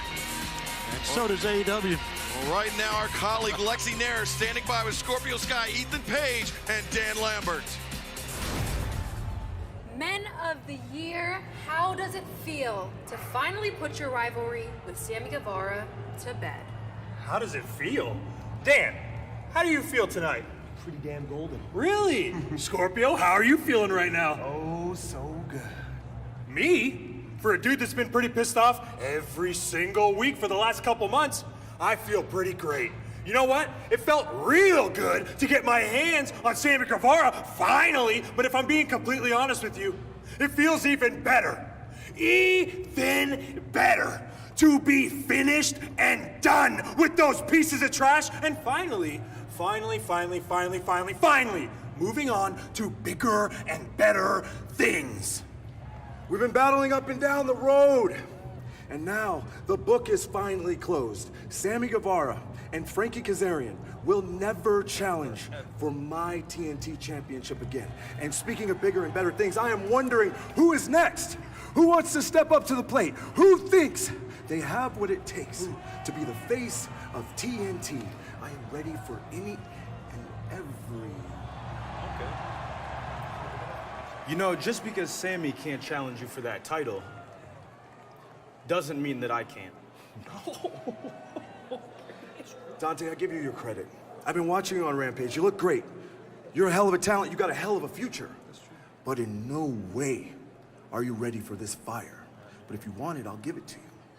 So I tell you what, come to SoCal. I'll give you a shot. But when you're laying on your back, looking up at the Hollywood sign, wondering what just happened, remember, you asked for it. I see you in SoCal. Wow, Dante Martin stepping up. But right now, Jungle Boy and Luchasaurus are going to have their work cut out for them. They want to walk out of Las Vegas as still the AEW World Tag Team Champions. These three-team tags are tricky.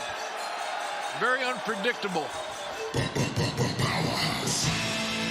Ladies and gentlemen, this is a three-way match for the AEW World Tag Team Championship.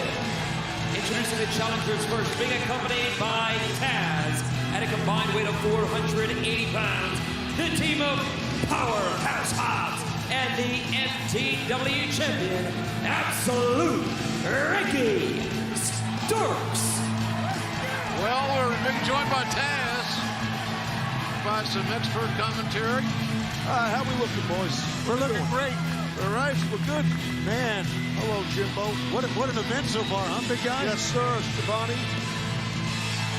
Chance to become, chance to add World Tag Team Championship to your team. It's going to happen right now, bro. It is? It's coming. All right.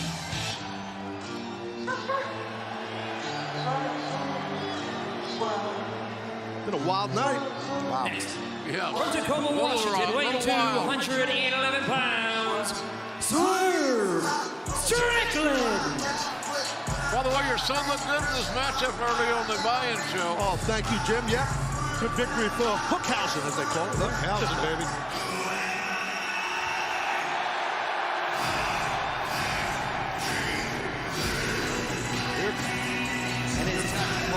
From Wichita Falls, Texas, weighing 348 pounds, for he is limitless, Keith Lee! The Pyro's a little close over here. Yeah, it is. Close. Keith Lee is all man and a yard wide. Well, he is. He's a big, rugged, powerful man, and Swerve can go. So, obviously, my guys, Starks and Hobbs, have had big issues with these two cats coming out here. They're a real deal, though. Yeah, but is that going to be a detriment to this? Well, we got a little game plan, which I can't say here, Mr. Schiavone. I'm sure you do. I just start calling you Mr. Moore, but I'm not. I'm not going to get used to it. You got it. Well, the thing we spoke about on Countdown is that perhaps Jungle Boy and Luchasaurus' best hope of retaining the AEW World Tag Team Championship is to let this animosity between Keith Lee, Swerve, Hobbs, and Starks really boil over until one of those teams is eliminated from this match.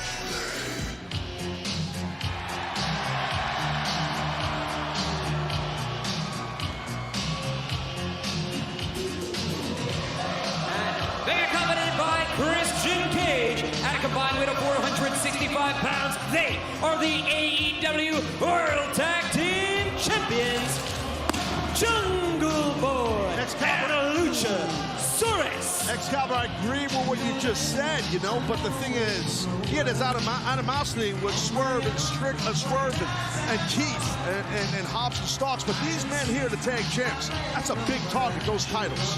I think we saw a shot of Jungle Boy's mom and sister who are in attendance. You're right, Tony. There you go. Well, that's nice. They get to see their son and brother lose the match. Well, Very nice lady. Well, my mom's a nice lady also. So you know. He has to That's be. good to know, Pete. Your mom's got to be an angel. Well, this should be a Donnybrook, as a great commentator once say, or announcer, I should say, Jim Ross. I'll take your line. This should be something with these. I wonder how big a role that Christian's playing for this team. Well, oh, there we go. See? We're not having it. Just set the tone here. Well, Christian shouldn't do nothing. Shouldn't do anything. Not get involved. He's not in the match. What's his role? Is he like you? Or? No, he's not like me. He's never been like me. Well, he's in an advisory role, but it's not Team Christian, right? Well, remember, it wasn't until Christian Cage came along that Jungle Boy and Luchasaurus were able to capture the AEW World Tag Team Championship. I love the dynamic of this, in that the World Tag Team Champions could be dethroned without even being in the ring. Love that. That's a tough one. It's a fist fight right here with Swerve and Starks, and then Keith Lee, obviously, in Powerhouse. Jungle Boy and Luchasaurus have already survived the situation once. And, oh, that was impressive. Jungle Boy Jack took to the air. Yeah, I'm always amazed how the big man Luchasaurus can fly as well. And he's got very quick feet. Jungle Boy up to the top, drops the elbow. He's quite the lizard. Looking to make a quick end of it here, Luchasaurus. You're not going to defeat the FTW champion, Ricky Starks. That's simply, my friends, not happening. January 5th, just 5 days into the new year, Jungle Boy and Luchasaurus defeated the Lucha Brothers to become AEW World Tag Team Champions. Since then, they successfully defended the titles against Alex Reynolds, John Silver, Private Party, Gun Club, Young Bucks, The Acclaimed, and Red Dragon. No doubt they've been fighting champions. There's no argument there. Counter roll here. Whoa. Swerve. The Tijeras takes him down. Ricky Starks and Luchasaurus protesting the blind tag by Swerve Strickland, but he's got to clear out of the ring. Well, Strickland got himself away from harm's way. He realized Ricky tagged in Hobbs. He backed up a bit to slow down him. That was smart. I hate to admit it, but it was smart by Swerve. Whose house is it? Oh, it's definitely Team Taz's house. Okay. That's what I think. Oh! See, it's Powerhouse's house. Man, he's something else, brother. Special. Wow. That's first step explosion, athleticism, power, the whole caboodle. Really is a special athlete. Powerhouse Hobbs. Big body check. Drop Swerve Strickland, but Swerve focusing on the wrist, the grip of Hobbs. But uh-oh. Okay. Oh, boy. Need a bigger ring here. Keith Lee and Powerhouse Hobbs. Oh, look at the easy.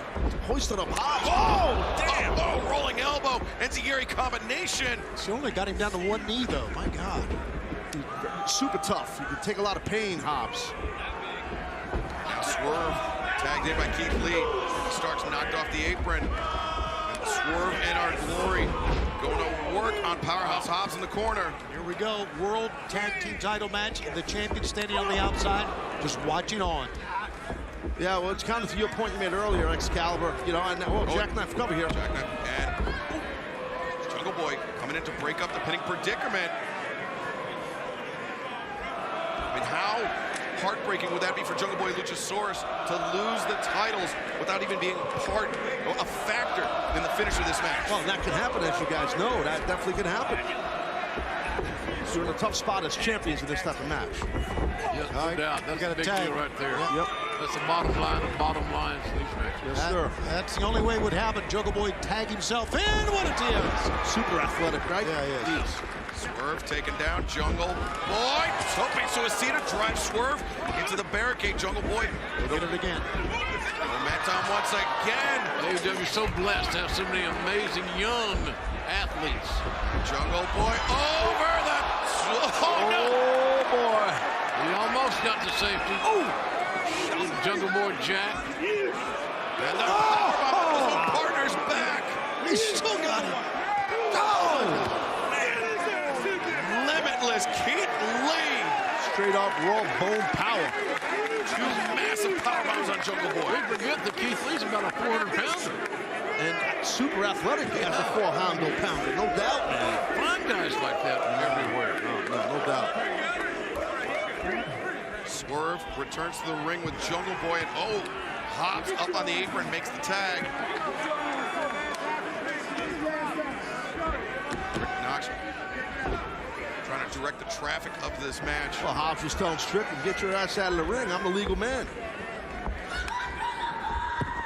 Oh, JB's in trouble, man. Jungle's in trouble. Oh, a lot of power so easily done by Willie Hobbs, Powerhouse Hobbs. See the poise, right? He's not rushing into anything. There's no reason to. I look at him sometimes, I want to say Hacksaw Hobbs. Yeah, well. He fits that too. He sure does. And the late, great Hacksaw Butch Reed, you know, he enjoyed watching Hobbs. That's a fact. They've communicated. Here we go. Come on now, Ricky. Let's do this. Ricky, do something. Put him away. Close your deal.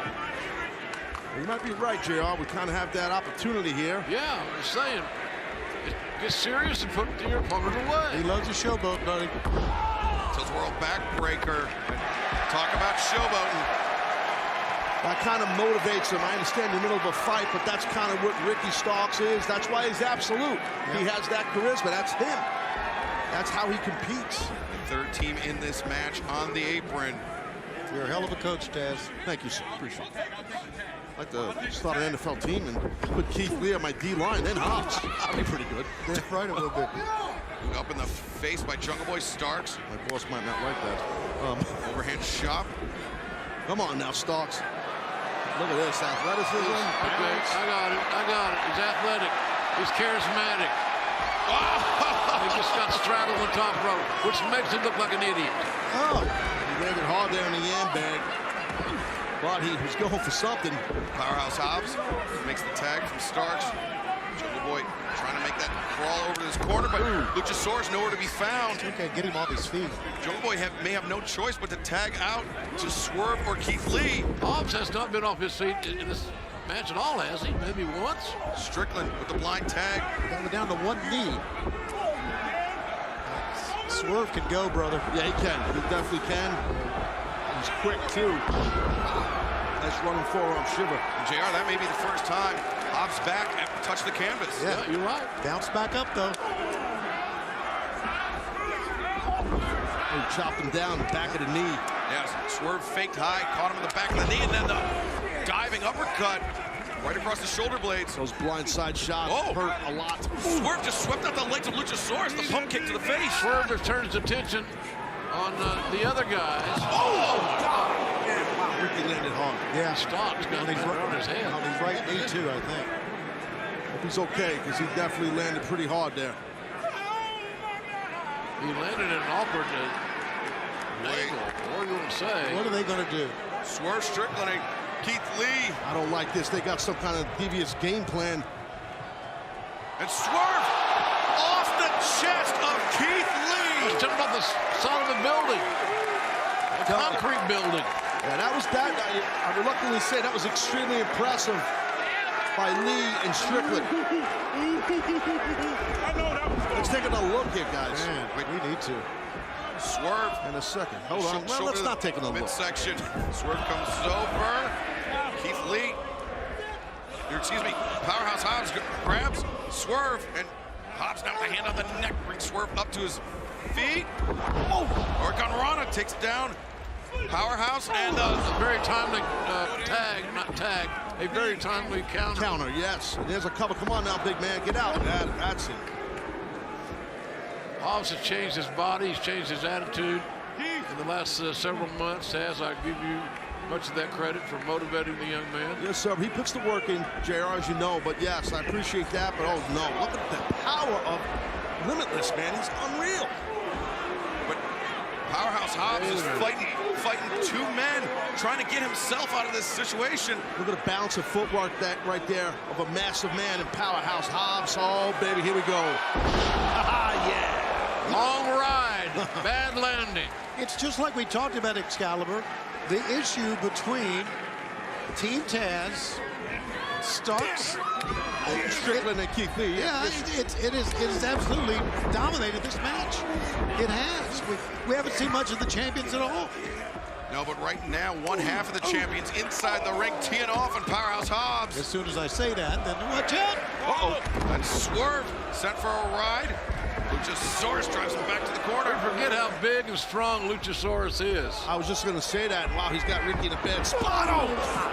Starks, I believe, was trying for the spear, but Luchasaurus caught him. And these guys have been great tag team champions. They haven't ran from anybody. They've taken on all comers. Exactly. I was saying that earlier, Jerry. Young, fighting champions for sure. Yeah, I admire that, whether you like them personally or not. Right. I do too. Luchasaurus now with the grip around the throat of Powerhouse Hobbs.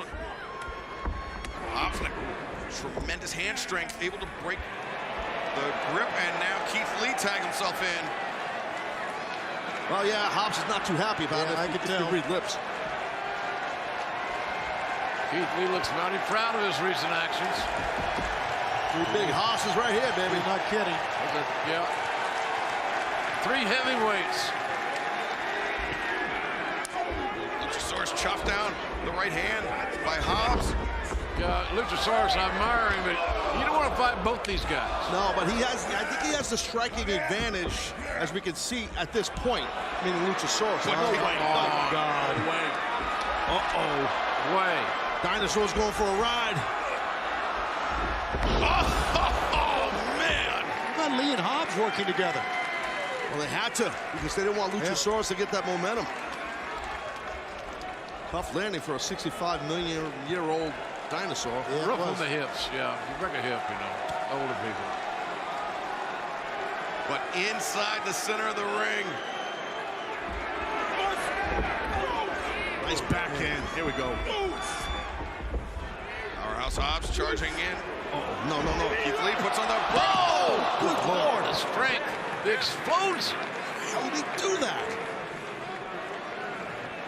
Powerhouse Hobbs close to 270 pounds, and Keith Lee just able to toss him over the top rope. Hell, I can see this coming. Oh yeah, me too. I can see what Keith Lee's thinking. Look at this. Soaking a very alarmed Christian Cage. Whoa!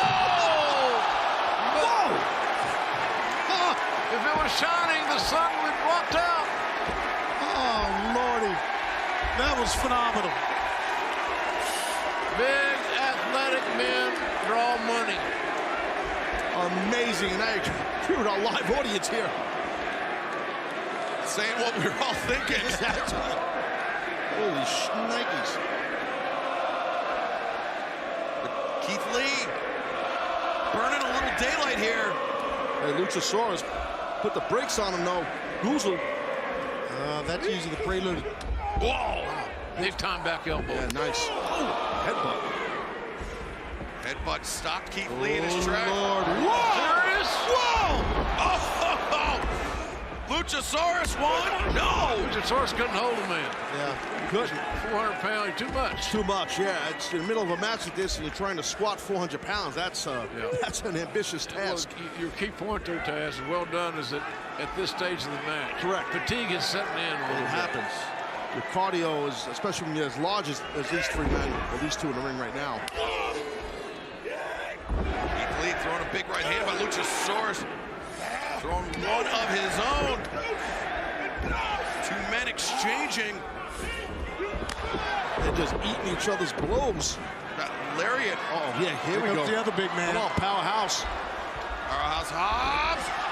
Comes off the top, the neck breaker, dropping Keith Lee and Luchasaurus. No fear for Willie. Powerhouse Hobbs took a huge chance, but what he's done is fought his way right back into this contest for his team. Definitely did. Completely agree. And now Starks is the legal man. Tagged himself in. Watch Jungle Boy here. Ooh. Jungle Boy, the legal man, he tagged himself in. And he's fresh, too, guys. I think both of these men are fresh. As Jungle Boy tried the tiger feint through the rope. Oh, I like it. We got it. Oh, Christian Cage. What the hell? Get the hell out of here, Christian. Christian Cage. Oh, yeah. Swept the feet of Starks off the rope. Oh, boy. That made my night. Jungle Boy. Oh! He just knocked Powerhouse Hobbs flat on his back. Jungle Boy gets on fire. The momentum becomes his friend. The fans love him. It uplifts him. He's motivated by the audience. And a spear by Ricky Stark. 2-3, baby. Oh! But not tonight, Ricky. Damn, we almost...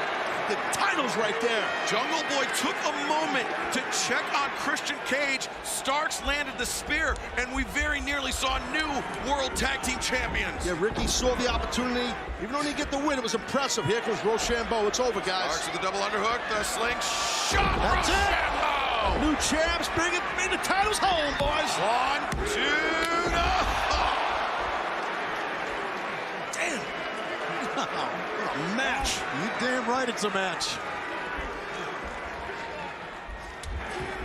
This is when Starks is at his best, when the pressure's on. Except for that part. What flexibility. I've always thought that this match. Powerhouse Hobbs. The spine buster. Swerve Strickland. Oh, a swerve stomp. Wow, what a swerve stomp. Yes. That was extremely athletic also by Strickland. Yeah, in midair, man. And now Jungle Boy, who's on the receiving end of that spear, the receiving end of the Rochambeau. He's going to go for a half and half, but not happening. Oh, the team wow. Jungle Boy. The tag champs. Oh, just got bodied. Big bodied, to say the least. New champions could be happening right now. You're right. You definitely might be right. Swerve. Jungle Boy's done. 1, 2, no! Great job, Hobbs. Powerhouse Hobbs keeps it alive. Man, that swerve in their glory. That would have been it were it not for the intervention of Powerhouse Hobbs. Double chops right there by Keith Lee. Plus the massive pecs of Hobbs. Oh, Ricky Starks with the FTW Championship. Yeah, good job. That may eliminate Keith Lee. Ref never saw it. Ref was dealing with Jungle Boy there. And neither did Keith Lee. Oh! All the way to the post goes Powerhouse Hobbs, leaving Swerve Strickland and Jungle Boy to find it out legally for the tag titles. And look at this, Ricky Starks inside the ring with that FTW Championship belt. And with Christian Cage. Come on. Once again. Christian Cage intervened. Uh-oh. Oh, he's got him. Oh, he's got him. Oh, the stack was in. At the trunks, a tad. See, for the resiliency of Jungle Boy, I thought he was out cold. Multiple times in this match. Yeah, man. And now the swerve stomp avoided by Jungle Boy. He rolled inward. Gets up onto the shoulders of Strickland. And went for a poison rana, I think. Oh, but didn't work. Swerve. Whoa, Luchasaurus with the assist. Jungle Boy lands on his feet. And now Swerve. They're waiting, they're looking. There it is. Jurassic Express. And the champions retain. This match ends. Still, AEW World Tag Team Champions, Jungle Boy and Luchasaurus. Well, I didn't expect these guys to walk in with the titles and then leave with the titles. But I'm proud of my guys for their performance, to be honest with you. Hell of a performance by all teams. Yeah. I agree, Taz. You're right, Taz. This was the end. This was how Jungle Boy and Luchasaurus successfully retained the AEW World Tag Team Championship. They were able to overcome the odds tonight.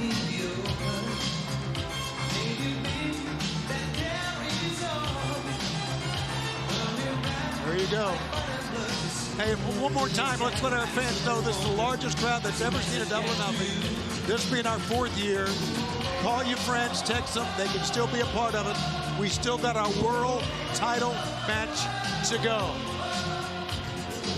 And AEW will be making our debut at the fabulous Kia Forum in Los Angeles this Wednesday. Tune in for the fallout from Double or Nothing. Huge matches will be announced from one of the biggest Dynamites ever. And then this coming Friday, AEW Rampage is debuted live in Ontario, California at the Toyota Arena. And this Wednesday on Dynamite, Tony Khan has just announced a huge 10-man tag team match. The Hardys, Jungle Boy, Luchasaurus, and Christian Cage versus the Undisputed Elite. But JR coming up next, it all comes down to this. This is what it's all about. The championship of the world. Hangman Page will defend against the best in the world, CM Punk. I think when I came back to professional wrestling, fans immediately expected me to hunt for a title. We asked questions about how does it feel for AEW to have a man like CM Punk in the championship picture. Well, my question would be, what about the champion? I can't allow CM Punk to have the AEW World Championship because you can't have something that you don't respect. I will be defending all elite wrestling from you. He knows where Hangman is coming from. He's been there. I don't know if it's the same way on the other side. I told him that I would annihilate him. I would destroy him. I would embarrass him. And did I stutter? He came here to be the best person on the roster. That is signified by who is the champion. I'm going to be the champ. I'll strap this whole place on my back and I'll carry it to the promised land. At Double or Nothing, I will defend the AEW World Championship. Not against CM Punk, but from him. Because I know what kind of place this could become with him at the top.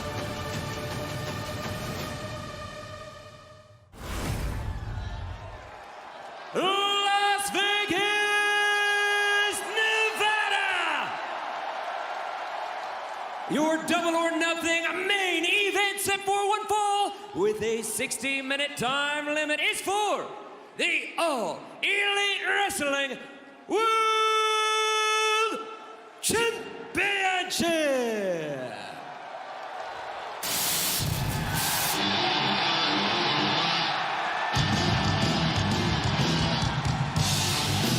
What an atmosphere it's been here tonight, guys. Over 14,000 fans and millions watching around the world.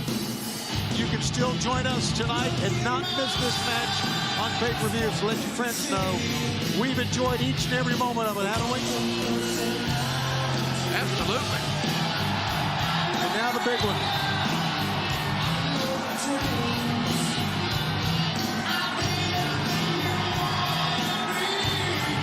The jaw of CM Punk is set. He knows he is in for a fight tonight in our main event. They got an 18-1 record, ranked number one, the number one contender.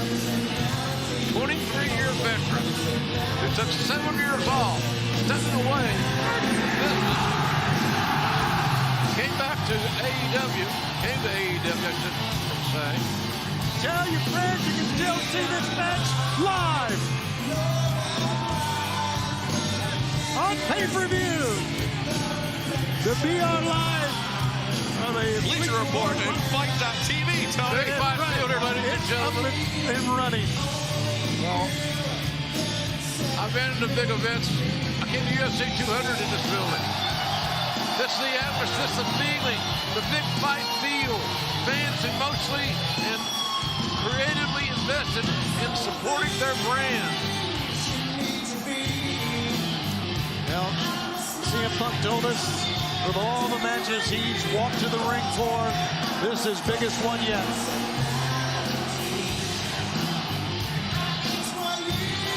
Is he the best in the world? Is he the man to dethrone the AEW World Champion, Hangman Adam Page?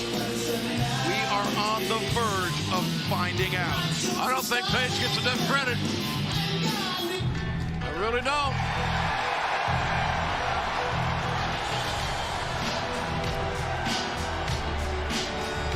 Feel the building filled with emotion. The anticipation is scary. Man, he is staring at CM Punk from the minute he stepped through the tunnel. And remember, this man, Hangman Adam Page, is an AEW original. He feels like it is his job to defend AEW from CM Punk, who he sees as an interloper, a toxic presence in AEW. Whereas CM Punk sees this as an opportunity to lead AEW to new heights. The one thing you know about this matchup, it will be fought with a keen sense of urgency. You will see strategies employed that will tell you exactly where the next move is, which I think is a great thing. And it will be physical. If you like your pro wrestling intense, the guys bring it. They don't insult your intelligence, they bring it. That's what these two men are going to do tonight. And one of them is going to leave here as the heavyweight champion of the world. Senior official Paul Turner drawing the assignment for this World Championship title match. And now let's throw it down to the fourth member of our broadcast team, Justin Roberts. The Dapper Yapper. Introducing at this time, the challenger. From Chicago, Illinois, weighing 218 pounds, CM Punk.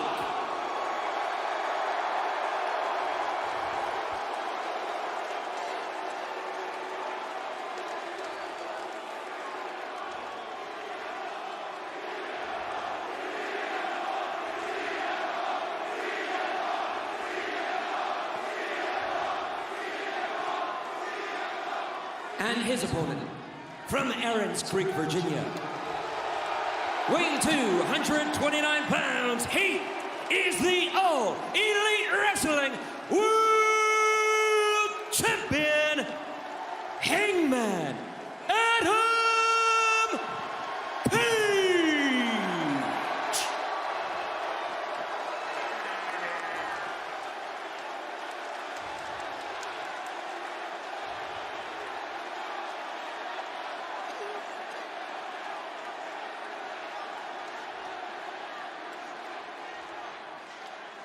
Your referee, Paul Turner.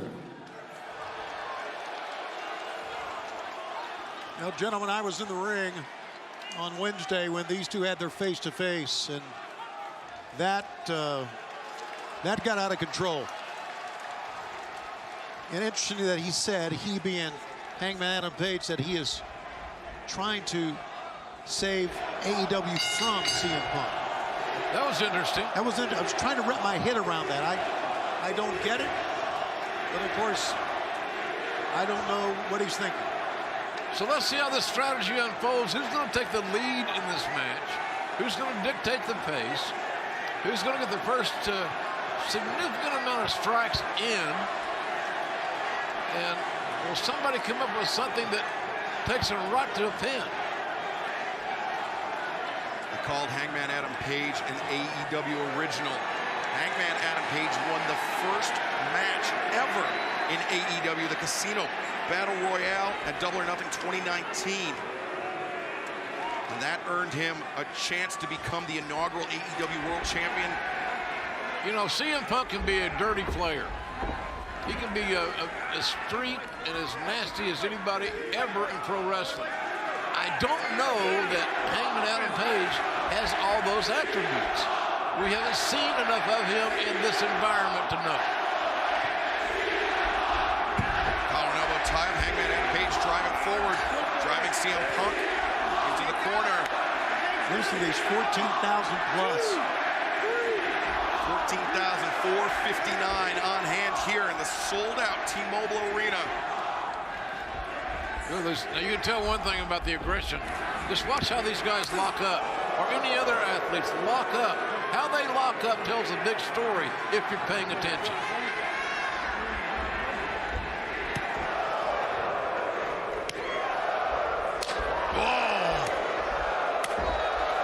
I would say Hangman getting the better of the exchange because that's why CM Punk snatched the headlock. Clean break, Punk. Get him out of the corner here. Nice and clean. Clean break, boys. Hey! Oh, man.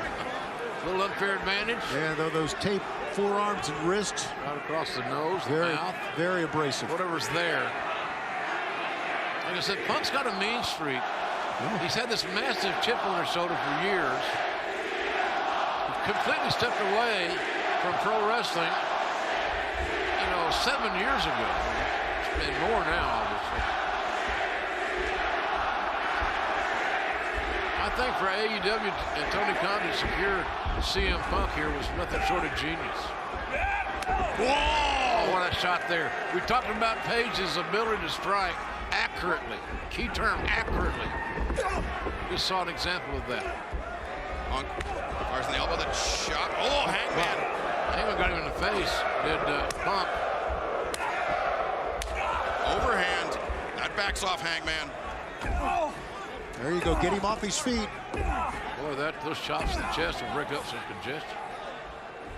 Punk kicking at the knee of Hangman Adam Page. And remember, Hangman has gone the distance in defending the AEW World Championship, the full 60 minutes against the American Dragon, Bryan Danielson. Oh, cover here by Punk, lateral press. We know Hangman has enough gas in the tank. Does CM Punk have enough gas to go 60 minutes? You step in the ring with a guy like Bryan Danielson, you go 60 minutes with him. That should tell you all you need to know about the other guy.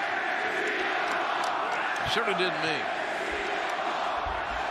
What an atmosphere, man. Listen to it. What a job we have, fellas. What a great life. To be at AEW, working still, Tony, you know, for God's sakes, still in pro wrestling. I love it. Whoa! Hangman once again a massive elbow strike. This match just getting started. So many great things tonight on Double or Nothing. From the start, from the Powerbomb Symphony start. So many great things. Hangman's not only defended that AEW World Championship against Bryan Danielson, but also against the Murderhawk Monster, Lance Archer, Dante Martin, and Adam Cole. And Hangman's 197-day reign has surpassed the inaugural reign by Chris Jericho. So Hangman looking to make history once again tonight with his 7th defense of that AEW World Championship. And I think every time that Page walks out there to defend the title, it's also to prove himself. In his own mind, to gain that respect and credibility that he feels like he's earned and deserved from all the fans. Well, it's no secret that Hangman Adam Page has struggled with anxiety issues, self-confidence issues. And I mean, it was only late last year that he was really able to overcome that. That's what legs right. Punk floats over, lateral press. Overcoming those issues is what allowed Hangman Adam Page to defeat his former tag team partner, his former friend, Kenny Omega, at Full Gear. Punk pleased to hear his fans voice their opinions, supporting him. You would think a guy that's a veteran, 23-year vet like Punk, that wouldn't move the needle, but it does. You can hear the crowd. I mean, how they react to his music. Yeah. How they chant his name. I think he loves that. Why wouldn't he? This is the biggest crowd we've had in Double or Nothing. It's a record-setting crowd. Well, JR, I mean, maybe Punk is less concerned with how the crowd perceives him, but what their cheers are doing to the confidence of Hangman Adam Page when the world champion comes in is getting booed. Very good questions that only one guy can answer. He just got body slammed. So now we're in a situation where CM Punk, if he doesn't make any silly mistakes and take unnecessary chances that don't pay off, he's in the driver's seat.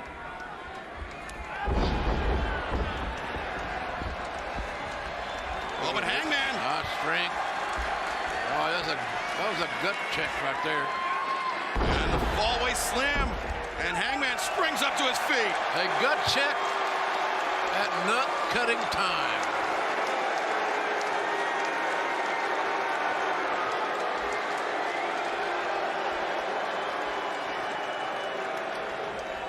What is going through the mind of the world champion? You got to get back to work would be one thing I'd be thinking. You don't want to give that. Over the top. I'm surprised that CM Punk allowed himself to get into a position to get cross-bodied over the top.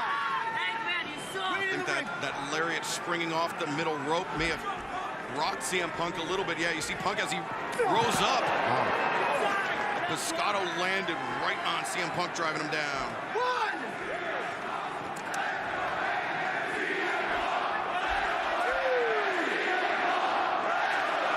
Fans certainly expressing themselves. One of the major changes in pro wrestling in my lifetime is the 50-50 audience. They have their favorites. Whatever the reasons are, they have their favorites. And I applaud that. It's all made for just incredible scene here tonight. An atmosphere that we've enjoyed. It is reaching a fever pitch here in our main event. As Hangman Adam Page returns CM Punk to the ring.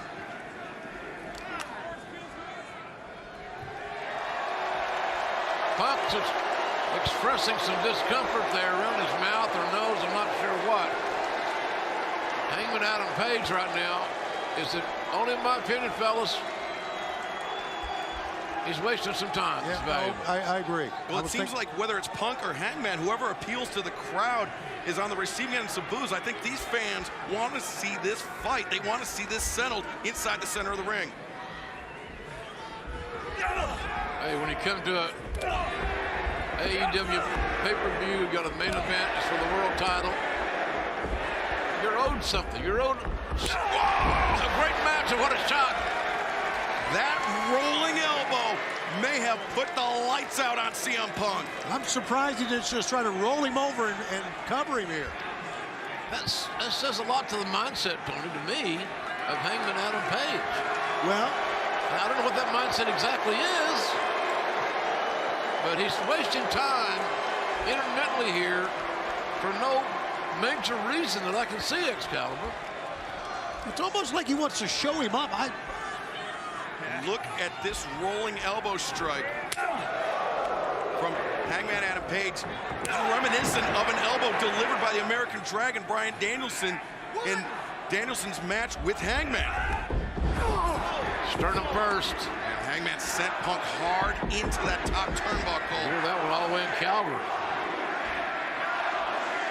So, let me ask you guys, is Page so comfortable in his skin and in this match that he's taking the foot off the gas and just kind of...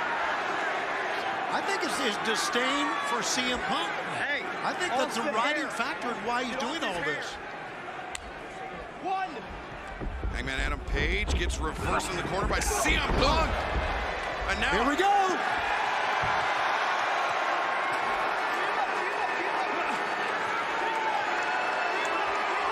Page got that wild-eyed look in his eyes.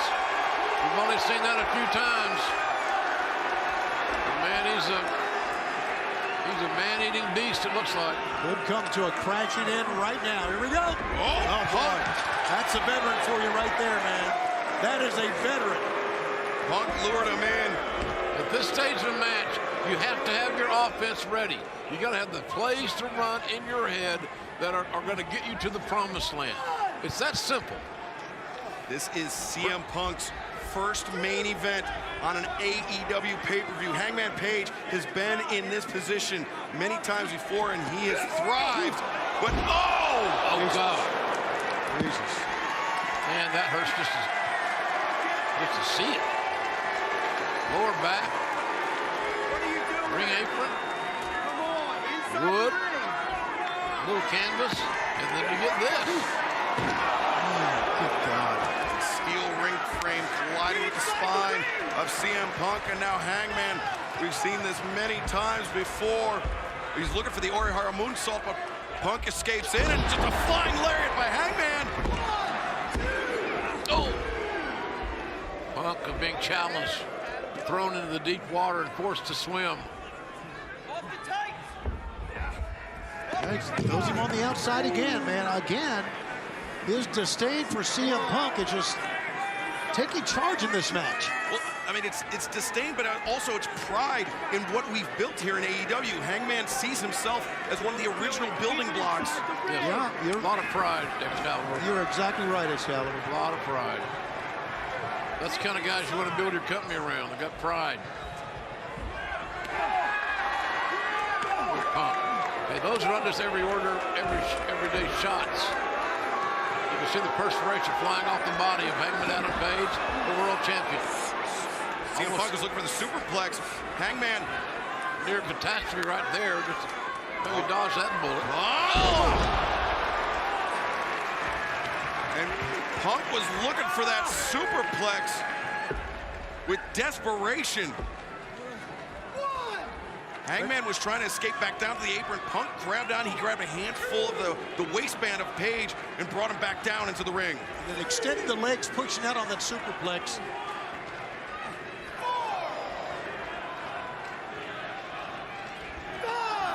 Turner giving the 10 count. And he's being very deliberate. I think on purpose and smartly so. On the big elbow strike, Hangman answers. Now we start exchanging.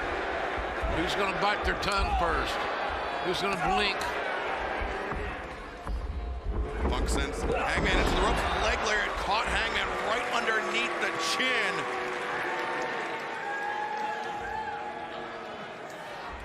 Punk looks the rising knee strike in the corner. Followed up by the big bulldog. CM Punk, the challenger for the world title, the #1 contender, starting to find his groove, especially offensively, his offensive groove.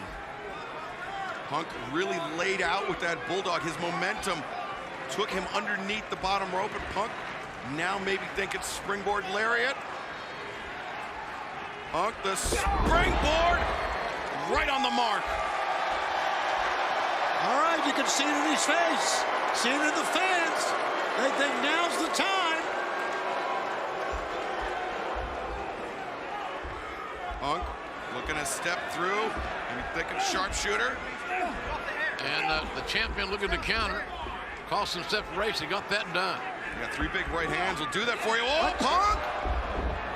GTS. Punk, the neck breaker.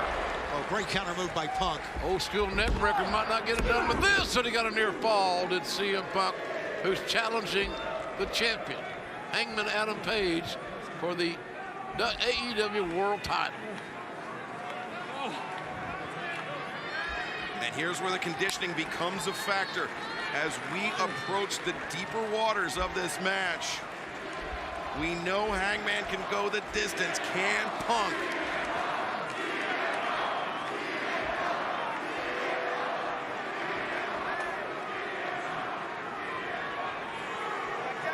All right. Big chance risk taking here.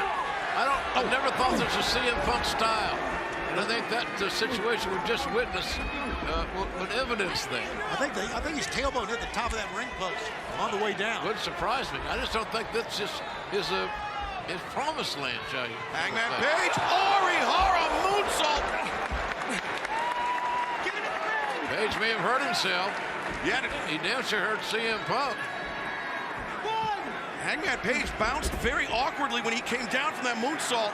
May have jammed his knee. All right, we're going to take a look at it once again.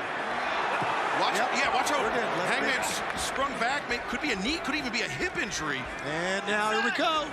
Buckshot. Well, that's what the champion's got to be thinking.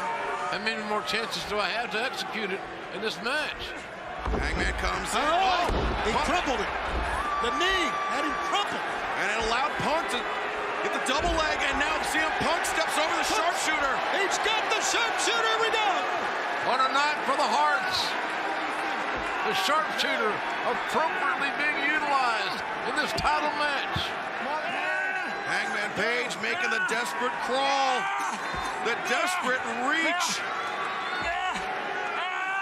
And finally, the hand on the bottom rope to force the break, but CM Punk hanging on for just a few seconds longer to inflict the maximum amount of punishment possible. That's a mark of a champion. You can work out a little longer, you can train a little longer, and you can withstand and endure a little longer than the average Joe. Well, I'll tell you what happened on the outside prevented him from executing the buckshot lariat. And how heartbreaking would that be for Hangman? That Orihara moonsault, he's hit it time and time again. This time in the biggest match, on the biggest stage in AEW. It could have cost him. CM Punk thinking, buckshot! Punk shot lariat. But Punk counters in big trouble. Nose blocked. And look at Hangman, those up kicks. The heel of his boot to the ear of CM Punk. Wow, man, both these men have taken an amazing beating in this AEW World Title match. Our main event at Double or Nothing. Oh, the roundhouse kick over the top rope. CM Punk goes, Punk collapses. There it is. That's a big story told right there, ladies and gentlemen. The fans can boo all they want, but a weakened leg. You know what that tells me, JR, is that Punk, for as much as he thinks he hasn't perfected the technique of the buckshot like Hangman has. Not 20 minutes into a match he hasn't, I can tell you that. Punk, I don't know how badly he is injured. It's obviously impossible to ascertain right now, but he's dinged, as they say. He was trying to make, I don't know if he's trying to make a psychological statement of using Hangman's move against him or not, but it's time to go to sleep. And you know, Tony, I mentioned how Hangman Page has been in this position before in the main event with the World Championship on the line. This is the first time in a long time CM Punk has had stakes quite like this. And it could be to Hangman's advantage. He's got Punk up. Hangman looking for GTS. Both men now getting in the desperate zone, if you will. Rising knee. Hangman caught Punk mid-stride. Hangman. Power bomb. Punk. The veteran Punk rolled out. No. Hangman, the jackknife roll through. Into the dead eye. Got to cover him now. Man, what a series of events using leverage and every other damn thing you can think of. 2.999 ad infinitum. Fans don't like it, but it was what it was. We don't use instant replay here. I'll tell you what, we got fans arguing with fans about that. But nonetheless, our main event continues. Both guys are in deep water now. They are pounding on each other. They have hurt each other. We may look back at this, fellas, and say that interlude right there we're witnessing didn't do the champion any favors. He has lost his momentum, and now he wants mental revenge, right? Look at this. And the Punk fans are booing the Cowboy.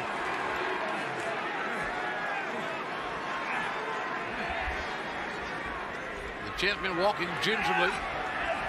Oh, Punk. Is he just swimming into that top rope? Grabs the grip on the top rope. Punk and Hangman struggling mightily. Punk roundhouse. Big time roundhouse. And I believe Punk got all of it. Oh, but Hangman. Oh, he got it. He got him. Not out of this one yet. Unbelievable.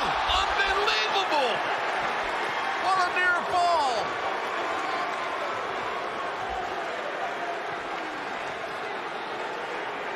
Hangman Page, the GTS. That was well executed too, guys. It was, boy. But you know what? It was with the left knee. The problematic left knee of Hangman Adam Page.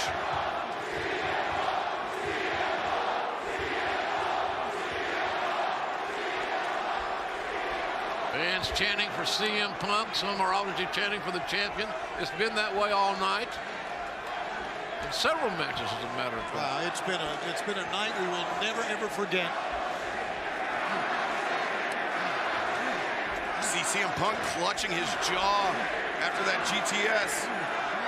And Hangman crawling in the direction of his adversary. Hard shot. Forearm shiver by the champ.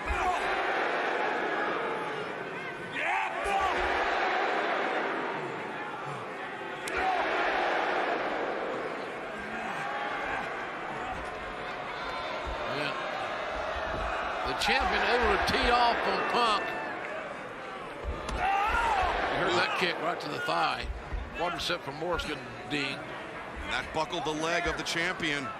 Punk again. Punk's got that MMA technique as well as his pro wrestling technique. Well, we've seen Hangman Page go 60 minutes before. These guys are pressing each other, pressing the issue here. Man, smart strategy going after the legs. Yeah, I think so. You're right, man. I agree with you, buddy. You saw how Hangman, it was a bit of a stutter step into the rope, and now he and Punk both spill the outside. But Page, sense of urgency. And, just throws Punk over the timekeeper's table. I think frustration and urgency as well. Yeah, frustration. Page, no. Get the match in the ring. Good job by Paul Turner. This is good referee.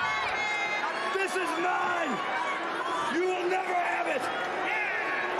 See, nobody here wants to count out. Remember, nobody here wants to count out, so consequently, let them go. Show a little bit of common sense and let them go, and that's what Turner's doing. Good job. Remember, Hangman said the only way to defend AEW from CM Punk is to destroy him. And Hangman may be on the verge of doing that if he lands this buckshot lariat. Watch the left knee, though. Let's see if it comes into play.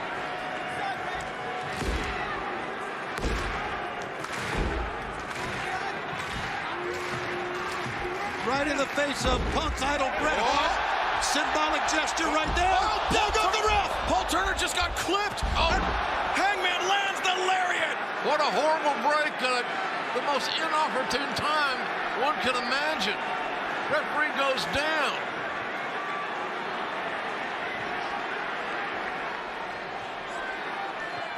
Paul Turner got kicked right in the head. I want to get another referee out here. That'll be an idea. Shimani, get your ref shirt? No. CM Punk got leveled with that lariat. Reminds me of another cowboy. Stand the lariat Hansen, and now wait. What's he eyeing? Oh, he's looking at the belt. What? It's almost like Page in a trance or something. Hangman's, I think he's doing some quick calculus here. Yeah, the referee's down. Is he going to take the belt and use it? That's got to be what he's thinking. What the hell else would he be doing? Thinking. Desperate times may call for desperate measures here tonight. What? Get up! Get up, you son of a bitch! Get up! He's going to hit him with the damn belt! Get up! I think Page had this match won until his self-inflicted timeout.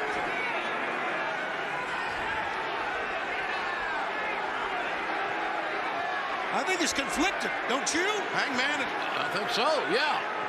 He doesn't. He's not sure what he should do right now. He was sure about. But he's the 10 champion seconds of the ago. world. You got to pull this together. He's not going to do it. He's going to win the honorable way. He's going to land that buckshot lariat and put Punk 6 feet in the ground. Buckshot. Oh, counter. See him pull him up. The GTS. Right to the face. The connected. Punk with the cover. Leg hook. Count of 3 is gone down. We have a new AEW World Heavyweight Champion. His name is CM Punk. New All Elite Wrestling World Champion, CM Punk. We just witnessed Hangman Page have a crisis of conscience right before our eyes. And it cost him the biggest prize in our sport. Hangman Page made a lifetime decision professionally. Was it the right decision or no? Well, we'll play that out. We'll find out. But the bottom line is that man, on this very, very emotional night, has won the AEW World Heavyweight Championship. You had CM Punk with DraftKings tonight. Congratulations. I'll tell you this, JR, we have seen many matches, and we've been a part of many events. But tonight, in front of the biggest crowd ever to see Double or Nothing, here in Las Vegas, look at a man on pay-per-view. We have witnessed something special, something that we will never forget. For the first match, to the crazy anarchy in the arena match, to this world title match.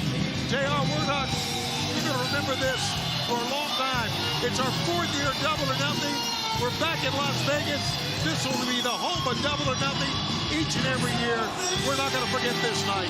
You and me, brother. I just love this event, the passion, the face of that man who's been in business forever, has been rejuvenated by winning the AEW World title. He is crying. He is emotional. His body is shaking. But he can always say tonight, I'm the new AEW World Heavyweight Champion. And that means everything to me.